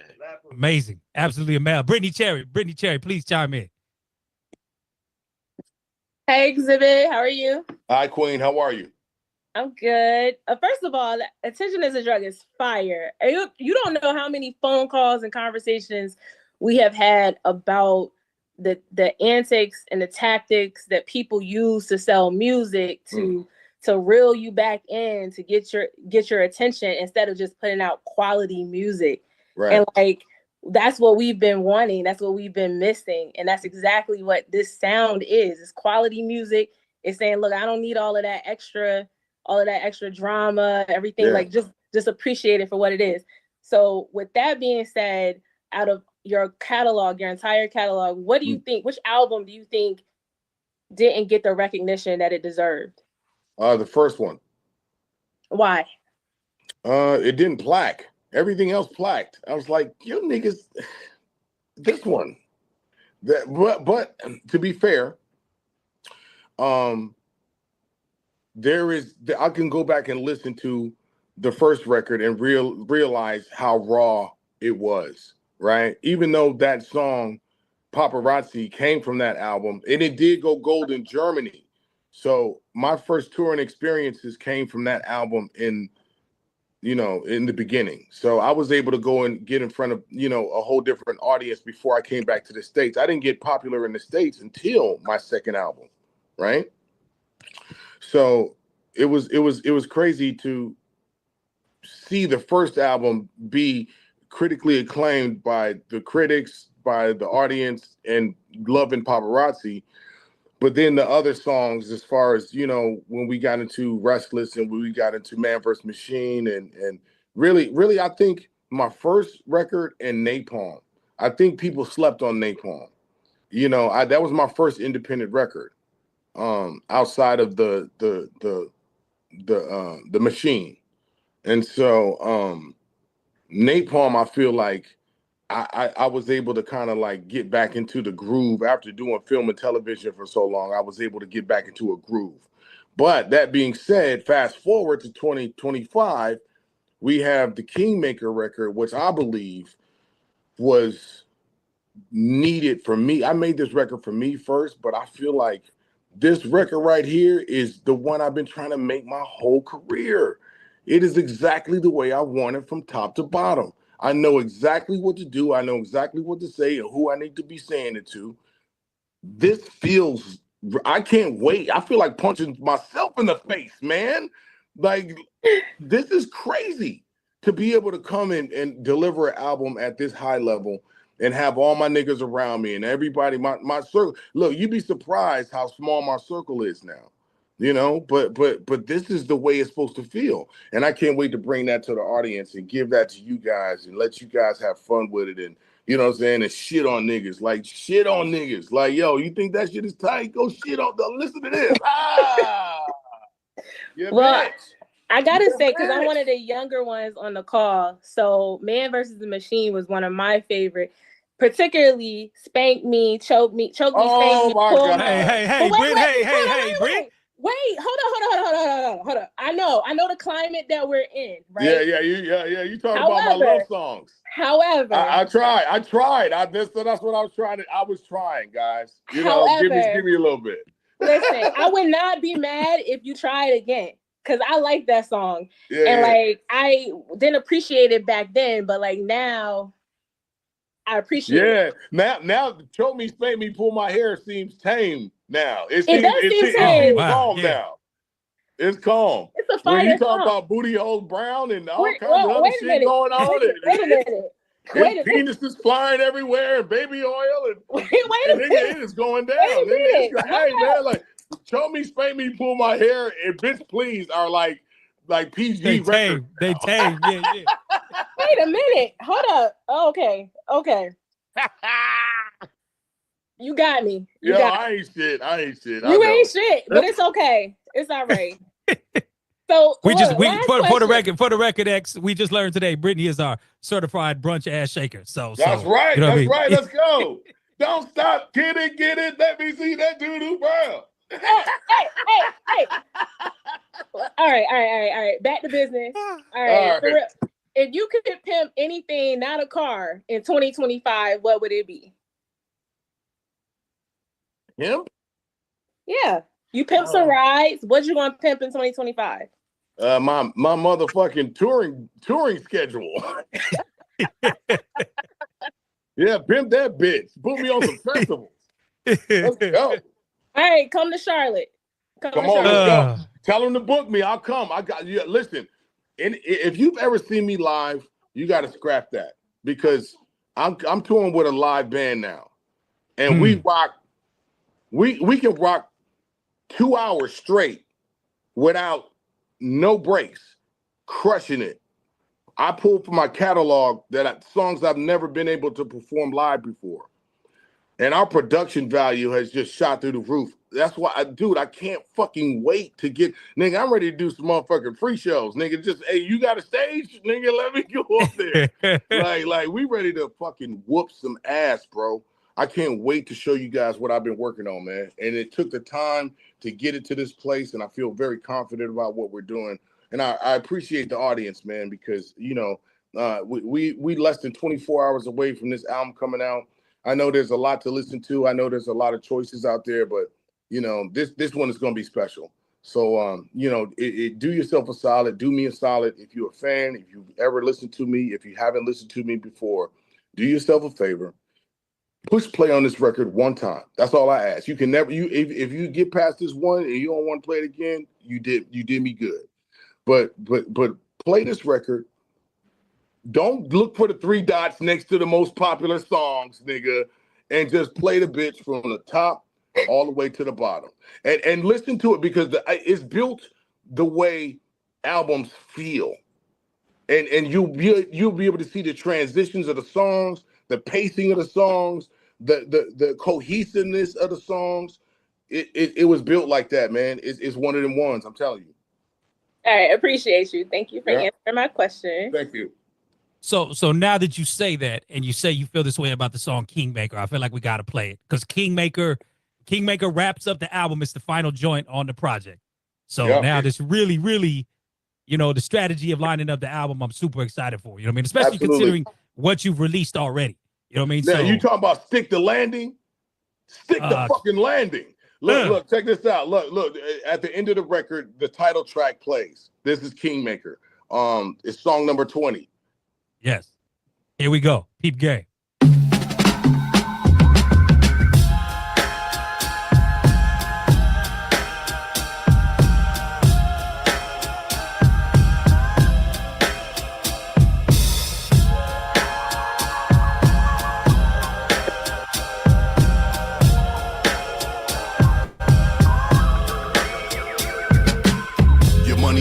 Feeling like you ain't living right. You lost sight of your goals and the spirit to fight. Can you humble your pride, ego, and sacrifice? Need some motivation in life? Listen to Kingmaker. Can you see yourself missing out on the best of things? Wasting away, killing yourself, being a fiend. Wanna know who behind the scenes, pulling the strings? Finally you can focus and breathe. Listen to Kingmaker. Ever felt lost, lonely, everything dark? Everything that you touch, is it falling apart? Is that hate on your face or is love in your heart? You need a fresh start? Listen to Kingmaker. Are you ready to rise up out of the ashes? Are you prepared to reveal your true self to the masses? Are you ready to be judged by your words and your actions? I got a gift for the people, listen to Kingmaker. Are you stuck in the same spot you struggle with? You disappoint the ones you love doing dumb shit? Ready to dump dead weight, ready to uplift? You ain't gotta do it alone, listen to Kingmaker. Can you look in the mirror and see the truth? Can you fix the problem when the problem is you? Wanna turn that 1 billion into a few? Do yourself a favor, my neighbor, listen to Kingmaker. My fam, let me tell you, I love this man. Xzibit is in the studio and everybody's excited right now. Kingmaker is coming out. What's bigger than a king though, right? I made the Kingmaker because it has nothing to do with me sitting on the throne or feeling like I'm some kind of like hierarchy. This is about a transfer of information. I made something out of nothing, created my peace. I had mastered my destiny, conquered the beast. Could've lost my life, shot dead in the street. Not from Mr. X to the Z, I am the Kingmaker. I forgave all those who deserve to be spared. For the rest, I'm vested up, fully prepared. You're trying to live forever, what, nigga, you scared? It's death before dishonor, I am the Kingmaker. Red carpets, fine china for celebrations. Well wishes, bad bitches, and my accommodations. Look them in the eyes, it's lies in their conversations. Come on and follow the path, I am the Kingmaker. I manifested growth in the will to win. Teach your man to fish, watch him reel it in. Or I can put you in a corner, make you count to 10. Turn around, you get gunned down, I am the Kingmaker. I have purged my circle, made room for the real. Spent so much time locked in Amityville. I'm a serial killer going in for the kill. Salute and raise your glass, I am the Kingmaker. I am only here on my own accord. Stop burning bridges, I kick locks to open doors. Are you ready for a throne or something greater? In my position of power, I am the Kingmaker. Goddamn, man. Jump up with your boy. Man. Jump up with your boy, man. You know, X, I think I'm the only one checking in from the West Coast. So I got to shout out CC La Mamacita. You gave it a little break on there. Shout out K-Day, CC the homegirls. So, you know what I mean? Yeah. Good shit, This good shit, motherfucker bud. is put together like brain surgery. This is no simple run through the motherfucking grinder. This gonna stop the machine. This is gonna be good. It's gonna be good to see the reception of this, man. Like I hopefully it's positive. I'm looking forward to the reception, but I also know it's gonna be an uphill battle. I also know that I'm in a fight. I'm gonna get punched in the face, but I'm in a fight. You know what I'm saying? Like, let's fucking go. Like, there's people that don't know me from Adam, and then there's people that are skeptical that I can even pull this off. You know what I'm saying? I love all of that. I welcome the challenge, and I think that's what I'm most excited about. Hell yeah. Miss Queen B, have at it. Queen B out of Hartford, Connecticut. Salute to your country. Salute, Queen. How are you? Thank you for talking. I'm doing pretty good. I am out of Connecticut. I am from the old school, Pit My Ride, and I just want That's right. And I just want to say I love the song Kingmaker. It's like an affirmation. Yes. For men and women who are going through something, to wake up every day. I think that's just a very powerful, motivational song, and we need that. We need Yeah, I appreciate that. You know, wait till you see the visual for this. I shot it in Ireland at 1,000-year-old castle where they filmed Braveheart. And there's topics within it. And I think the theme of it is important because really, when I wrote that song, I was talking to myself. If you listen to it again, I was asking myself these questions. In asking myself these questions, there's a lot of people that can relate to it. So even if I said it in that direction, it would still make sense as I'm questioning the audience. But I think the subject matter of what that is there's been a lot of healing on my part. There's been a lot of, transfer of like negative energy out of my whole system. And so now I'm giving that gift to the audience as well. In that song, that's what I was trying to do. And so in the video, you'll see there's a kid that's selling drugs. There's a girl that's dancing in a strip club, and then in the video, the transformation goes using that energy that they're doing to do that. And now the guy's not selling drugs, he's in a boardroom. And then the girl is not, on this triple pole, she's in a world-class ballet. Those are the messages and the messaging that we are putting behind the visuals and what we're doing. It's easy for me to do the gun slapping, booty tapping, I'll fuck you up, violent rap, you know what I'm saying, for fuck it. I could do that. But we have done enough of that. I think from my perspective, at my age, at my state of my career, people want to hear from me experience, growth,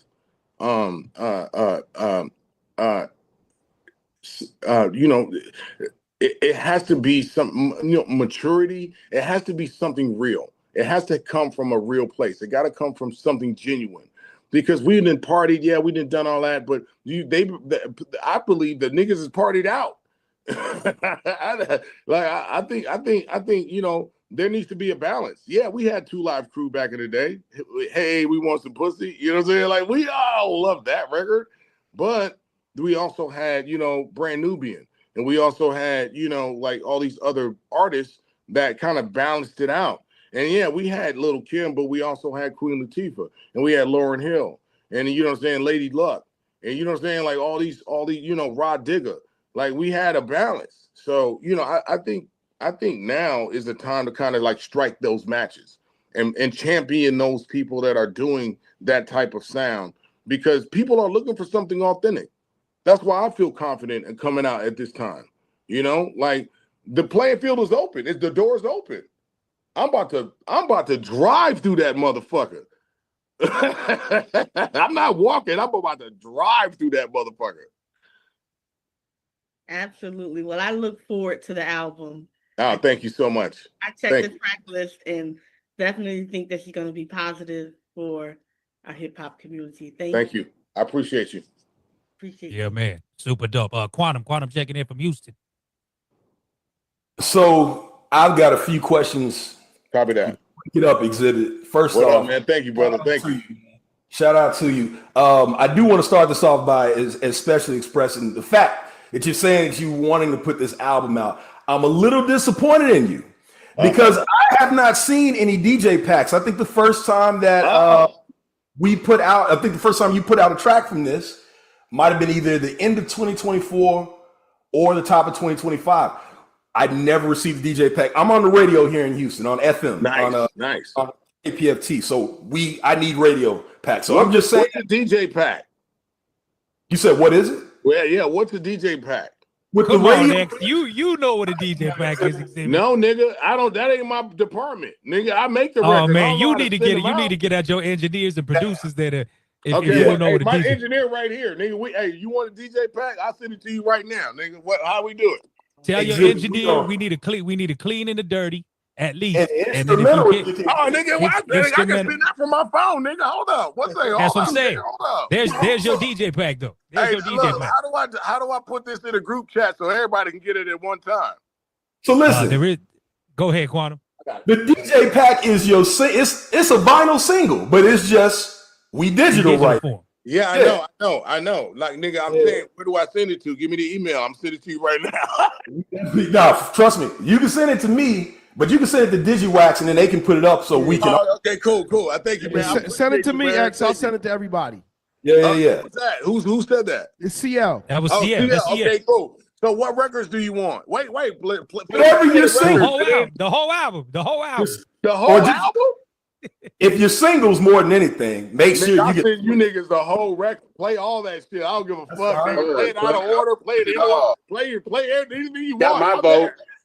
Send it all. Send the whole thing. Now I wanted to know too, man. Who's on the production for this record, man? 20 tracks. That's a lot of tracks. Who's on the production? So some of my brothers did multiple tracks on the record. Okay.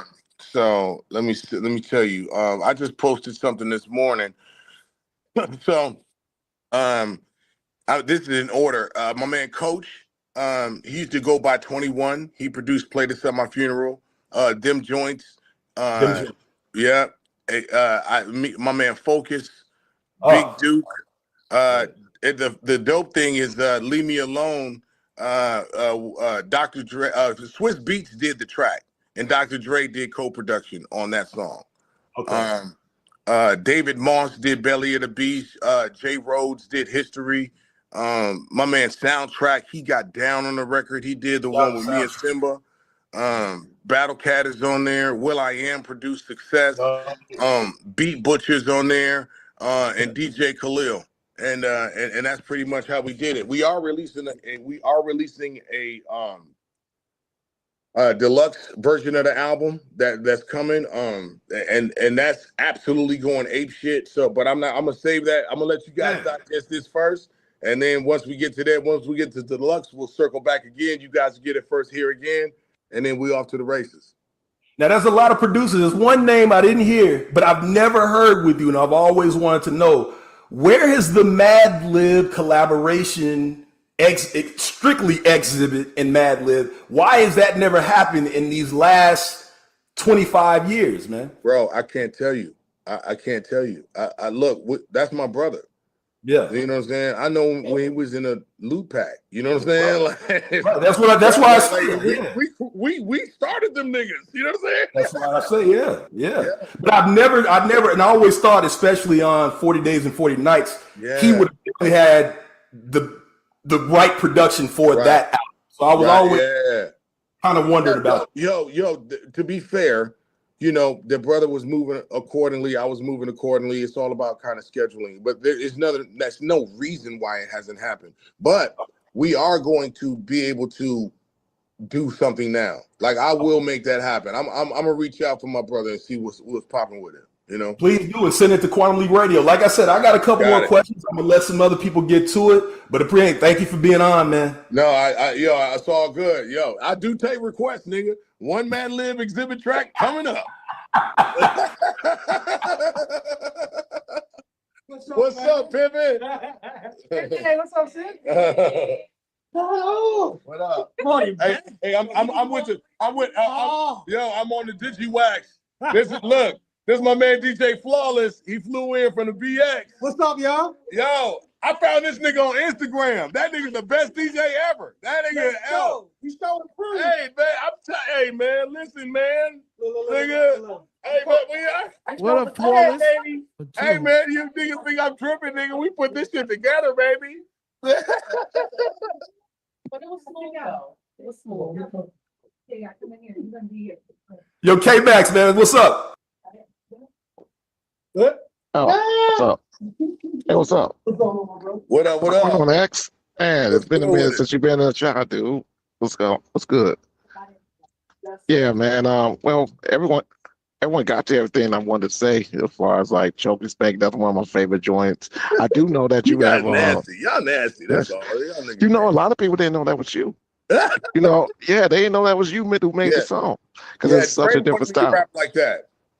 Yeah. I was gonna go in. Cinnamon with a taste of honey. It ain't funny when I walk in the room. She can't help acting a fool. That nigga was like, nah.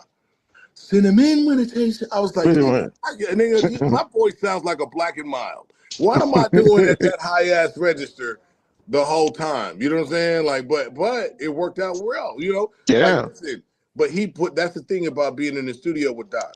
He pushes you to do things that you normally wouldn't do.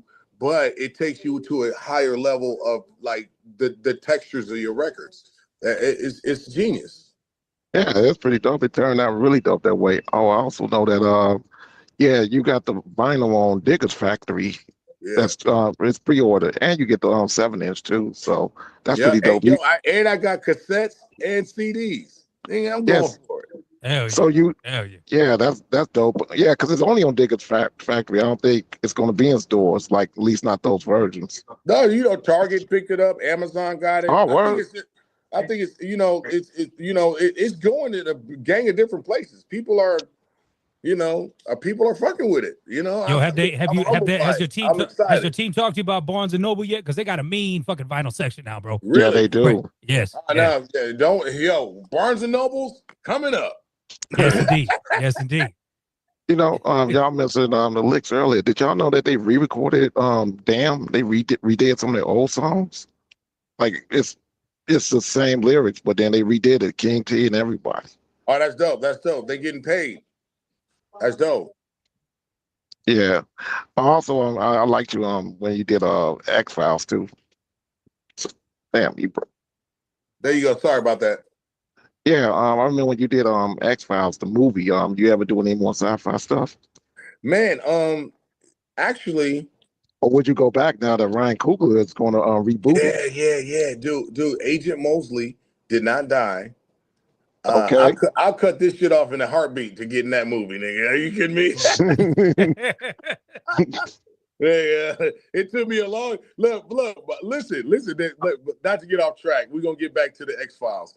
But my family laughed at me when I said I was gonna grow my hair out. Them niggas thought that I was cutting my hair because it was not good. Nigga, I was like, what? Nigga, I got a hairline, motherfuckers. You know what I'm saying? Like, my hairline is intact. So, grew that shit out. I was like, okay, cool.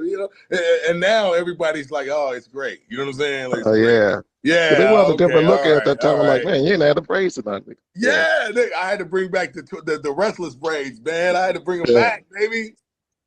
Yeah, man. Cool, man. I think I saw you here years ago. But I've really cleared my schedule for this music.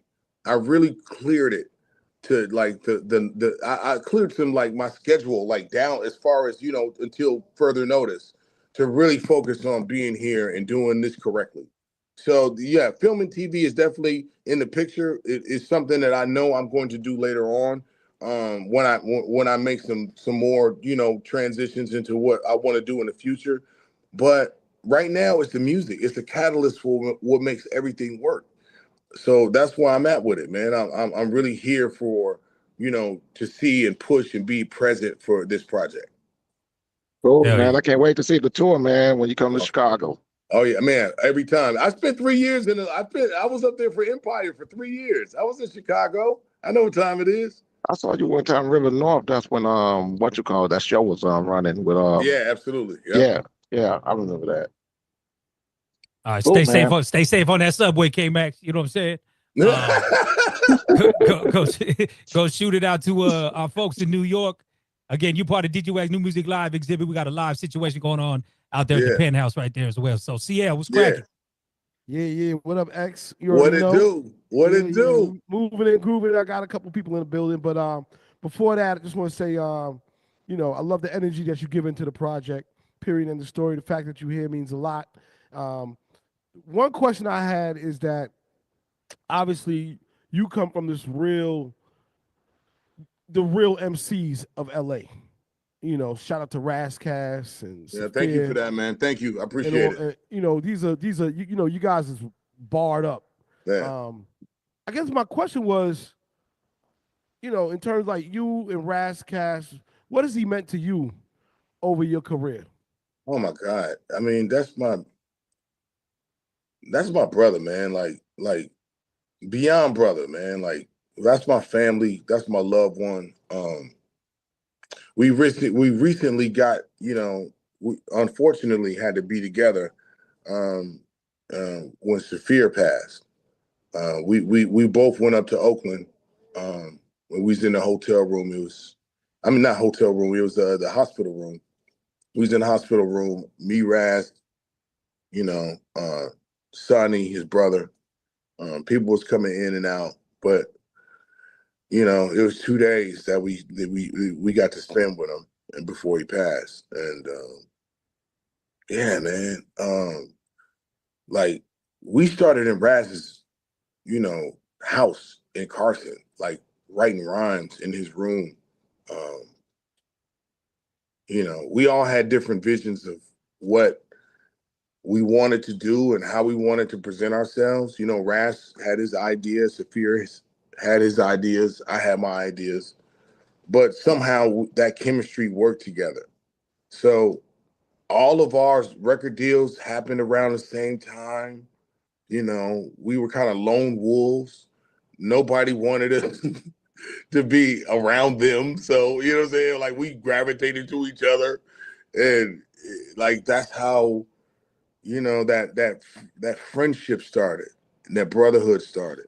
And they were with me when Multiply hit. And we You know, we're trying to do the Golden State project that, you know, we were going to call it the Golden State Warriors, but the Golden State Warriors basketball franchise sent us a cease and desist and said, we're going to fucking sue you for everything you own if you keep saying you're going to Golden State Warriors. So that's why we called it the Golden State Project after that. But yeah, man, Razzcast, you know, is, you know, and Saphir, like, that's my heart. That's how I started. That's the family, you know, outside of my biological, that's my family, you know. So yeah, man, that's what Razzcast means to me. He means everything. Yeah, that's what's up, man. Word up. I know you came up to Harlem a couple times. Yeah. When he was living up there, you know, he was my roommate at the time. So Razzcast has lived everywhere. Remember when he was writing "slave" on his face when he was running for motherfucking Priority? Of course. That nigga, man. God damn it. Shout out to Raz. I'm gonna pass the mic over to you know, the gang And he over stole here. the hard drives from the studio. That's my nigga. What's up, Xzibit? How are you? We out here. We checking you. Can we get that mic a little louder? Can we get that mic a little louder? This is the Butler Gang, and this is the G chat. Can you? I can't hear her at Yeah, all. you got to get that mic, or let him use your mic. Check C. 1 2. Can you hear me? Yeah, You yeah, can hear we me can now, right? I There can't you hear go. you Yep, now, yep. sister. Uh-huh. Yeah. What's This up, Queen? is How a are you? G check, so I'm coming in. Fly girl, Lady J. I'm over here with my cousin. Hey, Salute. And I this love is that. yeah. This is a G check. So we checking your G. So let me just say first, you got the red cup check. You smoke is good because you're only hitting it twice and putting it out. Look.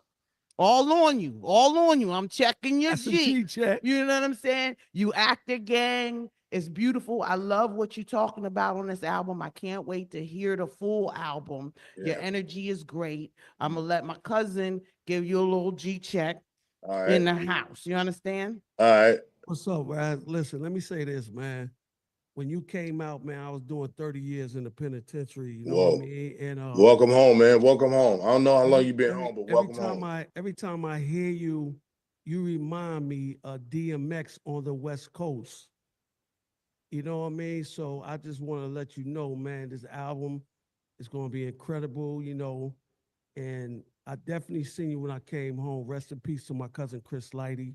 Yeah. Mad shout out to Warren G. You know what I mean? That's family right there. Yo, that's your family, Chris Lighty? That's my cousin, yeah. Whoa.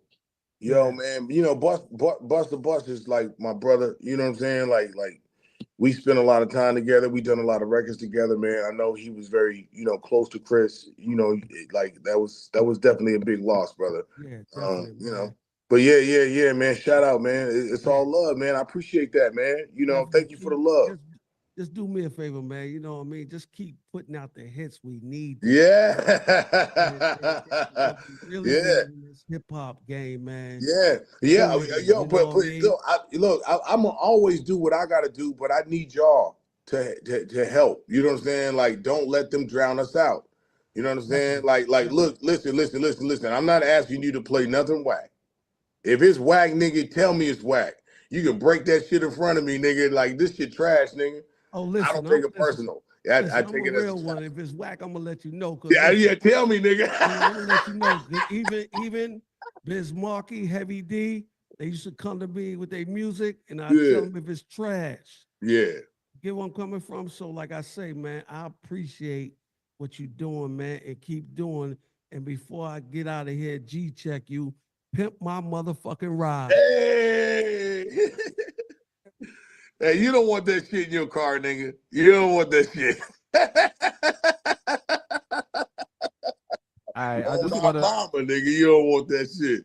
So what's up? What up, X? I'm a avid listener to everything West Coast from everything from the Chronic all the way up. So I got a flashback. I'm the podfather of New York. So you got Snoop the dog father over there. I'm the podfather. I started this podcast and shit 25 years ago here. Digiwaxx. We putting this thing together, but you know, I play music on my network all the time. So your music is always timeless, and it always takes you back. Even the joint you just played, it just the two joints, but the first one you played, the everybody. What was the title? What's the title of the first joint? What is it? What did you play first? We played Leave Me Alone. Leave Me Alone. With the Dre and Ty Dolla $ign record. Yeah. So the sound is still, your voice still sounds the same. Like you one of the timeless artists that still is here for us. That's from that era. And again, I go back to the Up in Smoke tour there. I used to watch that with my dad. Rest in peace to my dad. So you definitely one of those ones. And hopefully when you touch down on the East Side, you could come through the network and we could do this thing live. Absolutely. I love to do that. We're gonna keep it pushing. There's a bunch of tour dates that's being booked right now. I know there's a bunch of stuff with Cube that potentially is going to happen. There's a bunch of European dates, but I'm looking forward to touring the States. I haven't done that a lot, but now with this record, we're going to do a full court press here because I think it's garnished enough fans to be able to like go out and make the showing that we need to show. But I'm gonna need to be able to contact you guys and move around when I'm moving around and know where I'm going. At least we can give you a heads up so when I'm in the area, we can continue the connection and the relationship and make it real. You know what I'm saying? Like it's easy to pop on these things and see each other virtually, but when I'm in your area and we actually connect, like I said, there's some integrity that comes with that. You know what I'm saying? Like let's help me help you. You know what I'm saying? And then in turn help myself. Because listen, nigga, if I'm engaging and connecting the dots with all these like DJs and all these people across the map, and I get to physically come and help you do something, or nigga, I'm all for that. Like that's why I said I cleared my calendar to be able to make sure I'm going out and doing what I need to be doing in front of people. You know what I'm saying? And connecting with the people who love what we do. You know? Like, I don't want to be around a whole bunch of niggas that want to just do a whole bunch of internet TikTok shit. Nigga, I'm not good at that shit, nigga. You know what I'm saying? Just take selfies with you. You know what I'm saying? I'm good at a few things. You know, I'm gonna just stay in my wheelhouse. You know what I mean? Yeah. Hell yeah. One more thing. What's up? My name is Miss Cool G. How you doing, Xzibit? What's good with it? I just wanted to spin the block real quick. So they were talking about the DJ packs earlier. So my background is PR, AR, a lot of different stuff. But I just wanted to sit there and just tell you what's actually involved in it. So basically, it's besides them talking about the clean and the dirty, but also your EPK. Because we don't know what you've been doing, and it just gives a good picture, a good, you know what I'm saying, overall of what you're about. DJs, right? Am I talking the truth right now? Yeah, real shit. Right. So look, this is what I will do. Okay. After we get done with this, I'm gonna get a DJ pack together. We got all that stuff. I know exactly what you're talking about, the EPK, all that stuff. We have it. I'm going to send it to CL, and he's going to send it to the group, and you guys can have it, right? I know there's the album comes out on Friday, so I'm going to send you guys everything I have. Because what the fuck am I going to do? Like, not play it? You know what I'm saying? Like, if you guys find something that you like and enjoy, you know what I'm saying? Like, and you want to run with it. I don't think, the singles are the singles, you guys. But I mean, if you know something's going to impact your area, fucking do it, man. Yes. You know what I'm saying? Like there's no handcuffs here, man. We're free, baby. You know what I'm saying? This product was made for that. Like, there's something for everyone here, you know? I'm confident that there'll be something that connects with your area and make sure that, we have that representation. Because I would rather have that than try to force feed somebody that's not going to really react to what's happening in their surroundings. But if there is something that is there, then absolutely push the gas on it. Definitely. Because you got 20 tracks. I'm sure somebody's going to love one of them. Oh, yeah. No, we're going to love all of them, sis. We're going to love all of them. You know what I mean? Exactly. Real spill. I'm a big fan. It's going to be something for somebody. Yeah, absolutely. All right. Well, listen, with that said, let's run another joint if you got some time, X. Yeah, let's do it. I was curious with this one. Detroit, West Coast Connection. Shout out Royce the 5'9". Yep. This one is Crash, y'all. Check it out. I went to Kuwait for a dinner date. Don't need a waiter, I never wait. I'm lifting plates. I went from Section 8 to behind them gates. Don't let them non-believers break your faith and decide your fate. I went to Beirut in a khaki suit, indoctrinated the youth with truth. Now they aim and shoot. I feel resurrection in the booth. Now I'm living proof. Never been a fan, nothing new. Who the fuck is you? with a whole lot of fuck around and meet Jamaica. Organizations easily torn in half like a sheet of paper. Niggas are soft head babies, they need incubators. Pentagon said, get ready, here come the space invaders. But we all afraid to look up to see what's coming. We too consumed with rat racing and getting money. Sack chasing, a Freemason, a crash dummy, all take the same way out, without a doubt. It's a million and one ways to die, nigga. Keep your eyes on the prize, don't let your mind slip up. Get too close to the sun, you might burn. Crash out, nigga, show 'em what you talking about. America's designed for white people to thrive. The wrong people die when the right people decide. This mental health crisis might be for the times, and peace of mind comes at a price cheaper than crime. She fine. I feed her like 5 weeks at a time. She kind. I'm eager to climb deep in the mind. 2 choppers, some voodoo, Matulu pocking his prime. The movie Shaka Zulu revives, root chakras align. I'm in that S560 new Bach with the blinds. Don't just die in prison like you and not the divine. Death knocked in my door, I ain't just dropped in my lows. I balled, went through my highs. Now watch who you talking to, knowing y'all finna prosecute. I got reverse cowgirl and a drop from a prostitute, and did it all by pimping my ride. For quick success, my enemies get the urge to disrespect. The distance between the limousine and the curb is just a step. It's a million and one ways to die, nigga. Keep your eyes on the prize, don't let your mind slip up. Get too close to the sun, you might burn. Crash out, nigga, show 'em what you talking about. I never tiptoe when I step in shit. I post up, I stand firm, I never slip. Cause slipping might get you involved in a downfall. And if I gotta go, then I'll be coming back for all y'all. I'm here for fucking up your face till it fall off. Let's take it to the stage, I get engaged like a sawed off. I can read niggas with ease like a news feed. Give me 50 feet, matter of fact, give me nosebleeds. Outcast, so fresh, I am so clean. Turn your back on me, I hit your ass with a dope beam. You got no team, no wins, you got no rings, but you an expert on anything and everything. Nigga, shut the fuck up and sit the fuck down. My time now, I'm celebrated like a touchdown. Hostile, beefing like Kiev and Moscow. I put you under the ground, man down with 1 round. My queen called it in a drink of water. My anaconda letting off like a semi-auto. I hit the bottle like a poor man and hit the lotto full throttle. A kingmaker like Mike Tyson, Augusta model. It's a million and one ways to die, nigga. Keep your eyes on the prize, don't let your mind slip up. Get too close to the sun, you might burn. Crash out, show 'em what you talking about. Come fuck with your boy. God damn. Come fuck with your boy. God damn. And this is why we need DJ Packs, dog. Fuck all like that, dog. God damn. Fuck all the shit, the politics. I can't nigga. take it. Yeah, let's go shit on niggas. Come on, can't come fuck take with this your boy. anymore. I can't take this anymore, man. I can't take this anymore. I'm telling you, I'm telling you. It's another fucking groovy movie, man. I cannot take this anymore, Xzibit. You are fucking playing with us right now. You are. Yo, I came back to really like getting a fight, nigga. Yeah, you don't fight niggas who like to fight. I'm ready to fight. Like, let's go. Let's go. Yo, do you know? Underestimation has been the biggest asset of my career. I can't wait for niggas to hear this. This We is got a- to do it for that reason. Did you see how many DJs is on here making a Craig Mack ugly face on you? Ugly man? face Oh for my the jump. God, yo. Don't let them sleep on it, G. Don't let them sleep on it. Nah, not at all. I'm glad. I'm glad it's happening. I'm gonna see it. I'm gonna see the data. I'm gonna see it. I need that clean album. Yeah. I need that clean album.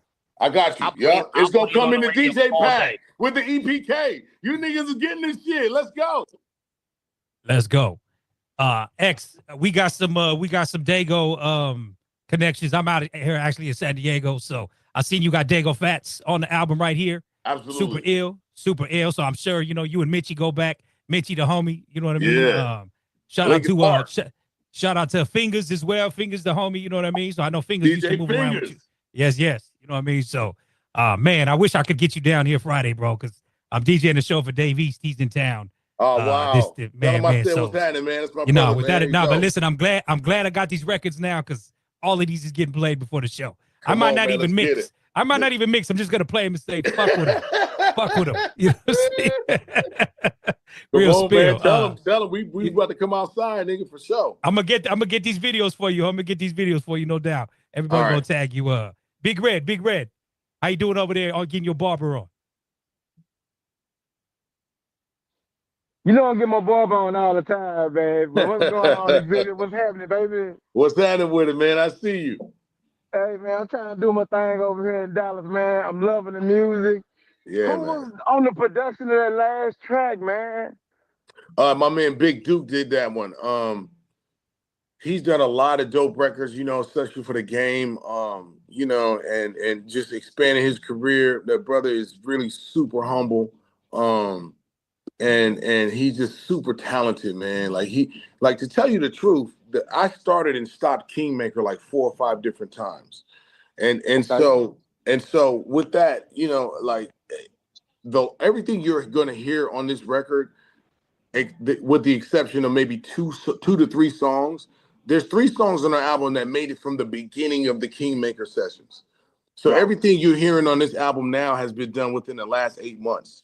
You know? Oh, that is dope, man. Like I said, the music is freaking dope. And then I like that you put your foot on the gas to get some music out to the people who've been waiting for it. Yeah. You know, like I said, like you were saying earlier, you know, it's time to give somebody some good music, something that you really wanted to do that a long time. And you can feel it then. You can feel it's like, you know, that pressure from that pipe finally bust open. You know what I'm saying? Yeah. And you give it to us. You dig it?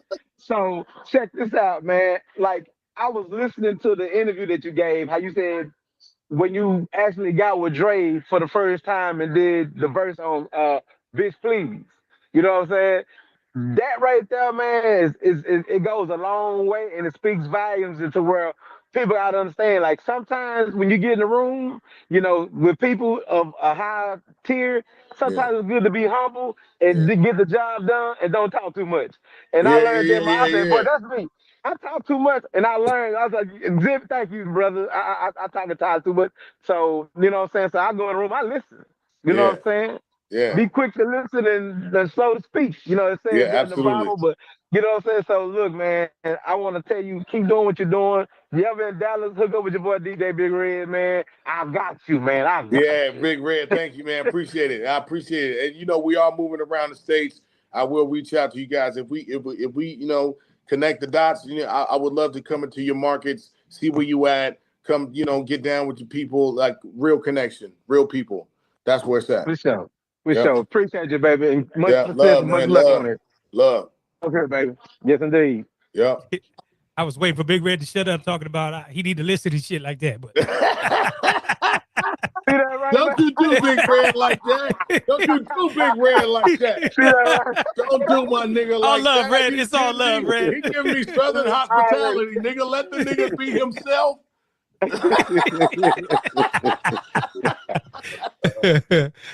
David, you still there? Peace. Oh, give me a second. Yeah. Peace, Xzibit. I'm David out of New York City. I grew up when. Peace. Wait, wait. Y'all get to hear this shit. Hold up. Oh no, another exclusive. Get him. David, turn your phone. Oh, look at this shit, nigga. We doing this shit for real, nigga. Oh. Come on, Florence. Oh, he doing his thing. We can't hear it though. Yeah. Oh, he's scratching and going on. New York in the house. Let's go. Peace, X. Yo, thank you for that. Turn your phone sideways, David. Sideways? Is that better? Yeah. Sorry, nigga. Yeah. Yeah. All right, no, sorry, thank guys. you for that. Sorry. I'm excited. Sorry, man. Sorry. No. Thank you for that, X. Like New York is in a frenzy. The Knicks are winning, and you got the DJ from the The Knicks are winning. So I'm hyped. And then I'm thinking about Loud Records when I was in high school, and y'all had that on Smash. You were talking about Pun earlier, and I know you come from that club of battle rappers and lyricism and bar heavy. And hearing you talk today, man, like, and hearing the music Kingmaker, I'm really excited because, especially when I heard the Attention to the Drug remix, because that's what we need. We need them heavy bars, and I can't wait for your album to drop. Yo, but one of the dopest titles I've ever heard is Play This at My Funeral. When I looked at that today, I was like, yo, that's deep. Like, you're making a statement with this album, Kingmaker. And I was like, I just wanted to ask you, like, what made you come up with the title for that? And, you know, what was your thought process behind the title for that song and the song itself when creating it? play this at my funeral? Dope question, man. Thank you, brother. Play this at my funeral was the pivot point for when I actually had the brain thought of the entire album. Like it started from that. I was dealing with a really tough time. And I was like, what, you know, this is going to be my last album. I'm fucking quitting. This is bullshit, right? If I'm going to say whatever I need to say to the game, to the industry, to my fans, what would that sound like? So it has nothing to do with me dying. It's about finite statements. It's about, you know, this is what I understand at this point. This is how I feel about things. This is my conclusion.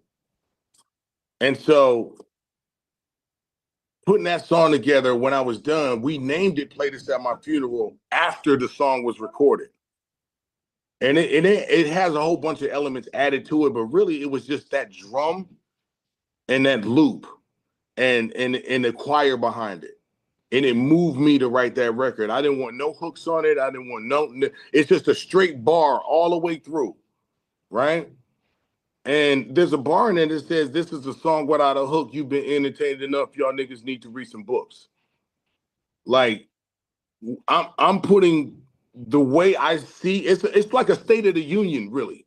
It's the state of the union of where Xzibit is, where I've been, what I've been doing, what I'm thinking of what I'm seeing, and y'all niggas buckle the fuck up because we about to go on a fucking ride. You know what I'm saying? Like, that's the beginning of it. And it sets the mood and sets the tone for the rest of the record. Everything's done with intention around here. I heard it a little earlier in Inspire. I hope you guys get to play it for the DJs today. But thank you, and thank you for that very detailed answer. And this album is you're making a statement, and a lot of the older artists is like, you know, sometimes they sleep and they don't have the talent, but you're showing you're right up there with anybody. You could compete with anybody. These young boys, middle-aged boys. So thank you for doing your thing, Xzibit. I appreciate it, man. Thank you. Quantum, you still there? I am still here. Yes, I am. First off, Xzibit, them horns are still in my head from that last track, dog. That that shit was knocking, man. So yeah, I look forward. Play it. I will. Like I said, just get it to me. I'm here for it, man. You know, that's what we do. But there's a couple of questions that I have that I want to clear up. For one, and this could be a theory that I had. I don't know. It came to me maybe about 10, 12 years ago. I was watching Saphir's Just Riding video, and as I'm watching it, I'm remembering your paparazzi video. Were those companion piece videos? No, not at all. Okay, because in the Just Ride, he's riding, you know, the old school joint. Yeah. And he coming from, you know, his day, and then in the paparazzi video. And I was thinking to myself, I was like, I'm wondering if maybe they did a companion piece and no one knew about it. So you just no. You know, the first time I heard Saphir, it was with Battle Drill. And I had it on a cassette, and I was in Detroit visiting my uncle. And I was like playing this song over and over and over again. Then when I got home, I got invited to like this place where, you know, like he was gonna be, and we was like, it was a cipher. And we get there, we meet each other, it's, you know what I'm saying? And then we have a friendship. And so like he was doing his own thing. But what people don't know about Saphir is that he was the Oakland nigga first. Like before a rapper, Oakland was like this nigga's whole demeanor. You know what I'm saying? Like, so our relationship was always it was like amazing because he came with this Oakland energy, and then Raz came with this Carson energy. He wanted nothing to do. Raz hates wearing khakis.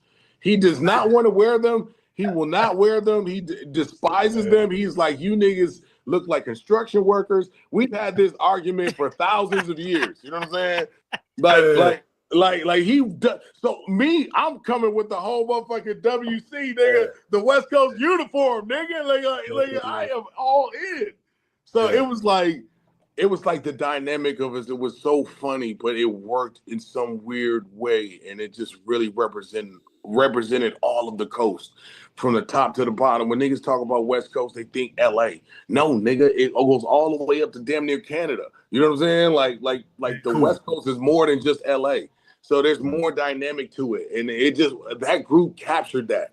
You know what I'm saying? Like he was bringing it. It was dope, man. Yeah. So hopefully I answered something there. No, it's cool. And I really, you was able to clear that up. And again, rest in peace, Saphir, Boxcar Sessions, classic album that just adds on to 94. Now, the other question that I've always kind of wondered, never really was clear on, obviously when you came out on Loud Records in that whole kind of Chitlin circuit of MCs, that was a serious 180 contrast from Dre. How did Dre and you link up? Was it him reaching out to you? Was it you reaching out to him? Was it just kind of a coincidence that happened in the stars? How did that initial collaboration even happen? Snoop Dogg called me because he was doing No Limit Top Dog at the time. Okay. And then he was like, Dre wanted to do the track, go over to Encore. He's over there. So I went over there, I cut the track, and then, that was my initial meeting with Dre. I was doing Loud Records at the time. How does Snoop even find? Because like I said, those are just two different worlds at that time. Like, no, how do I you was whooping ass at the time. But I had just come off that "What You See Is What You Get" video, and I was whooping ass. I was like, you know what I'm saying? Like I was out here doing my thing. So, but I still hadn't hit that height yet. But once we did "Bitch Please," then listen, it's exactly like I said. I was in there for 15 minutes, wrote the rap. I said it, got exactly how they wanted it. I thanked them for the opportunity and I left. I didn't stick around to try to like, oh man, I make raps or I'm Xzibit and you got to hear my records and can you do a record for me? No, thank you for the opportunity. Right. I did what I was asked to do and I left. Pretty soon I get a phone call. Hey, what's up, nephew? Hey, guess what? We're going to put that out as a single. And Nate Dogg hopped on it. It's gonna be big, nephew. Call me back. You know what I'm saying? not the stupid impersonation, G. Oh shit, nigga, that shit blew out of the stratosphere, right? And so now I go from this backpack, wake up show, battle rapper to now frontline West Coast motivation, church on the move. You know what I'm saying? And now people are associating me with people that I've been fans of my whole life. And it's just a whirlwind, man. So, the fact that I was able to be acknowledged and then also had a wherewithal and a professionalism to be accepted and understand where I was at and rise to the occasion. A lot of people want to be who they are and never change and wreck shit because they're going to try to stay who they are. I'm here to learn. When you stop learning, you stop living. Right. So I continued to learn when I was around him. Dre really took a liking to my character and what I was about and what I was doing, and always has come and been available and accessible because of how much love is there. You know what I'm saying? Like this is incredible, man. Like to have Dre still involved in my career in 2025. That nigga rapping on my record, nigga. He don't need to do that, but he doing it. It was an ill transition. Well, I mean, just from the outside looking in, I mean, from that same year, you go from Sound Bombing 2 to, Chronic 2001. It was just like, wow, what was that thing there? But it's good to know that that's what happened. Nigga, it was like getting recruited to the Avengers. Yeah. It's like Tony Stark coming to your motherfucking house and giving you a super suit. Right. Bring your ass on so we can fight the intergalactic motherfuckers. You know what I'm saying?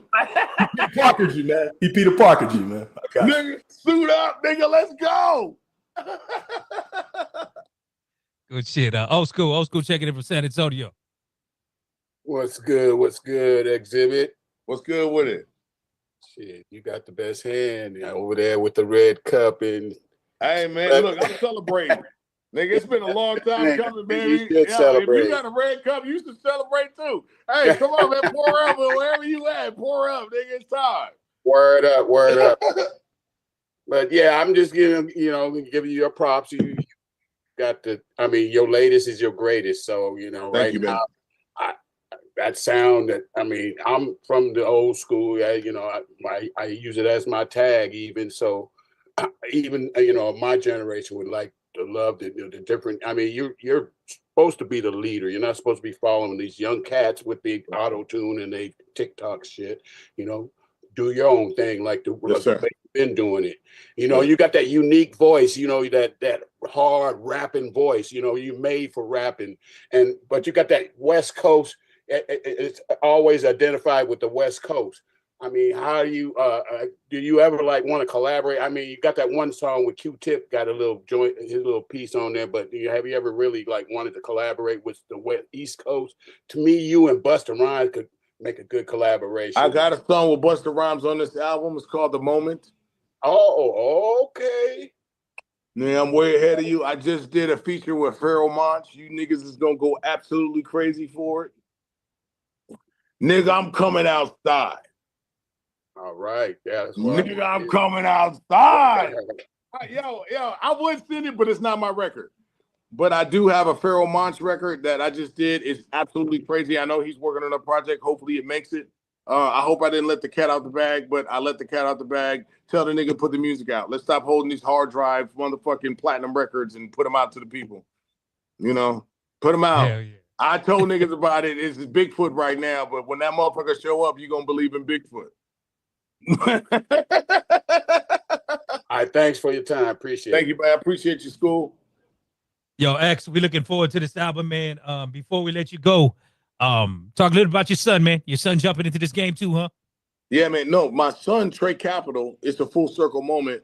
Trey Capital is featured on Kingmaker. Not only is he a phenomenal MC, that's my son. The kid that was in the Foundation video, the kid that was playing football in the backyard, he calls himself Trey Capital right now. He really has impressed me because he didn't want my help, to be totally transparent. He was like, he wanted to step outside of the shadow, but he didn't have the legs to do it, So he went and went his own path. He had to go out there and kind of strengthen what he felt. But he came back, and now, he has music out there. You look at search him, Trey Capital, but he's done leaps and bounds in growth. And I told him, you can't be a starving artist. You can't do what I did. You're not built for that. You have to go and support yourself as you are chasing this. Because if you really want it, then you'll do it for free, because that's what it takes to get to where you got to go. And so then he was like, he fought me for a minute, but then he came back and he came with this savage understanding. And now he embraces the legacy that he comes from. And he's really looking forward to, being in front of the audience that I built. I can't wait to present my son to the audience I built. It's like a perfect timing. It's like, the prodigal son, Oh, fuck you, Dad. I don't need to listen to you, Dad. I want to do it myself, Dad. You don't know anything, Dad. He goes off into the motherfucking wilderness and gets bit up by the motherfucking wolves. And now, he comes home okay, cool. Let me sweep up the things, let me show you this. Now you can understand how to fight the bear. Now you know how to fight the pack. Now you know how to stand alone. Now you know how to stand with a group. Now you know what loyalty is. Kingmaker. Yeah. Kingmaker. Hell yeah. On the I button. just like you said that, man. On the button. Cheers to that. Look, there's layers to this, man, and we're gonna get through it, a little bit at a time. But the first thing is, I'm gonna get you guys this music like I promised. You guys will have the DJ packs, you guys will have the cleans, the dirties, and you'll have, the EPK of where I've been, and let's off to the races. Hey, well, I guess the obvious question about your son, you gonna do anything with Coach Contra? Listen, let me tell you something. We are doing the Golden State album. Okay. We're gonna do it. Saphir had a album in the wings, and we found the producer, and he has 12 or 15 songs. And we're gonna bring those into the group. We're gonna work around him and build a whole album around those severe vocals.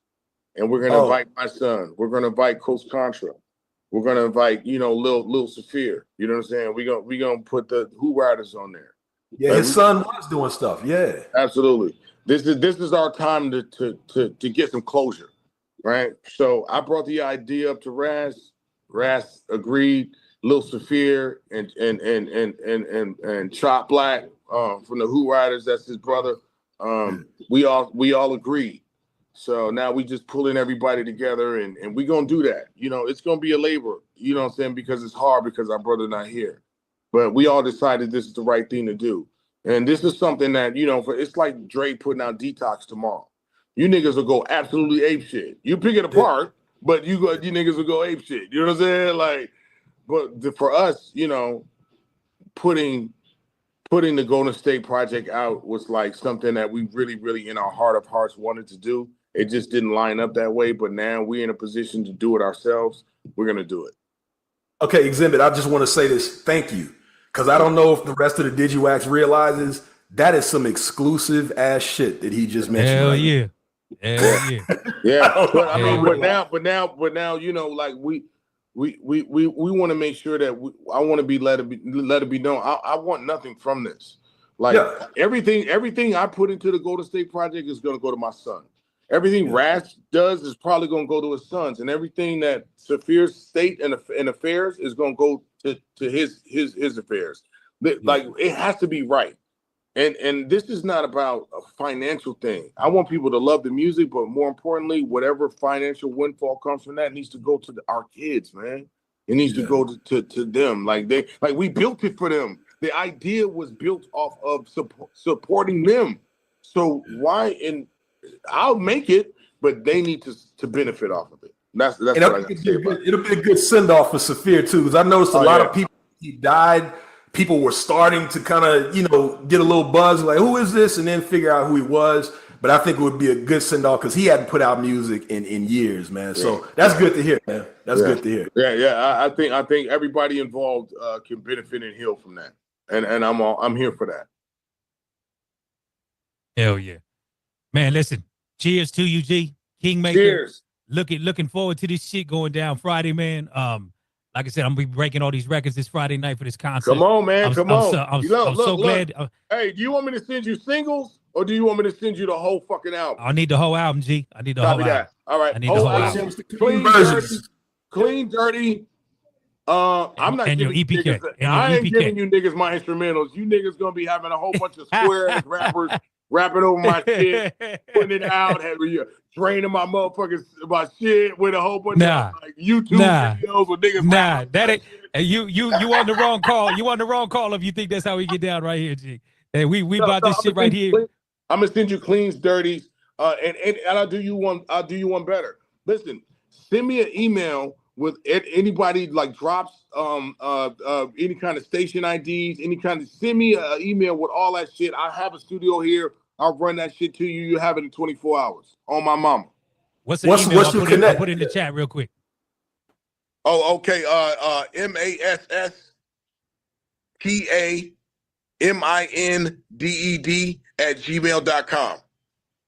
MASSTAMINDED Mastermind, MASSTAMIND what? DED, masterminded. MASSTAMINDED @gmail.com.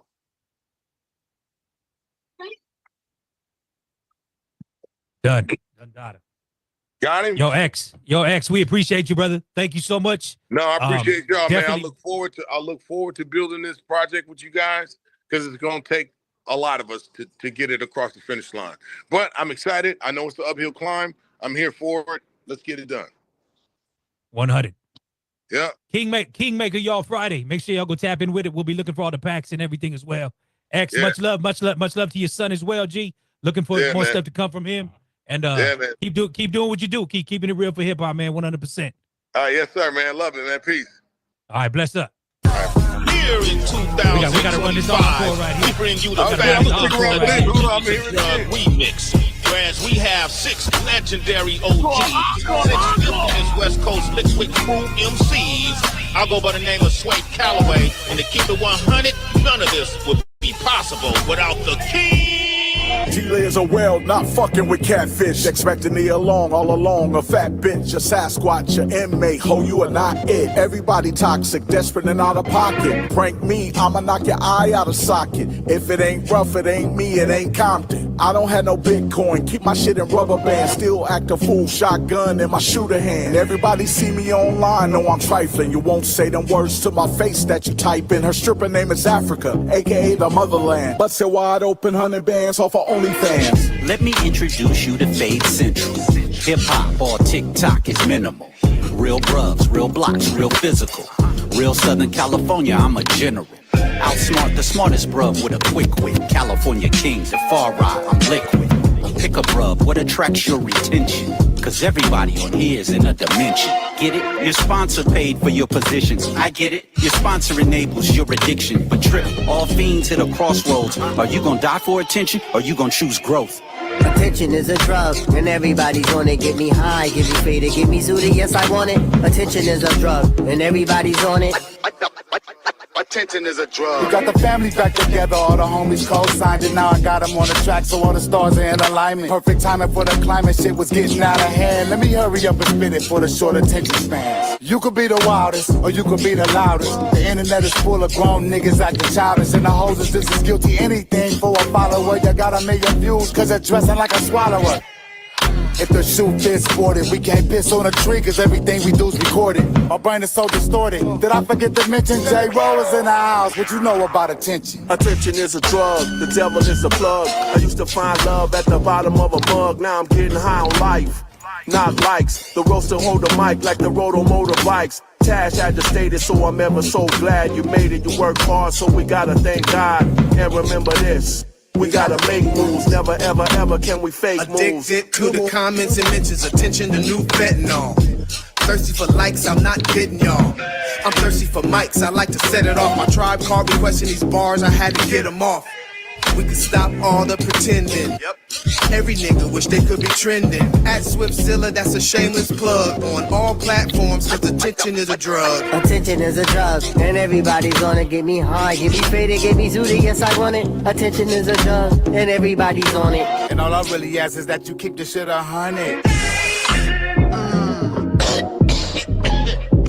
Yo, this shit is good.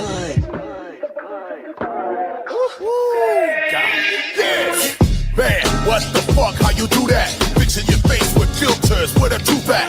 Truth is, you got 2 kids and live for the comments and the mentions. You just want some attention. It's a sad state of affairs. People dying everywhere. Everything is falling down. We don't really fucking care. Yeah, as long as my PS5 working, and I got that website with the black girls twerking. My, how times have changed. Niggas sending dick pics to orangutans. Yeah, pretty much idiocracy. I thought that shit was just a movie, it's a prophecy.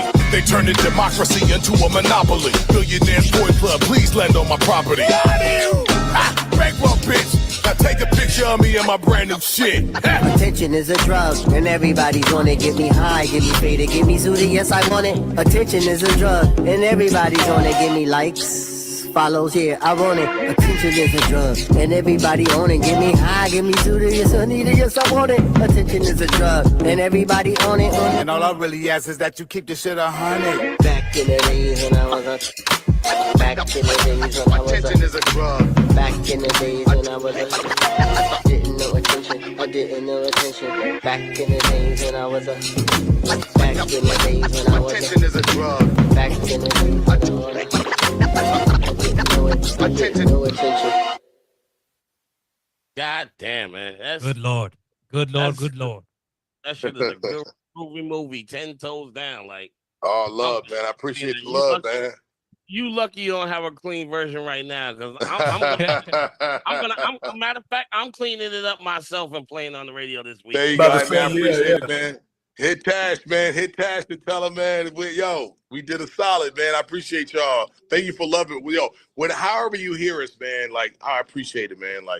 Like find something, grasp onto it, play it for your region. This is what it was made for. Yeah. 100%, man. Again, thank you, X. We appreciate thank your time, you guys, bro. man. I appreciate you, man.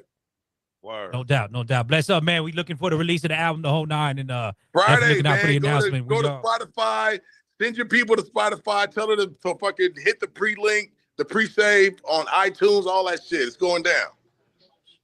Yes, sir. Kingmaker, the name of the album, y'all. Bless up, X. Stay Bless safe up. out there. Love to you and your son, no doubt, G. Peace, man. Thank you.